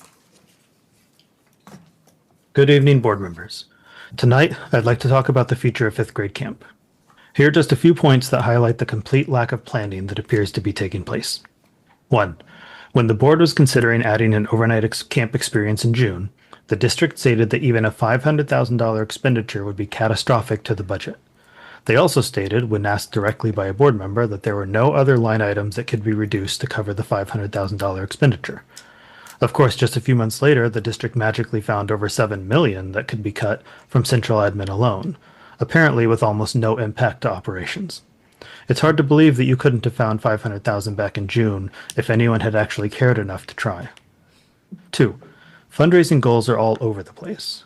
Originally, the district stated that Kent Schools Foundation, KSF, would be fundraising to backfill money for this year's camp. When KSF said that wasn't feasible, it shifted to fundraising for next year. Then, when King County gave $560,000 to help cover camp next year, it shifted again to be fundraising for some unknown future year. Now, KSF has completely shut down fundraising for camp. The plan for fundraising was never well thought out and apparently has now been abandoned, seemingly because no one wants to commit to a goal or a plan. 3. The district already knew they wanted to switch to Waskowitz way back in June when the board was discussing 5th grade camp, but that was never presented. In fact, the board was never told about the plan until after the contract had been signed and after it was too late to change anything. The cost of a single night camp at Waskowitz is $525,000, according to an email from the district. And my estimate for a single night experience at Osprey, confirmed by the camp director, was less than $600,000, which means if we do bring back an overnight experience, we will be saving almost no money by switching. The district completely burned a bridge with a community partner who had dedicated space for KSD, and instead switched to a local school district that happens to be one of the only other Digital Promise districts in the area, the same year that the district is hosting a Digital Promise convention. Do you still think we switched because of costs? I don't. As you can see in the presentation, feedback overwhelmingly supports an overnight experience and overwhelmingly opposes an extended day option. If you really care about camp, if you care about student and community feedback, then you need to ensure that students receive an overnight camp experience. We're already halfway through the school year, and you stated that you wanted to take time to make sure camp was sustainable, yet it doesn't appear that anyone has done anything to make sure there is a plan. This is not a matter of funding, it's a matter of priorities, and your decision regarding camp will clearly show the community how much you prioritize their feedback.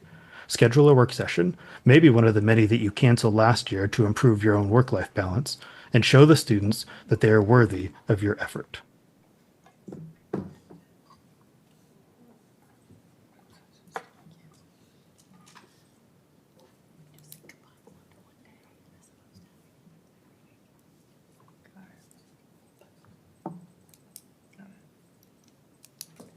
Well, now we're open for discussion. Open it. All right, so I'm a little concerned with the data that we have here. And first off, thank you for presenting and everything. I do appreciate the work that you've done. I compared the survey respondent demographics to our actual district demographics, and the gaps are pretty significant. White families make up roughly 26% of our district, but are represented as 68% of the survey respondents.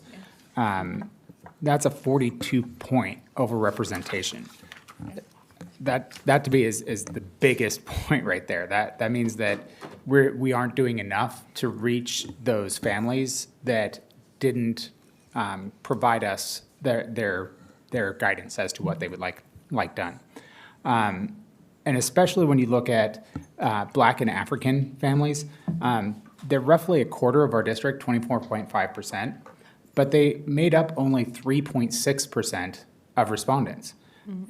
That makes it very difficult for us to be saying that we're making a decision based on what people are saying when we don't know what people are saying. We're basing it on like certain people, I suppose. With Hispanic families, it's something similar. They're underrepresented by about 7%, 23.7% of our district, but only 17% of our respondents. Combined with the fact that only 5% of students and 11% of families responded overall, I'm concerned that we're designing a program based on feedback that doesn't reflect what our community actually wants and needs. What steps are we going to take to gather meaningful input from our Black, Hispanic, Asian, and other underrepresented families before finalizing our program decisions? And how much weight should we give these survey results given this skewed demographic?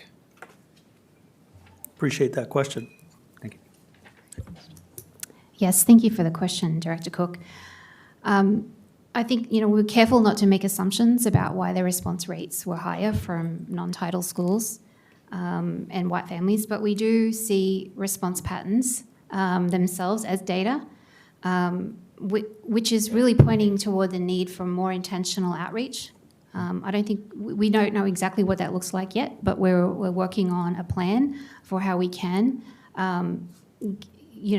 design some opportunities to get feedback in a accessible and meaningful way from all stakeholders in the community. Okay. Thank you. You guys did such a good job because my first 5 questions you answered in your presentation, and Director Cook, thank you. Again. I want to talk about your key findings fundraising, which is slide 11, where it talks about 50% of principals, 68% of teachers, 72% of parents and families. And this was overall of all of the data collected. I'm wondering if, when you disaggregated your data, if you have a breakdown of this response by school and as well as title versus non-title. Thank you, Director Williams. We did see that question that you sent, and we haven't been able to gather that yet, but we can work on getting that information to you, and we can get that. Thank you. I'm going to piggyback on what Director Cook just talked about underrepresentation. We have certain schools responding, right? We can see that in the data where we have certain schools that we know are vocal, right? We know what schools those are.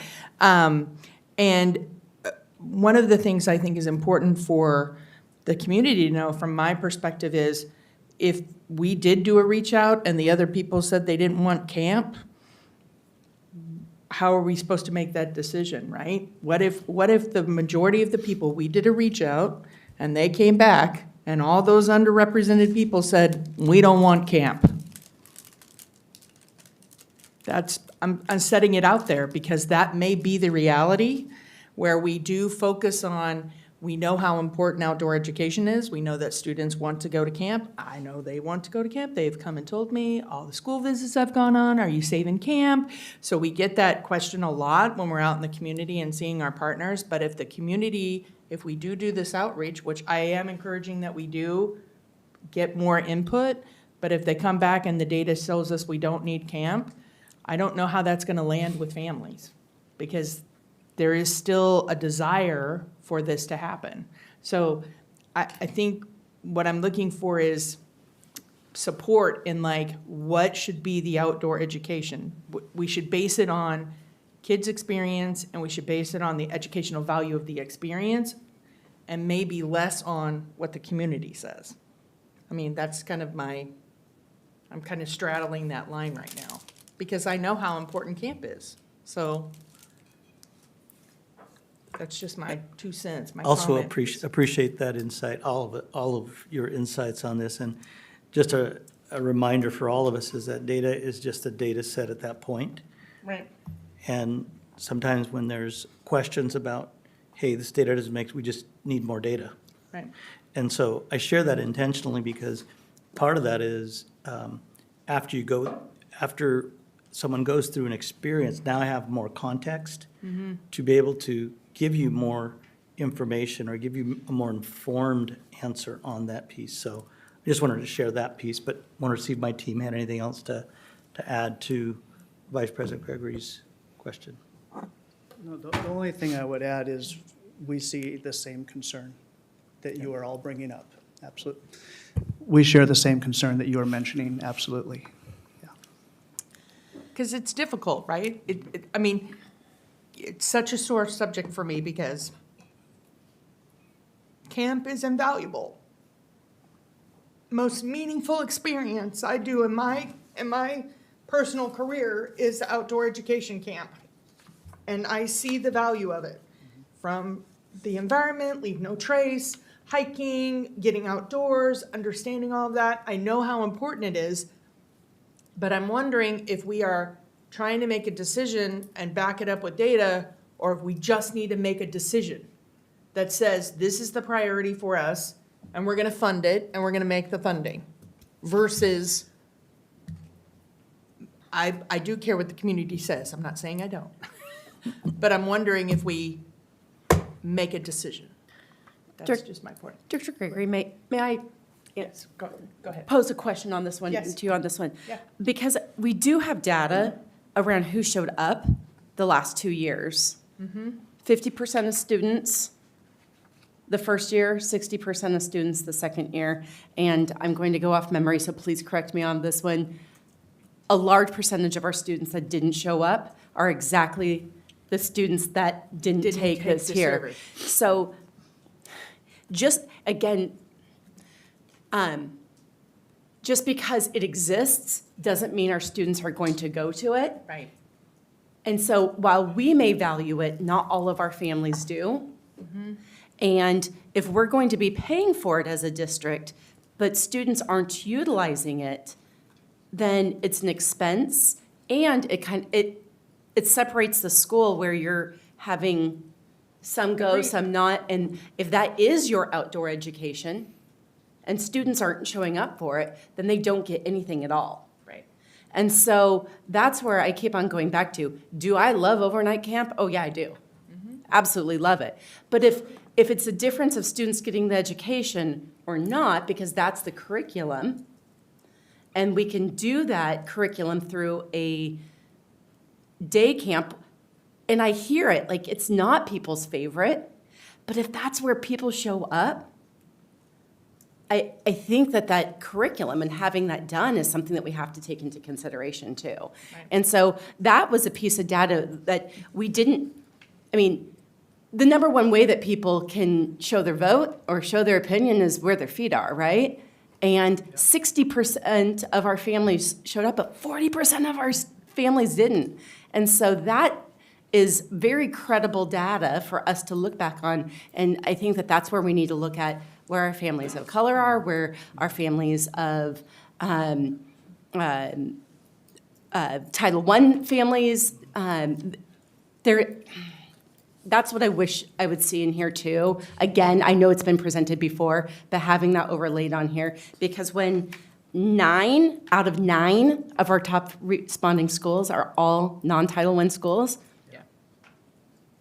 Yeah, I don't know. I think about the district's dollars, and I want the education to be equitably distributed throughout our district, and that's still where my vote is on.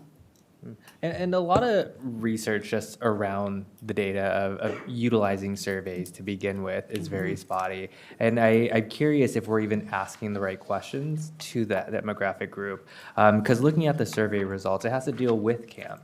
I haven't taken a look at all the survey questions, but are we even asking the importance or the impact that offering a camp even has to these families? Like, do they care about participating in the survey? Because most of the families, if they don't, they're just not going to send their kids. And so rather than putting in additional manpower, time, effort, and money trying to force people to complete a survey that's already been out, are you guys also looking at alternatives in changing the question with some of the demographics that aren't participating?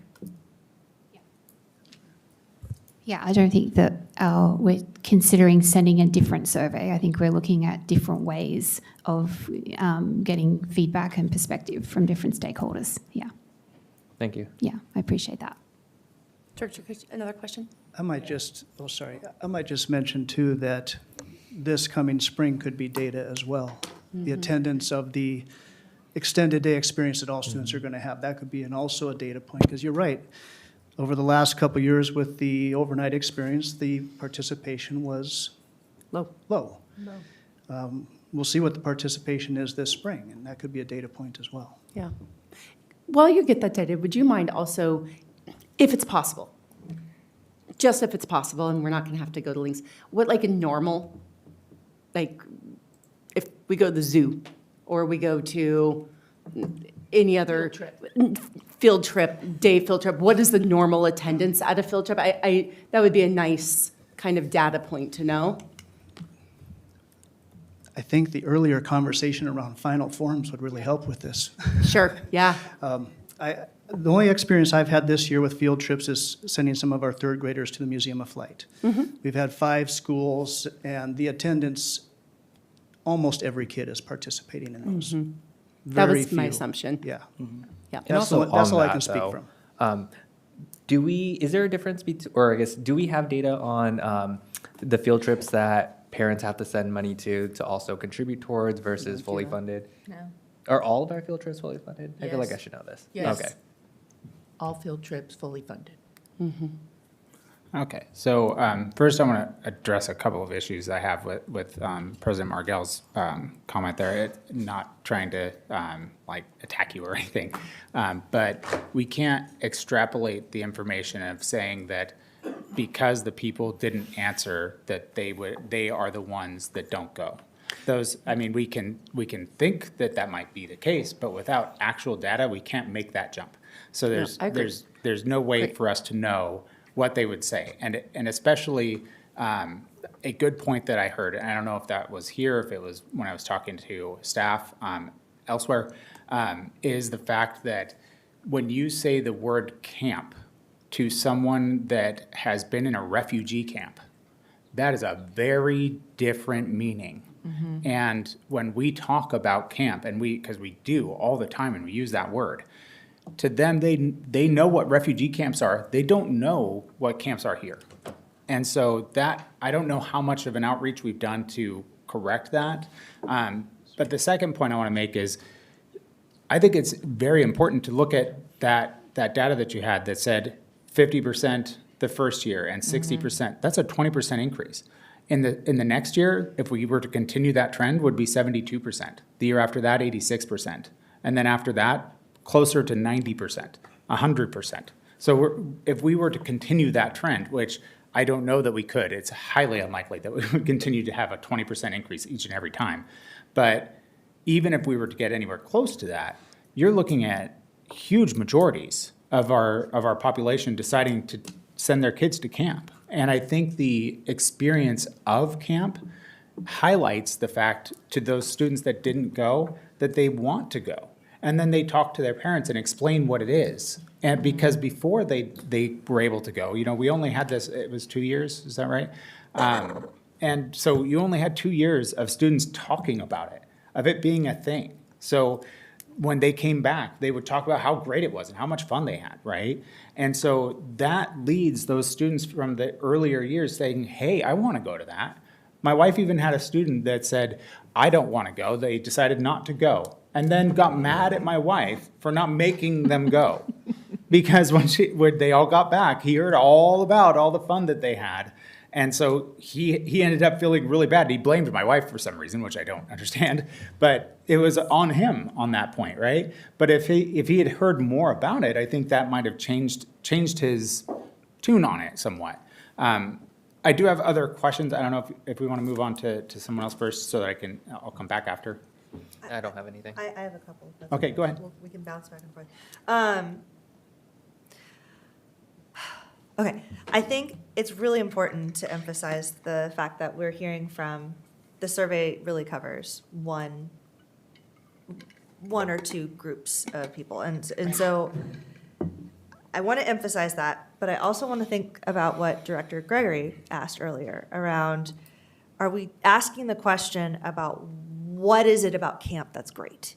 And I noticed in the survey, I know you guys read my questions in advance, but for the audience, the question I asked is, do we have responses from the student survey, the mentor survey, and the teacher survey for questions like, was there anything about your camp experience you wish were different? What did you like best about camp? And these were not multiple choice questions, but fill in short answer questions. I'd be really interested to hear those responses. In addition to, I had another thought and it's leaked out of my brain, so go ahead. Yeah, so thank you, Director Williams. We did look at those questions. One was, what did you like most about camp? That was asked to students. 14 students gave a response, and they most often valued hands-on activities, learning by doing, and being with their friends. Is that inclusive of the mentors as well, or is that just fifth graders? That was just fifth graders, but mentors were asked, what would you change about camp? 18 responded, and they said they wouldn't change anything, mostly, most respondents. There was a couple of ideas around how they can build their leadership opportunities. And then there was another question, how likely are you to recommend camp to one of your friends? That was for students. 17 students responded, and 12 of the 17 said likely or very likely. So I guess the reason I wanted to emphasize this, and now the thought has come back, is I like to tell my students this in my classroom, there's more than one way to skin a cat, which is really fun to tell my students because they're like, what? Why are you killing cats? And that is to say, there's more than one way to solve a problem. There's more than one model we can look at. It doesn't have to be extended day. It doesn't have to be 2 days, 3 days, or 3 nights, 3 days, 2 nights. There we go. We have a world of options that could better serve a wider swath of our community. And I don't think camp outdoor education is going away, but I do think that we have to reframe and relook at how are we best serving our kids and our families.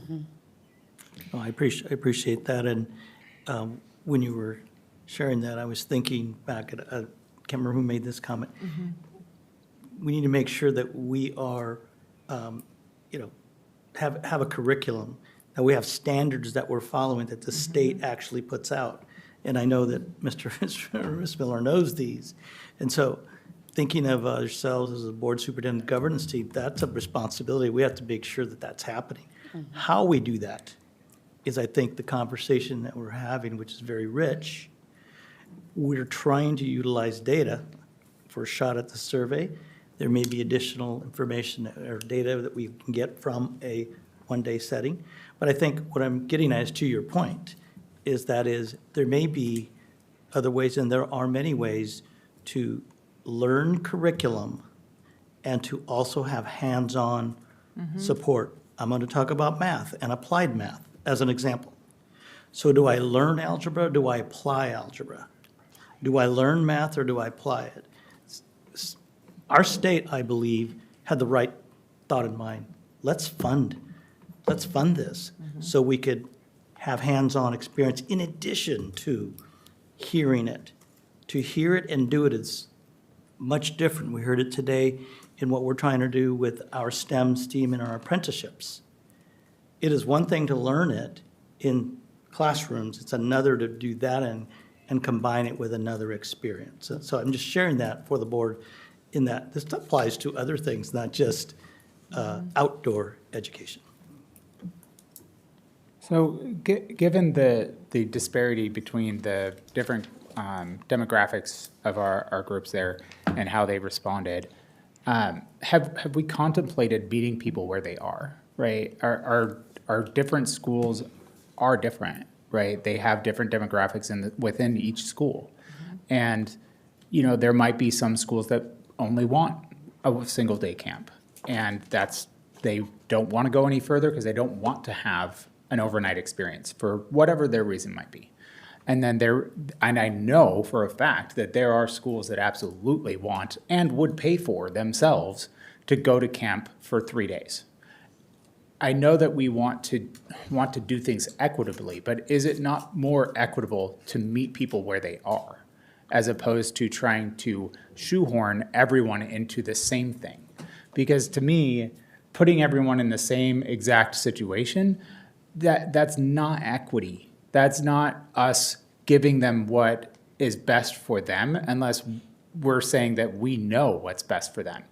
And I think we need to take that into account as well. And I don't know how we address that exactly, but it's something that I am concerned about.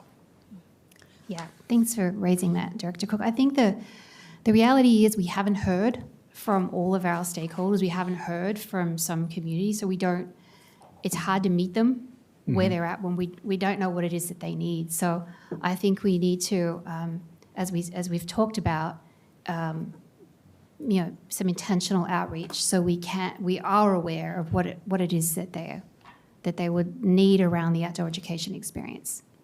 Well, and I guess the reason I bring it up is because if we have school, because we can see the data that it is very important to our white students and their families.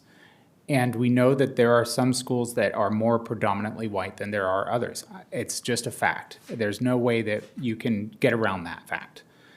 And if they want to pay for their kids to go to a 3-day camp, to me, that feels like that's something that we can reach out to them and say, you know what, we understand. And they're the ones responding. You know, we see that they're responding in much greater numbers than even what their demographic percentage-wise of the district equates to.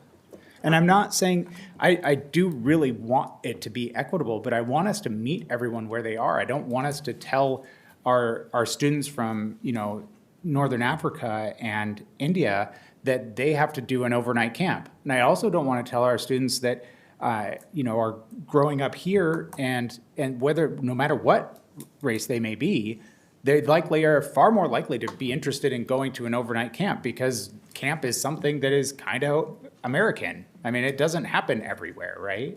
I think you've made some really, really excellent points, but Yes. I'll call you on it because you called Megan on it. Yes, of course. We don't know what our BIPOC families and our title schools want, because we haven't heard from them. We don't have the data. Yeah, I agree. And that's very concerning. And I don't, but like you also said, like the other side of that is that if they don't care about it, if that's not at all what they're going to do, but I guess like we need to maybe have a line item that says, I don't give a crap about camp. It doesn't make any difference to me. My kids are never going to go.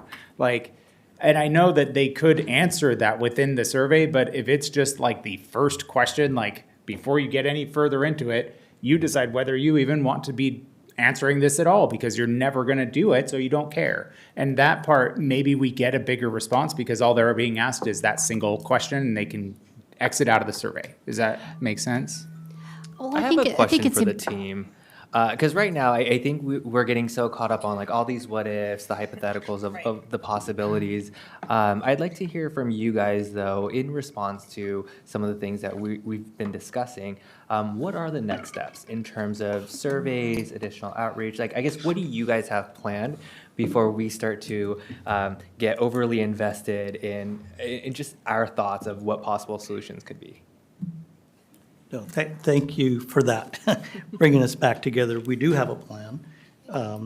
What we're discussing right now is what the data shared with us and how we're going to sustain outdoor education for the future. That's been always, I remember Vice President Gregory talking about that initially. And so we're just working together, but I think it's a good time to bring us back and summarize what next steps might be. Yes. So I'm going to have Executive Director Cynthia Green share next steps. I realize it's 9 o'clock and you're like, Rebecca, we don't want to hear your life story. I'm going to make myself very vulnerable and share a personal story with you. I am a second-generation American-born Korean. I grew up in a very Korean, culture-focused household. I was not allowed to go to camp. I was not allowed to sleep over anywhere. That is a part of my household culture and my Korean culture back then. My parents are immigrants, and they work 12-hour days, 7 days a week. They didn't care about a survey. I am only speaking for myself. So when we talk about and we reconsider, we should do another survey or we should ask different questions, I just want to keep in mind that it might not always be the priority to see what kid mail showed up or how to log into a survey. So considering doing a second survey, I just want to put that on the table that it might not be the priority of a family. We're making assumptions that by title, status, by families of color, that those are the ones that are not responding, but we're not quite sure what the data is saying. To say that we should reshape the way that we come to our families. Because the answer might always be no, we don't allow our kids to go on those experiences. So I just want to share my own personal story. I am not speaking for the families of Kent School District. And clearly you can see that she should have been able to go to camp. Look at her standing here as a 49-year-old woman. Now, as a parent of 2 teenagers, they both went to 5th grade camp. So I am a big supporter, but I just want you to know from my little story that accessibility matters, and sometimes the messages from the school might not be the priority in the moment, especially when you are referring to our families who are immigrants. So thank you. Thank you for letting me share that, but I just wanted you to hear that as you're reconsidering we should do another survey or we should ask questions a different way. I really appreciate the comment that you made there, because it really does kind of center us back into like each individual family and what their individual choices are, and they are all individuals that get to make their own choices. In that being the case, do you believe, and I know we can't extrapolate this beyond anything, but do you believe there is something that could have been done that, like a single day, like not overnight, would that have been acceptable? For me? For you with your parents? Yes. In that case? Yes. And would they have answered the response at that point? Because they'd still have to approve you going, right? I could never get my parents to, they were busy and they were not English fluent. Yeah. At the time. I would have to beg them to sign things from school. Yeah. And it wasn't until the teacher would give me a minus mark if I didn't turn it in that I would have to beg them to sign a thing. So that was old school. Yeah. That was in Wisconsin. That was in the 80s. Maybe things have changed. Yeah. But that was my motivation to get my parents to do a thing. Was it on the board? But it sounds Was it on the board? Was the minus mark on the board? Probably. You don't get recess until you turn this Yes. thing in. So, Yes, okay. Yeah, so. But I think it goes back to what we said earlier, and the thing was, how many kids go to field trips? If it's a field trip during the day of school, I could go. Yeah. It was during school time. It was Kids during go. school time, and you can go. Yeah. And if we offer a one-day camp experience that's hands-on, that's outdoor education focused, and it's a one-day experience, we're gonna have more participation. We will have almost 100% participation this year than waiting for years to get there. So don't hear me saying, I'm not saying. I have a preference. Yeah. I just want you to know, I'm speaking for myself and my experience, and this has been tugging at my heart since we began this conversation in the fall. And I just felt like today, hearing about how should we do it another way, we might get more input. My experience. So Appreciate I'm not that. speaking for all the families here. And we started with having Ms. Cynthia Green come up and give us the next steps. Yes, before, I still had questions. People kept on moving on, Yeah, so. go ahead. Sorry. We're sorry. No, that's okay. My question was about teachers, and it sounded like there was going to be more information to our teachers, at least I think that. And my question on that one is the participation of teachers at the camp. And so if there's a high percent that says that they want camp, great, are they going to be there? Because that was one of the things that I've noticed in, is parents feeling uncomfortable with children, other children being the main mentors without a trusted adult that they know. And so is that data that we have, or is that data that we can get if this is something either one day, multi-day? That would be important to me, is knowing the percentage of fifth grade teachers that are going to show You up. asking for like data from the past 2 years, what percentage of fifth grade teachers attended? That would be great. I can look in to see if that can be found. Yeah. Certainly, we can keep track of that this year. Yeah. Yep. Thank you. And I just want to point out that we can always send our kids to camp. There are many camps out there, especially, I'm sorry, I'm going to put it out there, affluent, middle-class white families can send their kids to camp. It still exists out there. I know it's not with your friends. I know it's not with your teacher. It exists out there. And when we're thinking about, again, being able to meet all of our students' needs, I get it.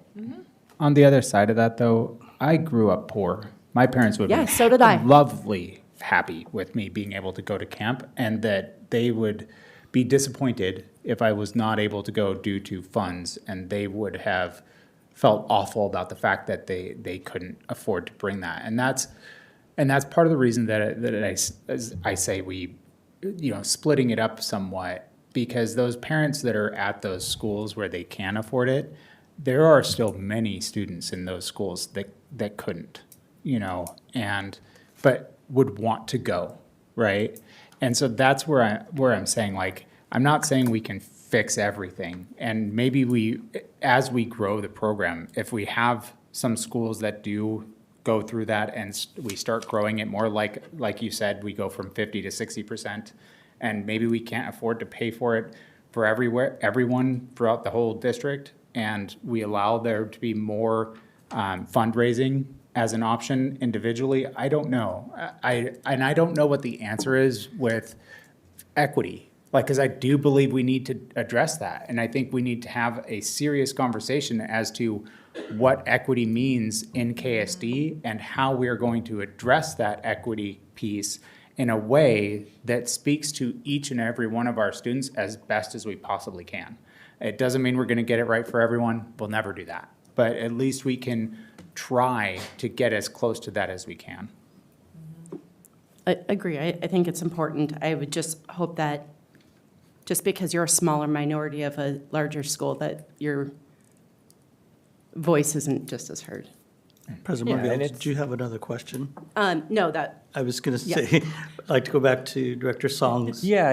What Again, might be just next my steps? comment with this again is Yeah. we're getting so stuck on just differences in philosophy of how we want to approach this. So I would love to hear Thank you. what are some of the next steps that we can consider. Screen. Yes, thank you. I've got this.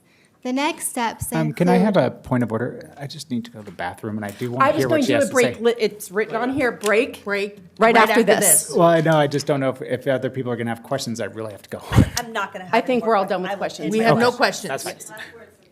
3 minutes. We are going to outdoor school for an extended day this year, and we will continue to follow up. It sounds like the need is around decision-making protocols for us for how we name and support what camp looks like going forward. Thank you for your thoughtful comments and questions tonight. Thank you. With that, it is 9:10, and we have been in our seats for a while. We are going to go ahead and take a 10-minute break. We will come back at 9:20.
Thank you so much. In effort to keep an efficient meeting going, it is 9:20.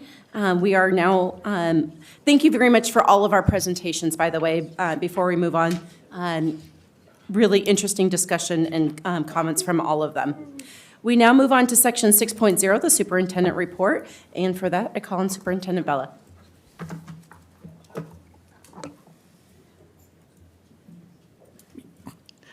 Thank you, President Margell. I just trying to make sure that we're back on here, so. All right. Looking at you. So I want to start this evening by just sharing my typical cadences. I have a few thank yous, and I also have some other acknowledgements, and then, as always, giving you some important dates to think about and what's upcoming for us, and I know it's nice to be able to hear them. So the first is our WIAA Athlete of the Week, Skylar Wright, who was named Washington Interscholastic Activities Association Athlete of the Week. The award is designed to honor student athletes across the state for their outstanding performances and impactful contributions in their communities. So congratulations, Skylar. Just a reminder for all of us, we have February Black History Month. As you know, we're in February already. Yes, we are. This is when we have the opportunity to recognize Black Americans for their essential role in shaping our nation's history and our community today. Our schools use this month to highlight diverse voices, stories, different perspectives, helping students build an understanding, empathy, and a more complete view of our American history. This month supports our ongoing commitment to equity and belonging and ensuring that every student feels seen and valued. As you've heard me say before, every student, every voice, every day. I'd also like to thank the Kiwanis Club of Kent for 54 years of sponsoring the middle school essay contest. Let's think about that for a second. 54 years. This spring, they are once again partnering with Kent Schools District's English Language Arts team on the annual middle school essay contest for all KSD students, and that is grades 6 through 8. And that window essays are due in March. I also want to thank our Communities Rooted in Brilliance and International Rescue Committee. They are the recipients of the Schools Out of Washington Refugee Student Impact Grant that helps fund both during school and after school programs. And this will specifically support students identified as in academics as Afghan or Ukrainian refugees in meeting social, emotional, and academic goals. I'd also like to thank our teaching and learning team and the building family liaisons. As you know, that's been a key priority of mine and ours this year. KSD is partnering with the Washington Alliance for Better Schools and their parent-family engagement program. It's the New Leaders Academy, and it's to help families learn how to navigate the school system, build strong communication with teachers and staff, and connect with other parents who share similar goals. We had a great discussion today about how we might help them navigate the process that we just talked about. Canyon Ridge Middle School is the first school to host this program. KSD Family Liaisons will be an additional layer of support as families participate in this program and connect with school leaders to improve school systems. Thank you to the Museum of Flight for their partnership. Millennium Elementary recently visited Museum of Flight to continue their learning about force and motion. As part of the experience, students engineered and tested parachutes, simulating a space capsule's return to Earth. Speaking of hands-on, this hands-on experience deepened students' understanding of scientific concepts while inspiring excitement for aviation, engineering, and future learning. Wanted to also share with the board that had the opportunity to visit schools. Thank you to Director Williams for joining me. We visited Meridian, I might have forget some of the one here, but I thought we visited a lot of schools. Meridian Middle, our iGrad, the KM campus, and TOP. And a little special piece about TOP. Had an opportunity when we drove up. We entered in some of the activities that were going on, and pictured up here is a gentleman that wanted to make sure that he was seen by everyone and heard. We actually had a chance to listen to a commercial that he wanted us to videotape, so. I would have bought it. It was a lot of fun. So I want to thank you for joining me, and thank the rest of the board for the future visits that we will be doing together. A special thank you here to our student staff, our safety staff, our community partners, in particular Covington Police, Kent Police, King County Sheriffs. They were instrumental in making sure that our students yesterday participated in civic engagement during their walkout. And we were making sure that they were provided the safety, the location, to be able to exercise their right. Their rights do not stop at the threshold of a school door. And thank you to everyone involved. I know I'm missing a few people and groups, but it took all of us to make sure that this happened. So thank you for that. Some upcoming events, just as a reminder, our Kentwood Pack the Gym and Special Olympics banner presentations Thursday, February 5th from 5:30 to 8 p.m. Thank you to those board members that are able to attend Kent Ridge's Pack the Gym, and urge us all to attend that. Pretty cool. I think this is their first one, and they're receiving a banner, Kentwood. Yep. February 5th, 5:30 to 8. Elementary conferences, just as a reminder, February 9th through the 13th. In our league convening in March, we are proud to be hosting the League of Innovative Schools convening in March. As I mentioned earlier, some of our third grade students recently visited the Museum of Flight to continue their learning. This partnership will be one of the highlights of the tour for our aerospace track. We look forward to welcoming visitors along with Issaquah School Districts, which partnering with us with co-hosting for this one-day visit where we will highlight the innovative and accessible learning opportunities for our students in Kent School District. Thank you to our planning team for developing a tour that highlights our students, staff, and their innovative work. And this concludes my report. Thank you. Thank you, Superintendent Vella. I am going to mention that this is our moment for any last remaining comments to go into the blue box. As Ms. Antello is looking at it. No comments. That's wonderful. We are now going to our legislative update. Once we start the legislative update, we will not take any more comments into the box. Seeing nobody running, Director Song. Yeah, so tomorrow is our scheduled Education Advocacy Day at the Capitol. So Superintendent Vella and myself and fellow board members will be in attendance. Throughout the past several weeks since the time of our legislative conference, I have reached out to every single legislator, senator, that not only encompasses and surrounds our legislative districts, which is 11, 47, and 33, but also those who are involved in any legislative work that touches education at all. And so I provided that schedule to Ms. Santello, who will distribute it to the rest of our team. And so tomorrow we'll be there from around 7:45 all the way until 5 p.m. With scheduled meetings throughout the day with various legislators and lawmakers. And in addition to that, we'll be joining our other education laborers, partners, and advocates to continuously help voice our advocacy and our mission to ensure that we're going to push for things like fully funding education, MSOC, special ed, and so forth. I don't want to provide any further updates right now because I do have a tracking sheet of tracking the 120-something bills that are related to education, everything that encompasses overlapping with funds from Healthcare Authority and Medicaid, and its cross-collaboration with additional funding sources for education. And so once we start to get a better idea of what makes it through the House floor, then I'll start to provide more frequent updates on the progression of which bills survived, which ones got absorbed, which ones are going to be part of, like, if we do move forward with an omnibus omnibus bill and partnering with other legislation that's being presented. And so that is what will be forthcoming. And Thank that you, is it. Director Song. And,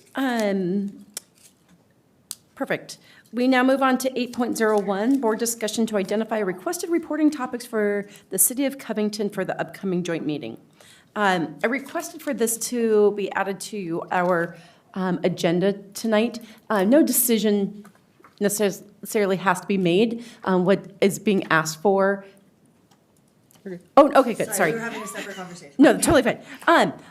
So we have the City of Covington. We just want to make sure that we reciprocate with the city so they can come prepared with any questions that we have, so they can have that information. And just like they give us questions that they have for us to make sure that we're prepared for that. I took the liberty of coming up with a couple that were on the top of my mind, but I would like to open it up for emails to Ms. Zentello for any additional items that you would like to make sure that we have out there, or we can discuss them today, and I'm sure she could probably write them down, or I can record them, whatever it looks like. Once I came up with state of the city, we'll be reporting state of the district. One of the things that we noticed when we talked about early learning is City of Covington seems to have some higher numbers available, and seeing if there's anything that they've particularly done to support that, and so to see if that's replicable. We continue to hear about Lake Point and hearing any updates on that one, as we know that can greatly impact numbers that we have within our district. Immigration, ICE, and then something of interest that we had heard before is Covington has a high school advisory group that has some of the students are in our district, but are in high school age, and just hearing any updates and thoughts and questions and comments that they have from there. So any other ones that right at the top of people's mind right now? Well, just thinking about our conversation tonight and how we are trying to reach certain communities that are underrepresented around fifth grade camp, because City of Covington is another touch point for some of those communities, that might be a place we could leverage that conversation. Does that make sense? So can I make sure I understand? Are you asking to talk to them about ways that we can best get the information from different parts of our community, or specifically on fifth grade camp? Yes. Both. Okay, thank you. The other thing was a follow-up on giving them a presentation or an update on school security, because that was one of the major talking points from our last meeting with them. Since we're asking it of them, are you wanting to hear about school security specifically, or about City of Covington and any security concerns within the city itself? Oh, you know what? No, never mind. Sorry, I thought we were also sharing what we were going to present. I think that's a good topic that we will want to make sure that we have, and I know Yeah. we have it on our list. Okay. Okay. Nothing Are else is you- coming to mind. Okay, perfect. Yeah. So I did have so we obviously know that there's that new development that is Lake being Point? built, right? And I know they can't help us, or we can't help ourselves by planning ahead necessarily, because we don't have the funding yet. It has to wait until the funding comes our way. But is there a way that we can work with the city to try to get assistance from them to help prepare for it in whatever way that they can help us with that?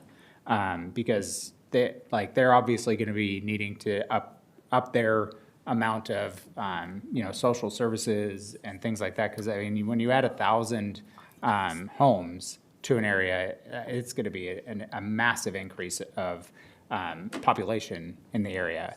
And the other piece is, we are facing this budget shortfall right now.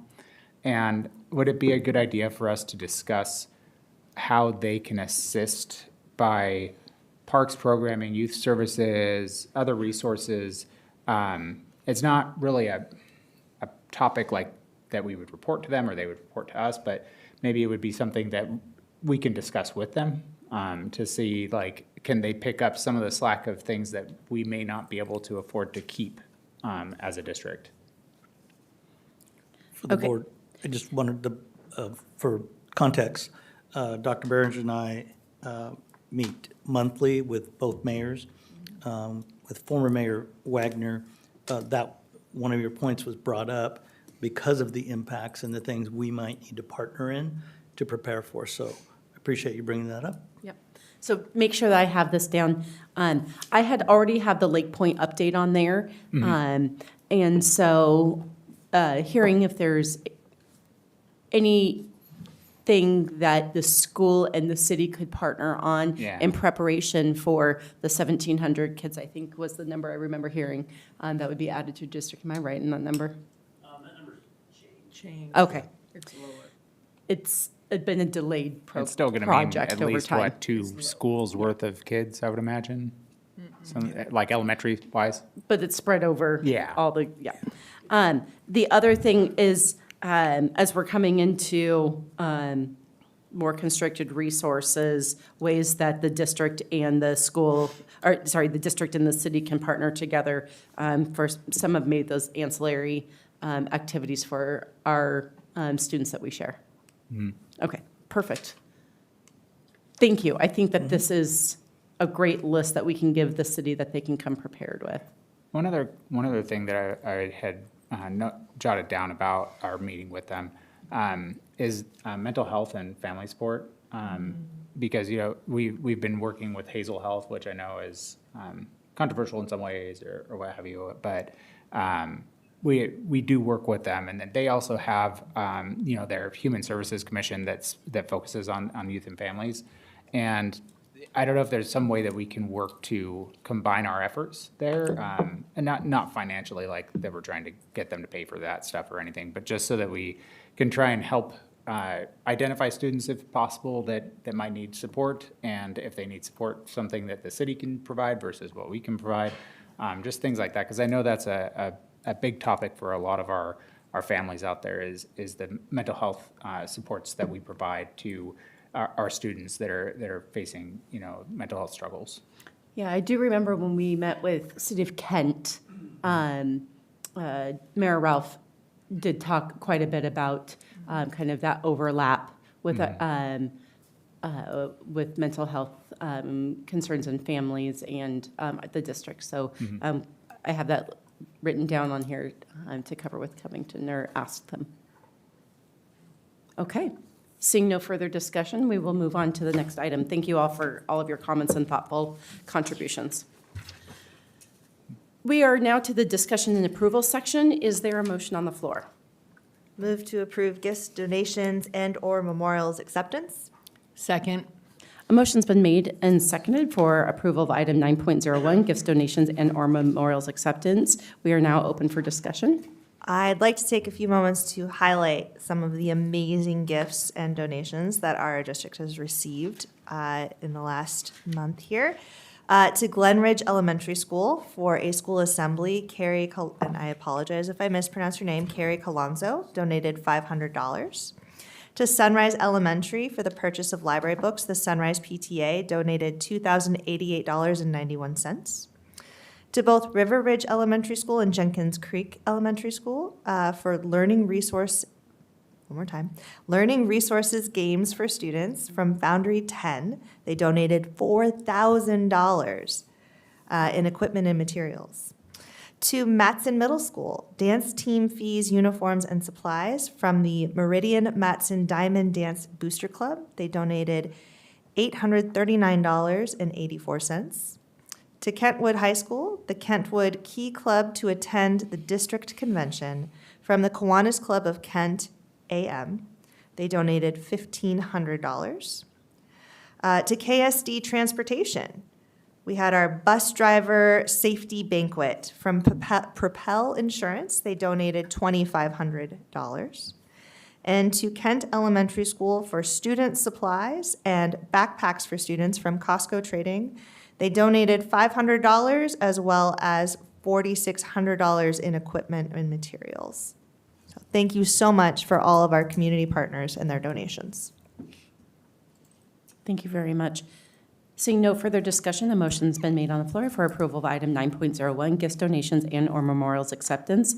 All those in favor, please raise your right hand, say aye. Aye. The motion passes 5-0. Is there a motion on the floor? Yeah, go ahead. No, you All got right, it. okay. I move to approve item 9.02, second reading and approval of policy 1210, annual organization meeting. Second. A motion's been made and seconded for approval of item 9.02, second reading and approval of policy 1210, annual organization meeting. We're now open for discussion. Seeing as that there is none, we have a motion on the floor for approval of item 9.02, second reading and approval of policy 1210, annual organization meeting. All those in favor, please raise your right hand, say aye. Aye. The motion passes 5-0. Is there a motion on the floor? Move to approve 9.03, second reading and approval of policy 3410, student health. Second. A motion's been made and seconded for approval of item 9.03, second reading and approval of policy 3410, student health. We are now open for discussion. I did have a question on this, because I know that there have been some concerns about the number of nurses that we have in the district. And I was just wondering, what is our current nurse to student ratio, if we have that data? We might have that data, if I can have our current assistant director come up. I have one in my mind, but I think that's been a while, because that's Okay. changed for a while. Thank you.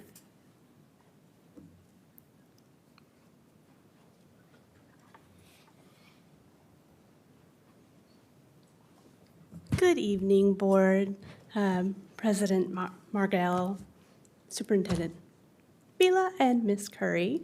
That topic is a very hot topic. Right now, with the verbiage that's in the KEA contract, it's 1 to 1,500.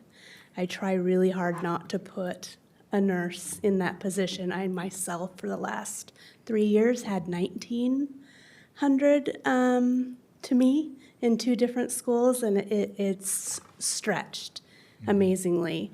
So I really tried to look at acuity levels in the school and staff as needed.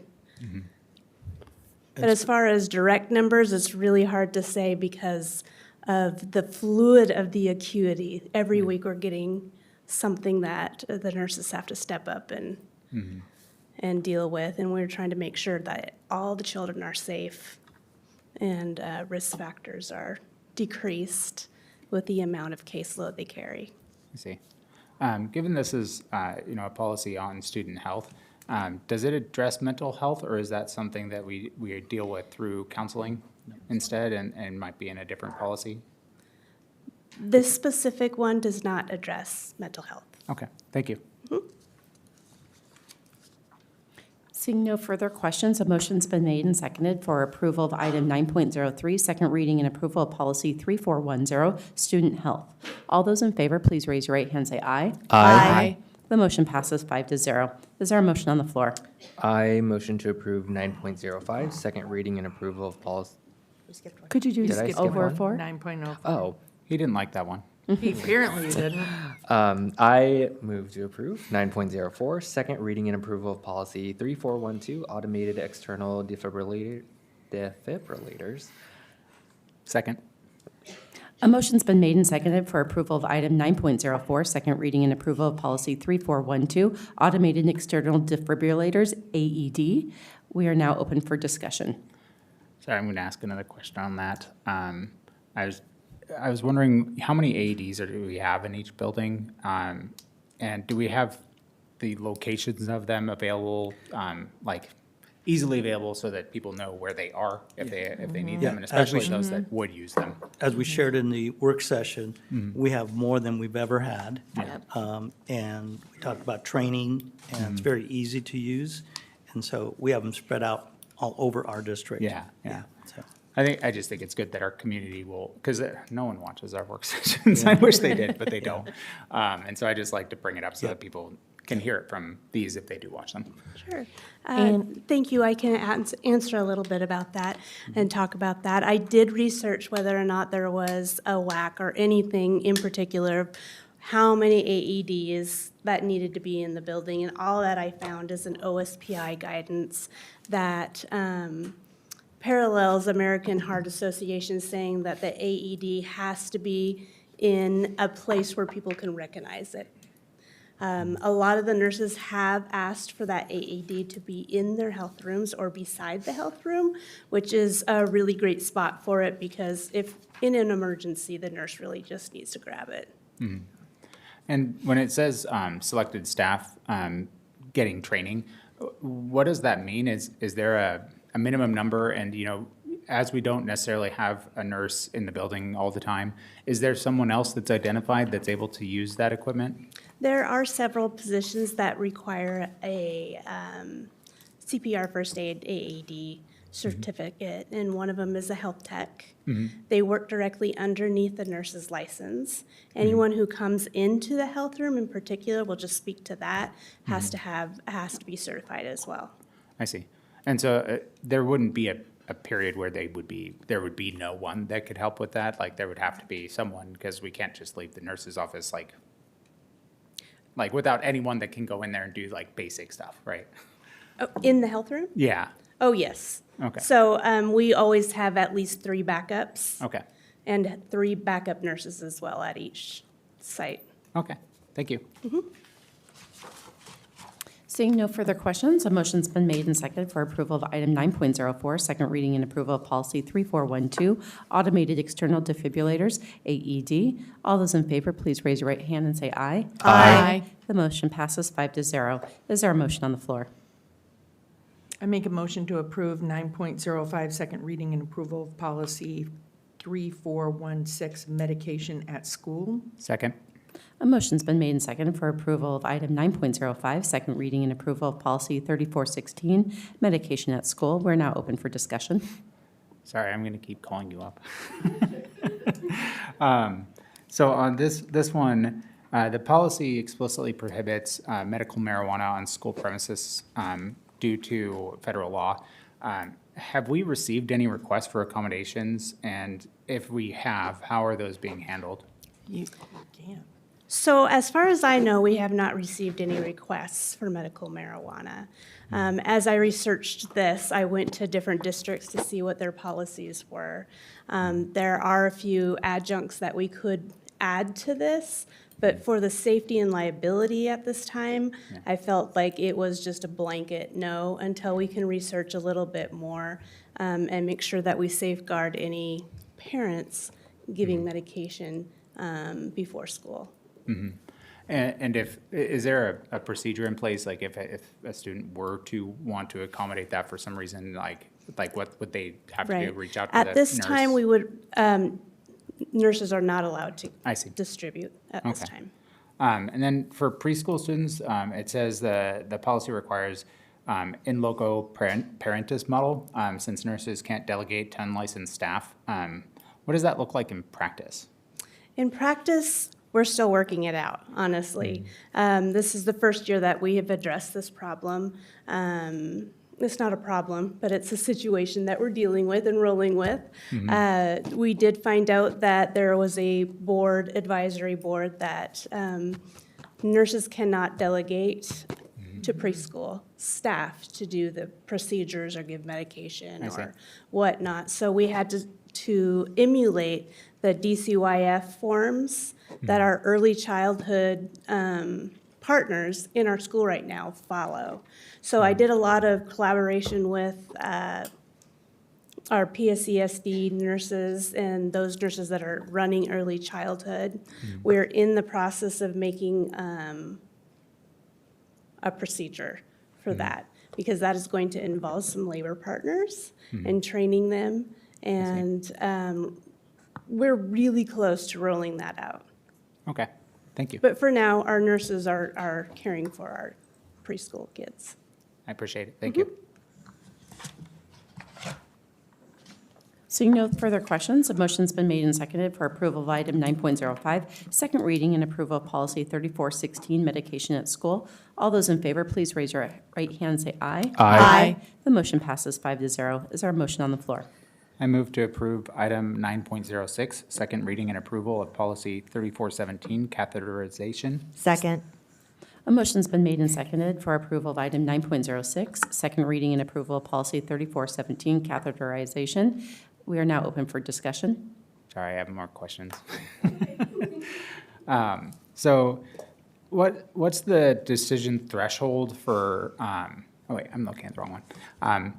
Who performs catheterization and what training do they receive? Is it always a nurse or can other staff be trained? Yes, actually, that is a delegatable task for other staff. It is a touchy situation. Yes, and our health techs are usually asked to do this task if the nurse is not available. And the nurse has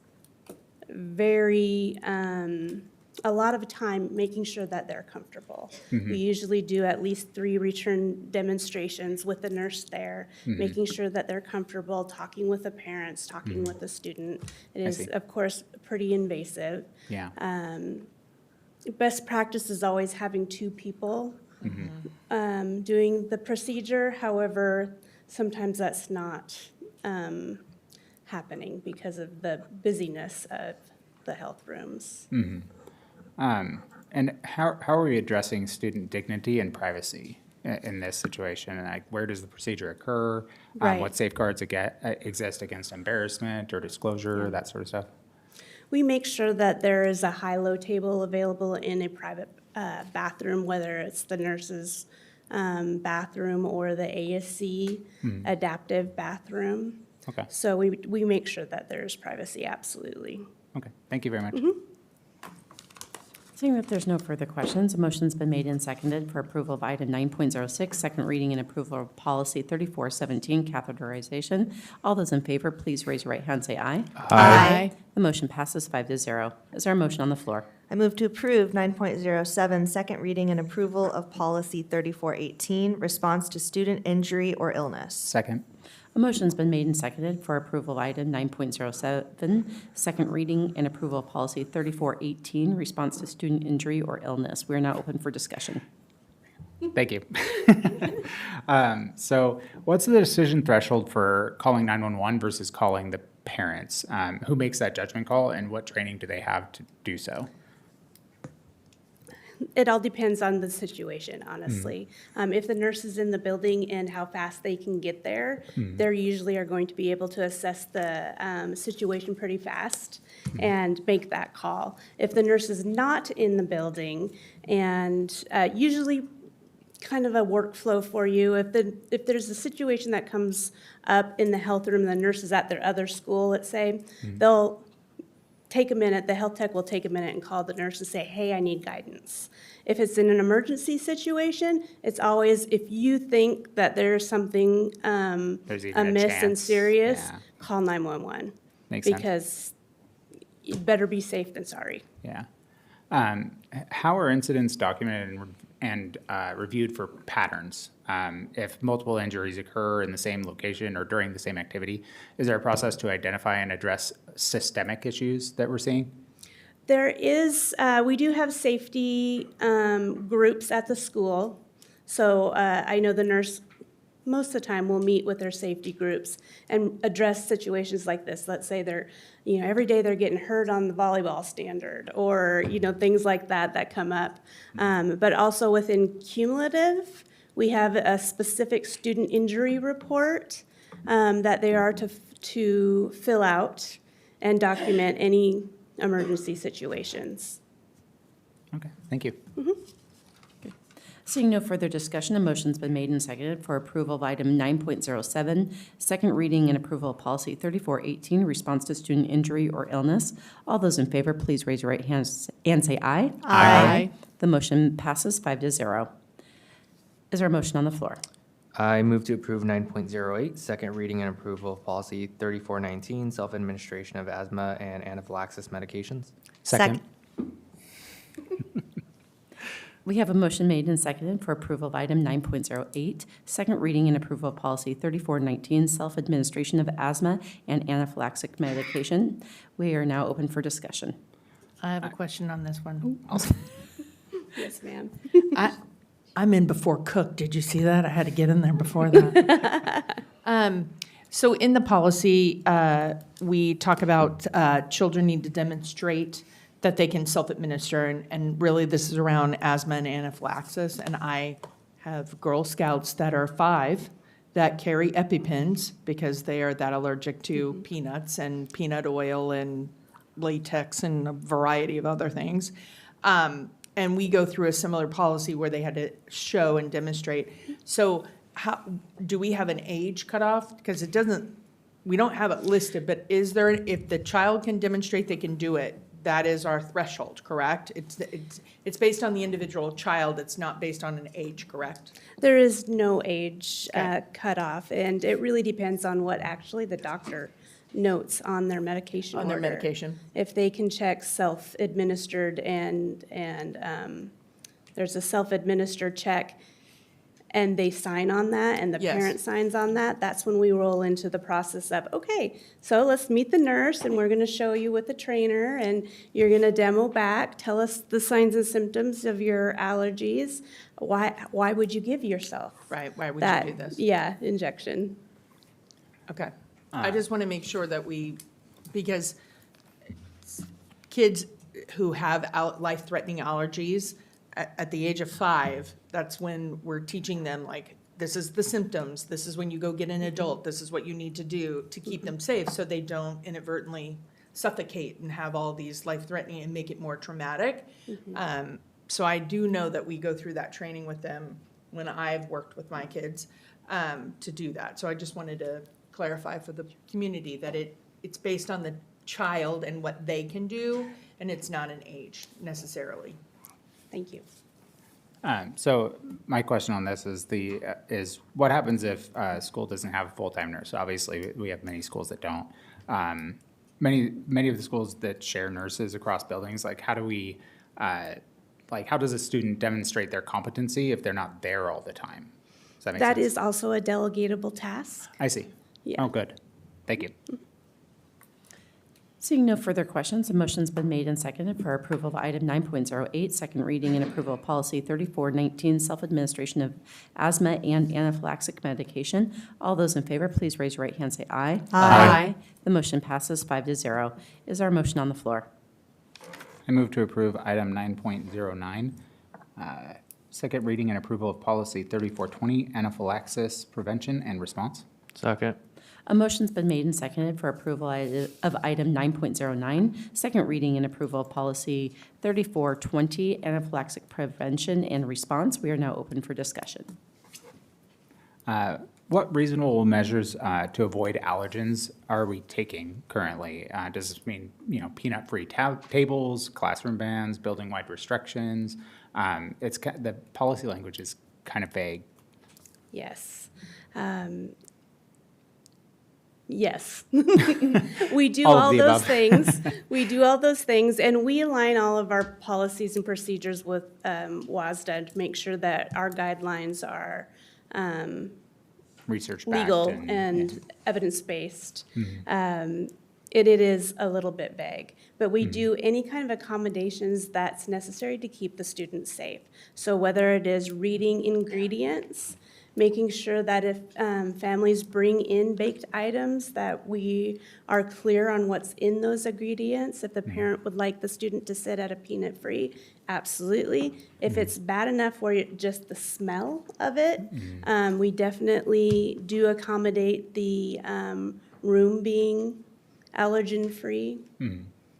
My second question is the associated procedure allows staff to opt out of administering epinephrine. How do we ensure that we have adequate coverage in that case? So like if we had, 3 fifth grade classrooms and all 3 fifth grade teachers said, no, I don't feel comfortable doing that, how would we handle that? Most likely the health tech would travel I see. with them. I see. Thank you. Seeing no further discussion, a motion's been made and seconded for approval of item 9.09, second reading and approval of policy 3420, anaphylaxis prevention and response. All those in favor, please raise your right hand and say aye. Aye. The motion passes 5-0. Is there a motion on the floor? I move to approve 10, third reading and approval of policy 5000, recruitment and selection of staff. Second. The motion's been made and seconded for approval of item 9.10, third reading and approval of policy 5000, recruitment and selection of staff. We are now open for discussion. So I know we've been really focused on trying to get more diversity amongst our staff, because, obviously we all know that it's vitally important that students see themselves in the teachers and staff within the buildings that they go to. What kind of efforts are we still working on? How much success have we had? What's been going on that front? So we've heard from Ms. Aguilar on the efforts we've made on recruitment and retention. So we continue to make those efforts. Are we seeing an upward trend as far as like how our efforts are being made and how they're affecting our staffing? Don't have that data here, but we can certainly, I know my team does look at that for retention and to see how we're retaining staff, so. My second question is, how are internal candidates weighted against external candidates when looking at promoting from within? And are all candidates evaluated equally regardless of their current employment status? So they would go through the interview process, which is pretty regulated in terms of what HR does. So they would follow our HR processes currently in place. I see. Thank you.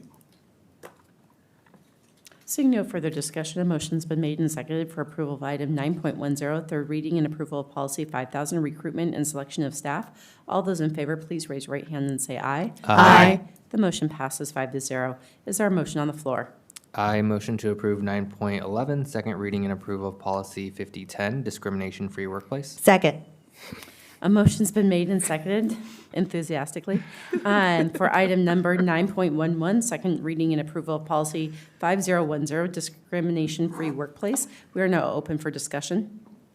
The only real question that I have on this is, what are we seeing for like the typical timeline for investigating our complaints that we do have?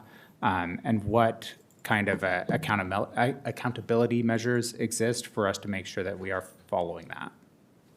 So let me take you back to the policy work that was done. What we did in this policy is the board asked for affirmative action language that was in there to be removed. But the law still referenced it. If you recall, the board, we had that conversation. And then protected status, that definition was added from a request that we had from a board member. The other pieces I'd have to get back to you on. Okay, thank you. Seeing no further discussion, a motion's been made and seconded for approval of item 9.11, second reading and approval of policy 5010, discrimination-free workplace. All those in favor, please raise your right hand and say aye. Aye. The motion passes 5-0. Is there a motion on the floor? I move to approve item 9.12, third reading and approval of policy 5281, disciplinary action and discharge. Second. A motion's been made and seconded for approval of item 9.12, third reading and approval of policy 5281, disciplinary action and discharge. We're now open for discussion. Sorry, I tried to make sure that I had at least one question for each of these, just because I think we it's can important. Yeah. Well, Well, sorry. I'm trying to do a better job of making sure I go through everything every time. Great, so what's your question? question? All right, sorry. Just pointing out, you did have a work session to ask all of these. Well, yes, I know. I'm trying to make sure that our public also knows that we are asking these questions, because they don't like I said, they don't watch our work sessions. And so I want them to know when we go to those, we are Remember, board meeting asking is them. for the board in public. Yes, it is. That's true. But I also am curious about some of these questions because I didn't ask them before. Fair. What behaviors warrant immediate termination versus progressive discipline? Is it like clearly defined, or is it something that's more discretionary? We really couldn't answer that. It's really dependent on specific cases that come up. I mean, they would be hypothetical. Okay, it sounds like it's more discretionary. But I That's do fine. want to share what the board did talk about in this piece, and that's the definitions for disciplinary action discharge were included in the policy. Cross-referencing the policy 5210, conflicts of interest, recall that we talked about that. And then staff, the word staff was added. And then language was added. In all cases, collective bargaining agreement language and state law prevail was included, which is why I shared, it really depends, but we would do that for sure. That's it. Seeing no further questions, a motion's been made and seconded for approval of item 9.12, third reading and approval of policy 5281, disciplinary action and discharge. All those in favor, please raise your right hand and say aye. Aye. The motion passes 5-0. Is there a motion on the floor? I move to approve 9.13, third reading and approval of policy 5283, return of district property upon separation or leave of absence. Second. A motion's been made and seconded for approval of item 9.13, third reading and approval of policy 5283, return of district property upon separation or leave of absence. We are now open for discussion. So this one, I actually thought of this question after, and I don't think we addressed it. What happens if property isn't returned? I don't think we discussed that. I don't know what are our enforcement mechanisms for that. I'm just really curious. How do we do that? I think that question did come up, which led to the language that was added, and that is to address the board's comments, we added regarding the last day of employment and when district property should be returned, okay? As well as language around full-time leave of absence, because that was a question that came up. So we added that language to the policy. I'm not sure if that answered the question. Yeah. Yeah, the question was, okay, they get to the end of their last day, they don't return their stuff, what happens? They move to Hawaii or something. I don't know. So I believe what we would do, like we do in any, is continue to, they do a checklist for us to make sure that they've turned in. If there's something not turned in, we will continue to communicate with them and try to garner that equipment back. So that's what we do. I see. Thank you. It seems like, based off of the sentence, the superintendent designee shall establish procedures for a checkout process that ensures the return of the district property upon separation or leave of absence, that could be addressed more in the procedure. I was just thinking of if someone, I can't fathom this situation happening, but someone just gets all mad and just takes off. grabs their laptop and at my school, right? No That's way. happened. Oh, Really? yeah, 100%. Oh, okay, well, this is a real thing that happens then. And there's Yeah, been well, they turn them into bricks. There's Yeah, also, usually they remote Yeah. detonate them. for the board, there's all kinds of reasons. Sometimes people forget they even had Yeah. district Right. property. That is why in the procedure, and part of what we would do is continue to let them know. It's part of that checklist piece. But they can, now with technology, all of the laptops, your phone, all of that can be a brick. They can literally shut it off remotely now. Seeing no further discussion, a motion's been made and seconded for approval of item 9.13, third reading and approval of policy 5283, return of district property upon separation or leave of absence. All those in favor, please raise your right hand and say aye. Aye. The motion passes 5-0. We now move on to our next section, 10.0, the consent agenda. Is there any items that a board member would like pulled? I would like to pull 10.01 and 10.04. I would like to pull 10.02. Oh, and 10.03. Is there a motion on the floor? I motion to approve 10.01 to 10.09 with the exception of 10.01 through 10.04. There's 10. There's 10. There's 10. 10. I motion to approve 10.01 through 10.1010 with the exception of 10.01, 10.02, 10.03, and 10.04. Second. A motion's been made and seconded for approval of items 10.05 through 10.10. Yes, that is correct. We are now open for discussion. Seeing as there is none, a motion's been made and seconded for approval of items 10.05 through 10.10. All those in favor, please raise your right hand and say aye. Aye. The motion passes 5-0. Is there a motion on the floor? Move to approve 10.01 King County Housing Authority Grant Addition. Second. A motion's been made and seconded for approval of item 10.01 King County Housing Authority Grant Addition. We're now open for discussion. I would like to see a report at the conclusion of this grant, which should be December of 2026, on the attendance work that's done, as well as any work progress. I think this is a really important piece of education, and I'd like to see what they do with it around attendance. Does that make Yes. sense? And this is about increasing the amount that they're giving? Yes. So that's the purpose of this? And Okay, so- I misunderstood. Okay. My apologies. But I- we certainly will, because I'm sure we have that data, and I'm sure that they increased that amount for them for a reason, so Yeah. but we Yeah. can get that to you. Awesome, thank you. Do we have the data from the first year that Yeah, that we that's what had I this? wanted to I ask. don't have that now, I just mentioned, Okay. we Right. probably might have that. Okay. But I'll get that. But the great thing is, Key County Housing Authority's been a partner with us for quite some time, and they've increased their funding. That's fantastic. So, just curious, I'm guessing that it's the only King County Housing Authority property that we have within the district, and that's why it's just being done there, or is it just because they're piloting it No, or something? Pine Tree is a feeder, that would be a feeder area to Pine Tree. Yeah, That's why. yeah, I'm just asking, is there another King County Housing Authority property within the district? Yeah, So I'm we sure have there- several. yes. We have Several. several. And do they also have grants coming in, or is this just something that King County This is is specific working? to this school I see. and that program. I see. Thank you. If I may, I believe the principal has done work to be able to Yes. secure Should this. File for that. Yes. Yeah. Seeing no further discussion, a motion's been made and seconded for approval of item 10.01, King County Housing Authority Grant Addition. All those in favor, please raise your right hand, say aye. Aye. The motion passes 5-0. Is there a motion on the floor? I move to approve item 10.02, Highly Capable Program Plan. Second. A motion's been made and seconded for approval of 10.02, Highly Capable Program Plan. We are now open for discussion. Do we have data on what percentage of KSD students are currently identified as highly capable, and how that compares to the state averages? Not sure about the compare, but we do have our staff here that might be able to give some of that. So. Okay.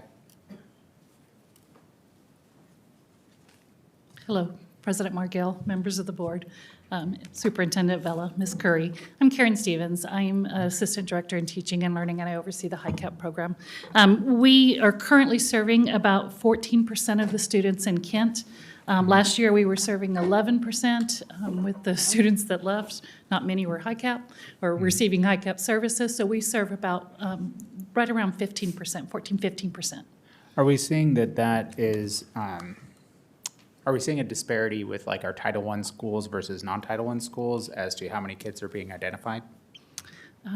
We have worked really hard to increase or decrease the disproportionality. I see. We have quite a few programs that are either, some are required by the state, and we've gone beyond that to I see. provide programs. There is still some disproportionality. One of our barriers is around referral, and we've done a lot to identify schools that have fewer kids referred. We've done a lot of services around increasing referral so that we can, it's hard to even identify students that haven't been referred. And then, which I showed you in the HiCap plan, we are doing universal screening at grades 2 and 5. So, yes, we put And there- together some actions to increase. Yeah. There have been Title I some schools. concerns brought about in public, whatnot, about programs being closed down due to low enrollment numbers, that sort of stuff. Can you speak to any of that as far as anything that we're contemplating or I mean, obviously, we're contemplating everything, right? I mean, we're not leaving any stone unturned, but just so that we can maybe assuage some fears or at least give them an idea of how we're coming about this. What I can say is we do have a highly capable program, and that's the purpose of this consent agenda item is the plan to make sure we follow state law and making sure we're offering services. So we don't plan on deviating from that. And so Karen wouldn't be able to share anything more than that based Okay. on your question. Okay, that's fine. I do have a follow-up question to that. So this is funded by the state grant, and how is that different than, just to clarify for the public, how is that different than our general ed fund? We get it by student. How is this different? And it's an addition to, correct? Yes, it So how is. is it different from our regular gen ed fund, and why is it different? So all kids are considered general education students, so they receive those services. But above and beyond that, the state has recognized a need for additional high-cap services for students. So the state provides 5% per the number of students in our district, not the number of high-cap students we identify. We get 5% based on the number of students in the district, and we're required to provide a continuum of services. Got it. Thank you. I just want to clarify, like, people are like, well, where did this funding come from? So this is a state program. We get general ed fund dollars for every student. And then on top of that, this is a fund that is not taken away, but it's based on what you just said. It's based on that percentage. Right, and has guidelines around how it can be used. That money must be used to provide high-cap services. Right. Thank you. Seeing no further questions, a motion's been made and seconded for approval of item 10.02, highly capable program. All those in favor, please raise your right hand and say aye. Aye. The motion passes 5-0. Is there a motion on the floor? I move to approve item 10.03, data center UPS, uninterruptible power supply replacement, award of contract to Prime Electric. Second. A motion's been made and seconded for approval of item 10.03, data center UPS, UPS, uninterruptible power supply replacement, award of contract to Prime Electric. Yes. Okay. Sorry, my Copy has extra on it. I see what you're saying. Yes. They gave you one with extra letters or something? We are now open for discussion. So I was just curious what the current age and condition of the existing UPS is, and is this a proactive replacement, or is it something that we're seeing failures and we need to do it right away? I would certainly not be able to answer that. I will ask Mr. Kyle Olson to come up and see if he has that information for you. I think our last time we talked about this, it's end of life. They're ready to be replaced. But they'll clarify. But I'm pretty sure because you reported on this in the fall. Yeah. That's accurate. President Margell, members of the board, Superintendent Bella, Ms. Curry. Yes, this UPS is end of life. It is a critical replacement. We can't buy support on it any longer. We've had replacements for different parts, so things have been breaking on it. And so at this point, we'd be under best case scenario that they would try to fix it, but it's not a guarantee. So we're really kind of at the, probably should have done it a year ago if we could have, right? But it's kind of, it's time. And, I mean, God forbid this happens, but what happens if it breaks and we can't fix it for whatever reason? Because if they're saying, like, we can't necessarily service it, that means there's a possibility that they can't service it. Right? Yeah, so then we'd wrap around it, right? And so we'd have no power protection, and the slightest power bump would knock off all of our systems that would take hours to bring back up. And when that happens, a lot of times you lose equipment. It's not just time to bring it back up, things actually break. Is there something that we could do as a temporary fix for that if it were, because I know right now we're right in the middle of, winter where storms could start happening anytime, and hopefully they don't, but if they do. I mean, to be clear, we are still under support right now today. It's just as of September, our support contract would expire and they would not renew it. Oh, okay, so we're planning on having this done well before that point. Yep, good question. The timing would be in July to maybe the first week or so of August, so hopefully outside of that window when not a lot of people are here. Yeah. Yeah. Awesome, appreciate it. Yeah, appreciate you guys. Thank you, Mr. Olson. Thank you. Seeing no further questions, motion's been made and seconded for approval of item 10.03, data center UPS uninterruptible power supply replacement, award of contract to Prime Electric. All those in favor, please raise your right hand and say aye. Aye. The motion passes 5-0. Is there a motion on the floor? Move to approve 10.04, for culture grant application. Second. A motion's been made and seconded for approval of item 10.04, for culture grant application. We're now open for discussion. I wanted to pull and highlight this item because I think it's an incredible opportunity for our educators to plan field trips. This is a grant application to get help paying for transportation to a variety of different arts programming. I myself have taken students to the ACT, the ACT Theater. They do an incredible program for our young theater students who may never have experienced live theater, where they give them a snippet and then an opportunity to talk back. The opportunity to experience the arts as a student is such a critical foundation of our education and educational opportunities. When I look at the list of organizations on this grant application, and that's under Exhibit A on page 14, it is extensive. And I am just very, very excited, and I hope that our educators take the opportunity provided by this grant. Thank you. Do we have what the process is for the teachers to access these funds? Is that easily accessible to them, I assume, hopefully? Dr. Behringer can share. I do know that on the list here that it is just for transportation. So that's one key thing, and it's to those areas that Director Williams just mentioned. So if you want to add anything, Dr. Behringer. Yeah, President Margell, members of the board, Superintendent Vela, Ms. Curry.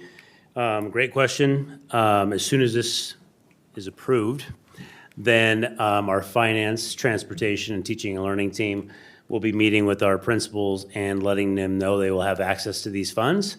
And every school will be allotted a certain amount based on their enrollment in their school. And they have until December 31st, 2026 to access as much of those funds that we give to them as possible for transportation purposes.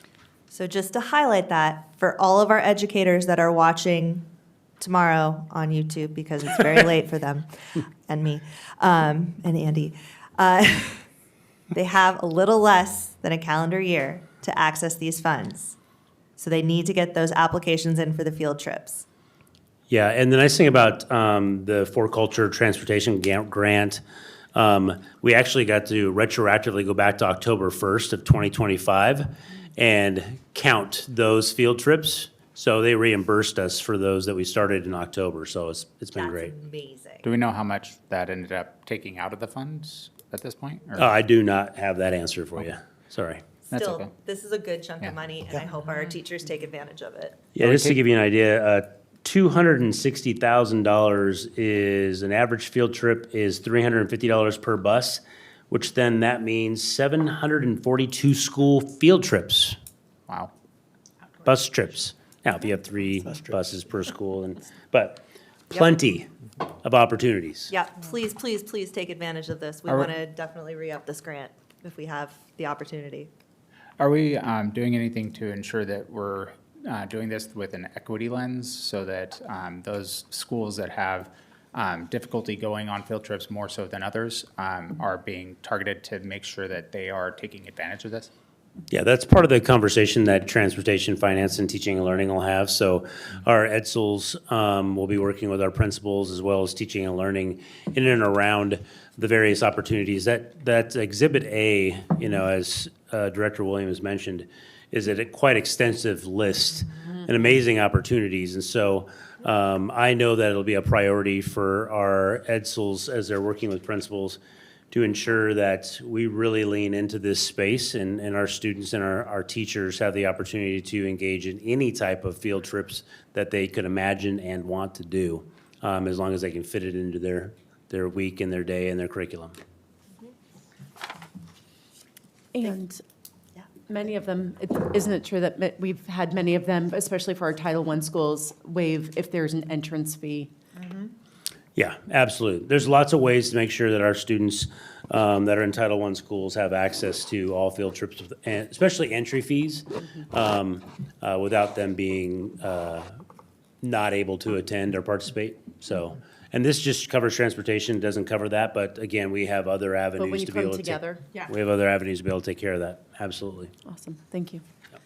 Seeing no further discussion, there has been a motion made and seconded for approval of item 10.04, For Culture Grant Application. All those in favor, please raise your right hand and say aye. Aye. Again, 5 very enthusiastic yeses. Okay. We move on to our informational items. They are there for your information, and we encourage you to read through those. We now move on to final communication from the audience. I do not believe that there was any additional. There's no additional. And so we move on to our board reports. We will start with Director Cook. All right, sorry. To pull that up, I didn't have it up here. Just a second. It was fast. Yeah, just jumped right over to it. might be motivated. Don't you have any questions for something else? Come on. All right, so I have a few things to share from this past week. I was given the privilege of joining Dr. Kim for a learning walk over at Sunrise Elementary, where we observed teachers implementing a new approach to math instruction. Sorry, I don't remember what the name of it was. Do you know what it is? Is that? Building thinking classrooms. Yes. And so it's one thing to read about these instructional strategies in reports and presentations. It's another thing entirely to see our educators putting them into practice with our students.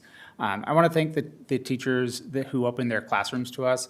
I know teaching is hard work, and having observers in your room adds another layer to an already demanding job.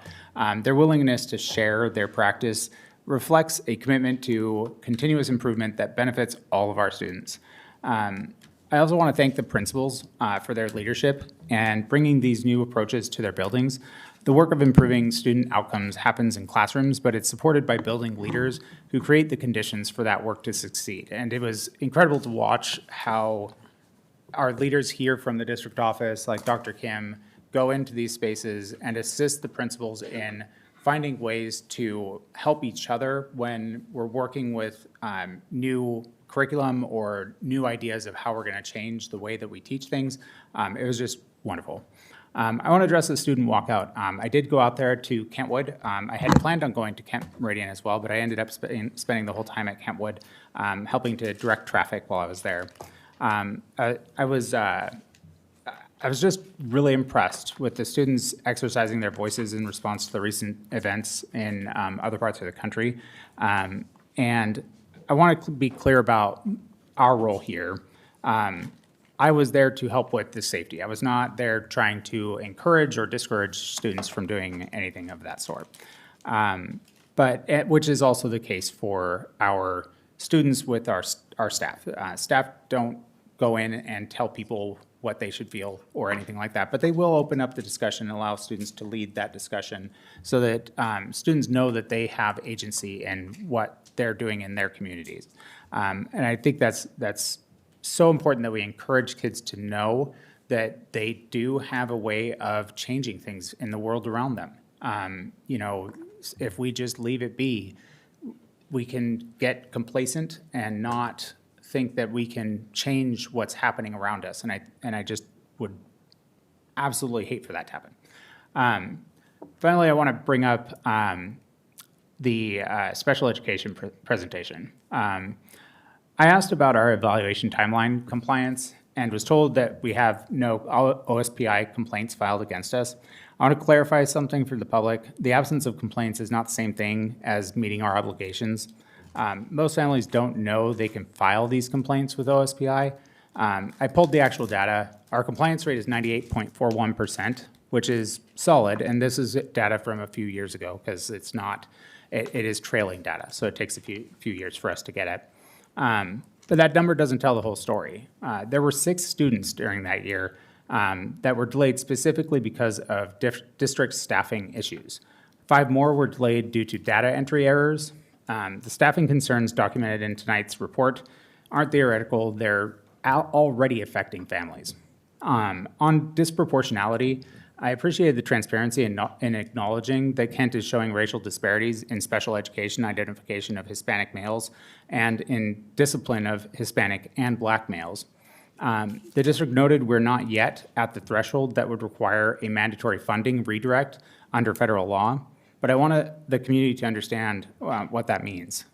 Washington State requires a risk ratio above 3.0 for 3 consecutive years before mandatory intervention kicks in. The fact that we're not there yet doesn't mean that we don't have any problem. It means that we have a window to address it, and we need to start working on that so that we can get the trend going in the right direction, and hopefully at some point we can remove all disparities from our district. I would like to formally request, and I hope the rest of the board will agree with me on this, that we get a compliance data summary to accompany any special education implementation plan that we have. This data is publicly available through OSPI. It should have been part of tonight's presentation, honestly. And we need it to understand whether the recommendations that they are providing actually address the real compliance gaps. because we are missing some things there, at least according to the data that I found on OSPI.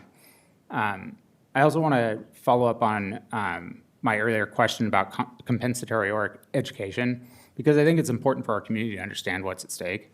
The report is forward-looking. It tells us how to fix our systems over the next 3 to 5 years. That's valuable, but it's silent on a critical question. What about the students who've already been harmed? Federal law is clear. When a district fails to provide the services in a child's IEP, whether because of staffing shortages, inconsistent delivery, or any other reason, that child is entitled to compensatory or education. Those aren't optional makeup sessions, they're a legal remedy. The report documents exactly the kinds of failures that create compensatory education obligations. Part-time staff carrying full-time caseloads, a policy to practice gap, inconsistent service delivery across buildings. My concern is that we're being asked to approve a multi-year improvement plan without understanding the scope of our obligation to students who've already been denied services. Fixing the system going forward is necessary, but it doesn't take into account the students that have, all of the students that we have. I'd like to see the district conduct an analysis of potential compensatory education needs and develop a plan to address them. Our families deserve to know that we're not just improving the future, but also making right what's already gone wrong. Question 2 that I had during that presentation was I want to make a brief follow-up on that. I asked about our evaluation timeline compliance. The response that I got was that we have no OSPI complaints filed against us. I went ahead and pulled the data for that as well when I had a moment. Our compliance rate there is 98.41%. It's solid, but 6 students were delayed because of our staffing issues again, right? And that is a bit of an issue. I think you're repeating yourself. Oh, yeah, sorry. I wrote that down twice. Okay, on disproportionality.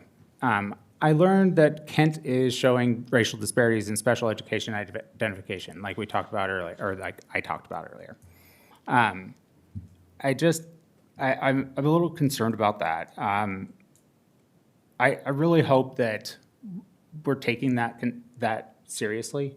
The disparity gap there, if we continue allowing that to go forward, it's going to cause us some problems. But after all, I really enjoyed the other parts of what I found, and I really appreciate the efforts that our staff are going through, and the fact that it is spending money, obviously. We're going and having an outside agency kind of give us an account of how things are and what we should do going forward. And I think that's important, because if we don't have someone outside of us to provide us some accountability, how do we know that we're actually being accountable, right? Mm-hmm. And so I want to remind the community that, hey, we're trying, right? We're spending the money, we're doing things to make sure that we're doing things the right way. And when we get this information, we'll hopefully be starting to see some transitions towards a better future for our kids. So thank you very much, and hopefully you'll come to our next meeting. Thank you, Director Cook. Director Williams? I'm going to start my timer so I don't go too long. Firstly, I want to thank everybody who stuck with us tonight, as well as I saw previously in the audience, we had some KOP, we had CAP, we had KEA. I know that we had folks from Canyon Ridge, Kent Elementary, Covington Elementary, Glen Ridge Elementary, Horizon Elementary, Neely Elementary, as well as any other labor partners that I missed. Thank you so much for attending a board meeting. Our labor partners are a crucial element for this district. For the last few weeks, I've been really focusing on listening, learning, and being present, as I was told that is a marker of an excellent board member. Superintendent Vela shared how we went and saw some site visits. Our wonderful executive assistant, Naomi, was amazing, and because I have such a restrictive schedule with school, was able to schedule some site visits at KM, Meridian Middle School, iGrad, and TOP, but we also Superintendent Vela surprised me and took me to the athletics office at KM, as well as the warehouse, which is in the old Kent, the old swimming pool. It's the coolest thing ever. I was so excited to see that. A pool would be cooler. I was excited to see that the art was still preserved, that the space is being used in such an effective way. I was really, really happy to see that it wasn't a gravel parking lot. Massive gratitude to the student, staff, and admin that hosted us for the welcome, the tour, answering my obscene amount of questions, and just the opportunity to interact with teachers and students. That's just such a joy. There was one commonality that I saw across every place that I visited that day, and that is that our relationships matter with each other, with the students, with the community, with the family, and that community matters. There was a student at KM, I had the opportunity to ask a bunch of freshmen, and if you know freshmen, they don't like to talk to strangers, and especially freshman boys. And I loved this one gentleman at KM when I asked, what's your favorite part about Kent Meridian High School? This gentleman, after some prodding, said, I love the community. And direct quote. It was such a powerful moment. I get chills now. I was able to attend Pack the Gym. My daughter, whose birthday is today, she just turned 8, was there. She had such a blast. She was just moving and grooving. It was clear there was such a huge sense of pride and kindness and connection, and again, that community engagement. I got to attend the superintendent chat, which was, we were a small but mighty group, and hearing directly from our families and from community members about what is important to them, what is happening on the day, was really impactful. Mm-hmm. My goals continue to be centering students, to support our staff, which again, I'm so sorry that we're kept you here so late tonight, but it's important work. And then finally, and this is what it's about, what we do here to inform that thoughtful decision-making. So thank you so much. Thank you, Director Williams. Director Song. Yeah, I also want to thank all the presentations and all the hard work that goes into providing the board here with the valuable information so that we have context as we're making these decisions and passing our votes for the various agenda items. The past several weeks, I've been focusing most of my attention on the legislative work groups, ensuring that we're in constant and frequent contact with our state lawmakers, and ensuring that we are still being a voice for the district, and that a lot of our priorities are being mentioned and heard by the people who get to make decisions based off of our funding. And so as we continue through this legislative period, hopefully I can provide more fruitful updates. And looking forward to tomorrow, and hopefully next week I'll have some better data to share with everybody. Thank you. Thank you, Director Song. Director Gregory. I want to thank everybody who came tonight and gave presentations to the board. It's always fun to see the kids and see all that. But it's also informative, and I know how much work it is to put all those PowerPoints together, so we really appreciate it. I want to thank Dr. Kim and Director Cook. We went and did the learning walk at Sunrise we went yesterday. It was really great to go into classrooms and to see the thinking classrooms in action. I actually got to see them at Neely O'Brien, so seeing them at Sunrise and seeing how they're different or evolved or changed is really valuable. And I want to thank all of the principals and Sunrise principals and the assistant principal there for being vulnerable to get the feedback, to have people come in and get that feedback. And it's not a critique, it's more of right? It's what we're doing today, and then how do we improve it for the future? And it focuses on instruction, and in that moment, and how do we make those kids in that classroom better? It's not a cookie cutter solution. It's not everybody needs a turn-in basket. That's not the answer. It's how do we support that classroom? And I really like that feedback and really understanding. And I learned some new phrases, and everybody do it with me. You kiss your forehead. Come on. Kiss your forehead. Now we're kissing our forehead. And then the new one I'm going to start using is put on your focus goggles, okay? Your focus goggles. Those are the new phrases I'm going to start learning. So when you have me as an instructor in the future, you'll know that focus goggles came from that. But it was really great to go and see and participate in that process. So I appreciate that. And I look forward to the next one. It's in a few weeks. I'll be going to that one as well. So I'm excited about that. Thank you, Director Gregory. A lot of these things have already been talked about, so our unified basketball game, Kent Meridian, Kent Ridge, but really one KSD.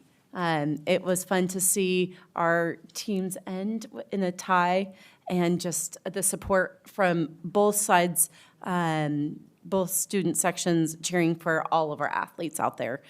Just a really fun thing.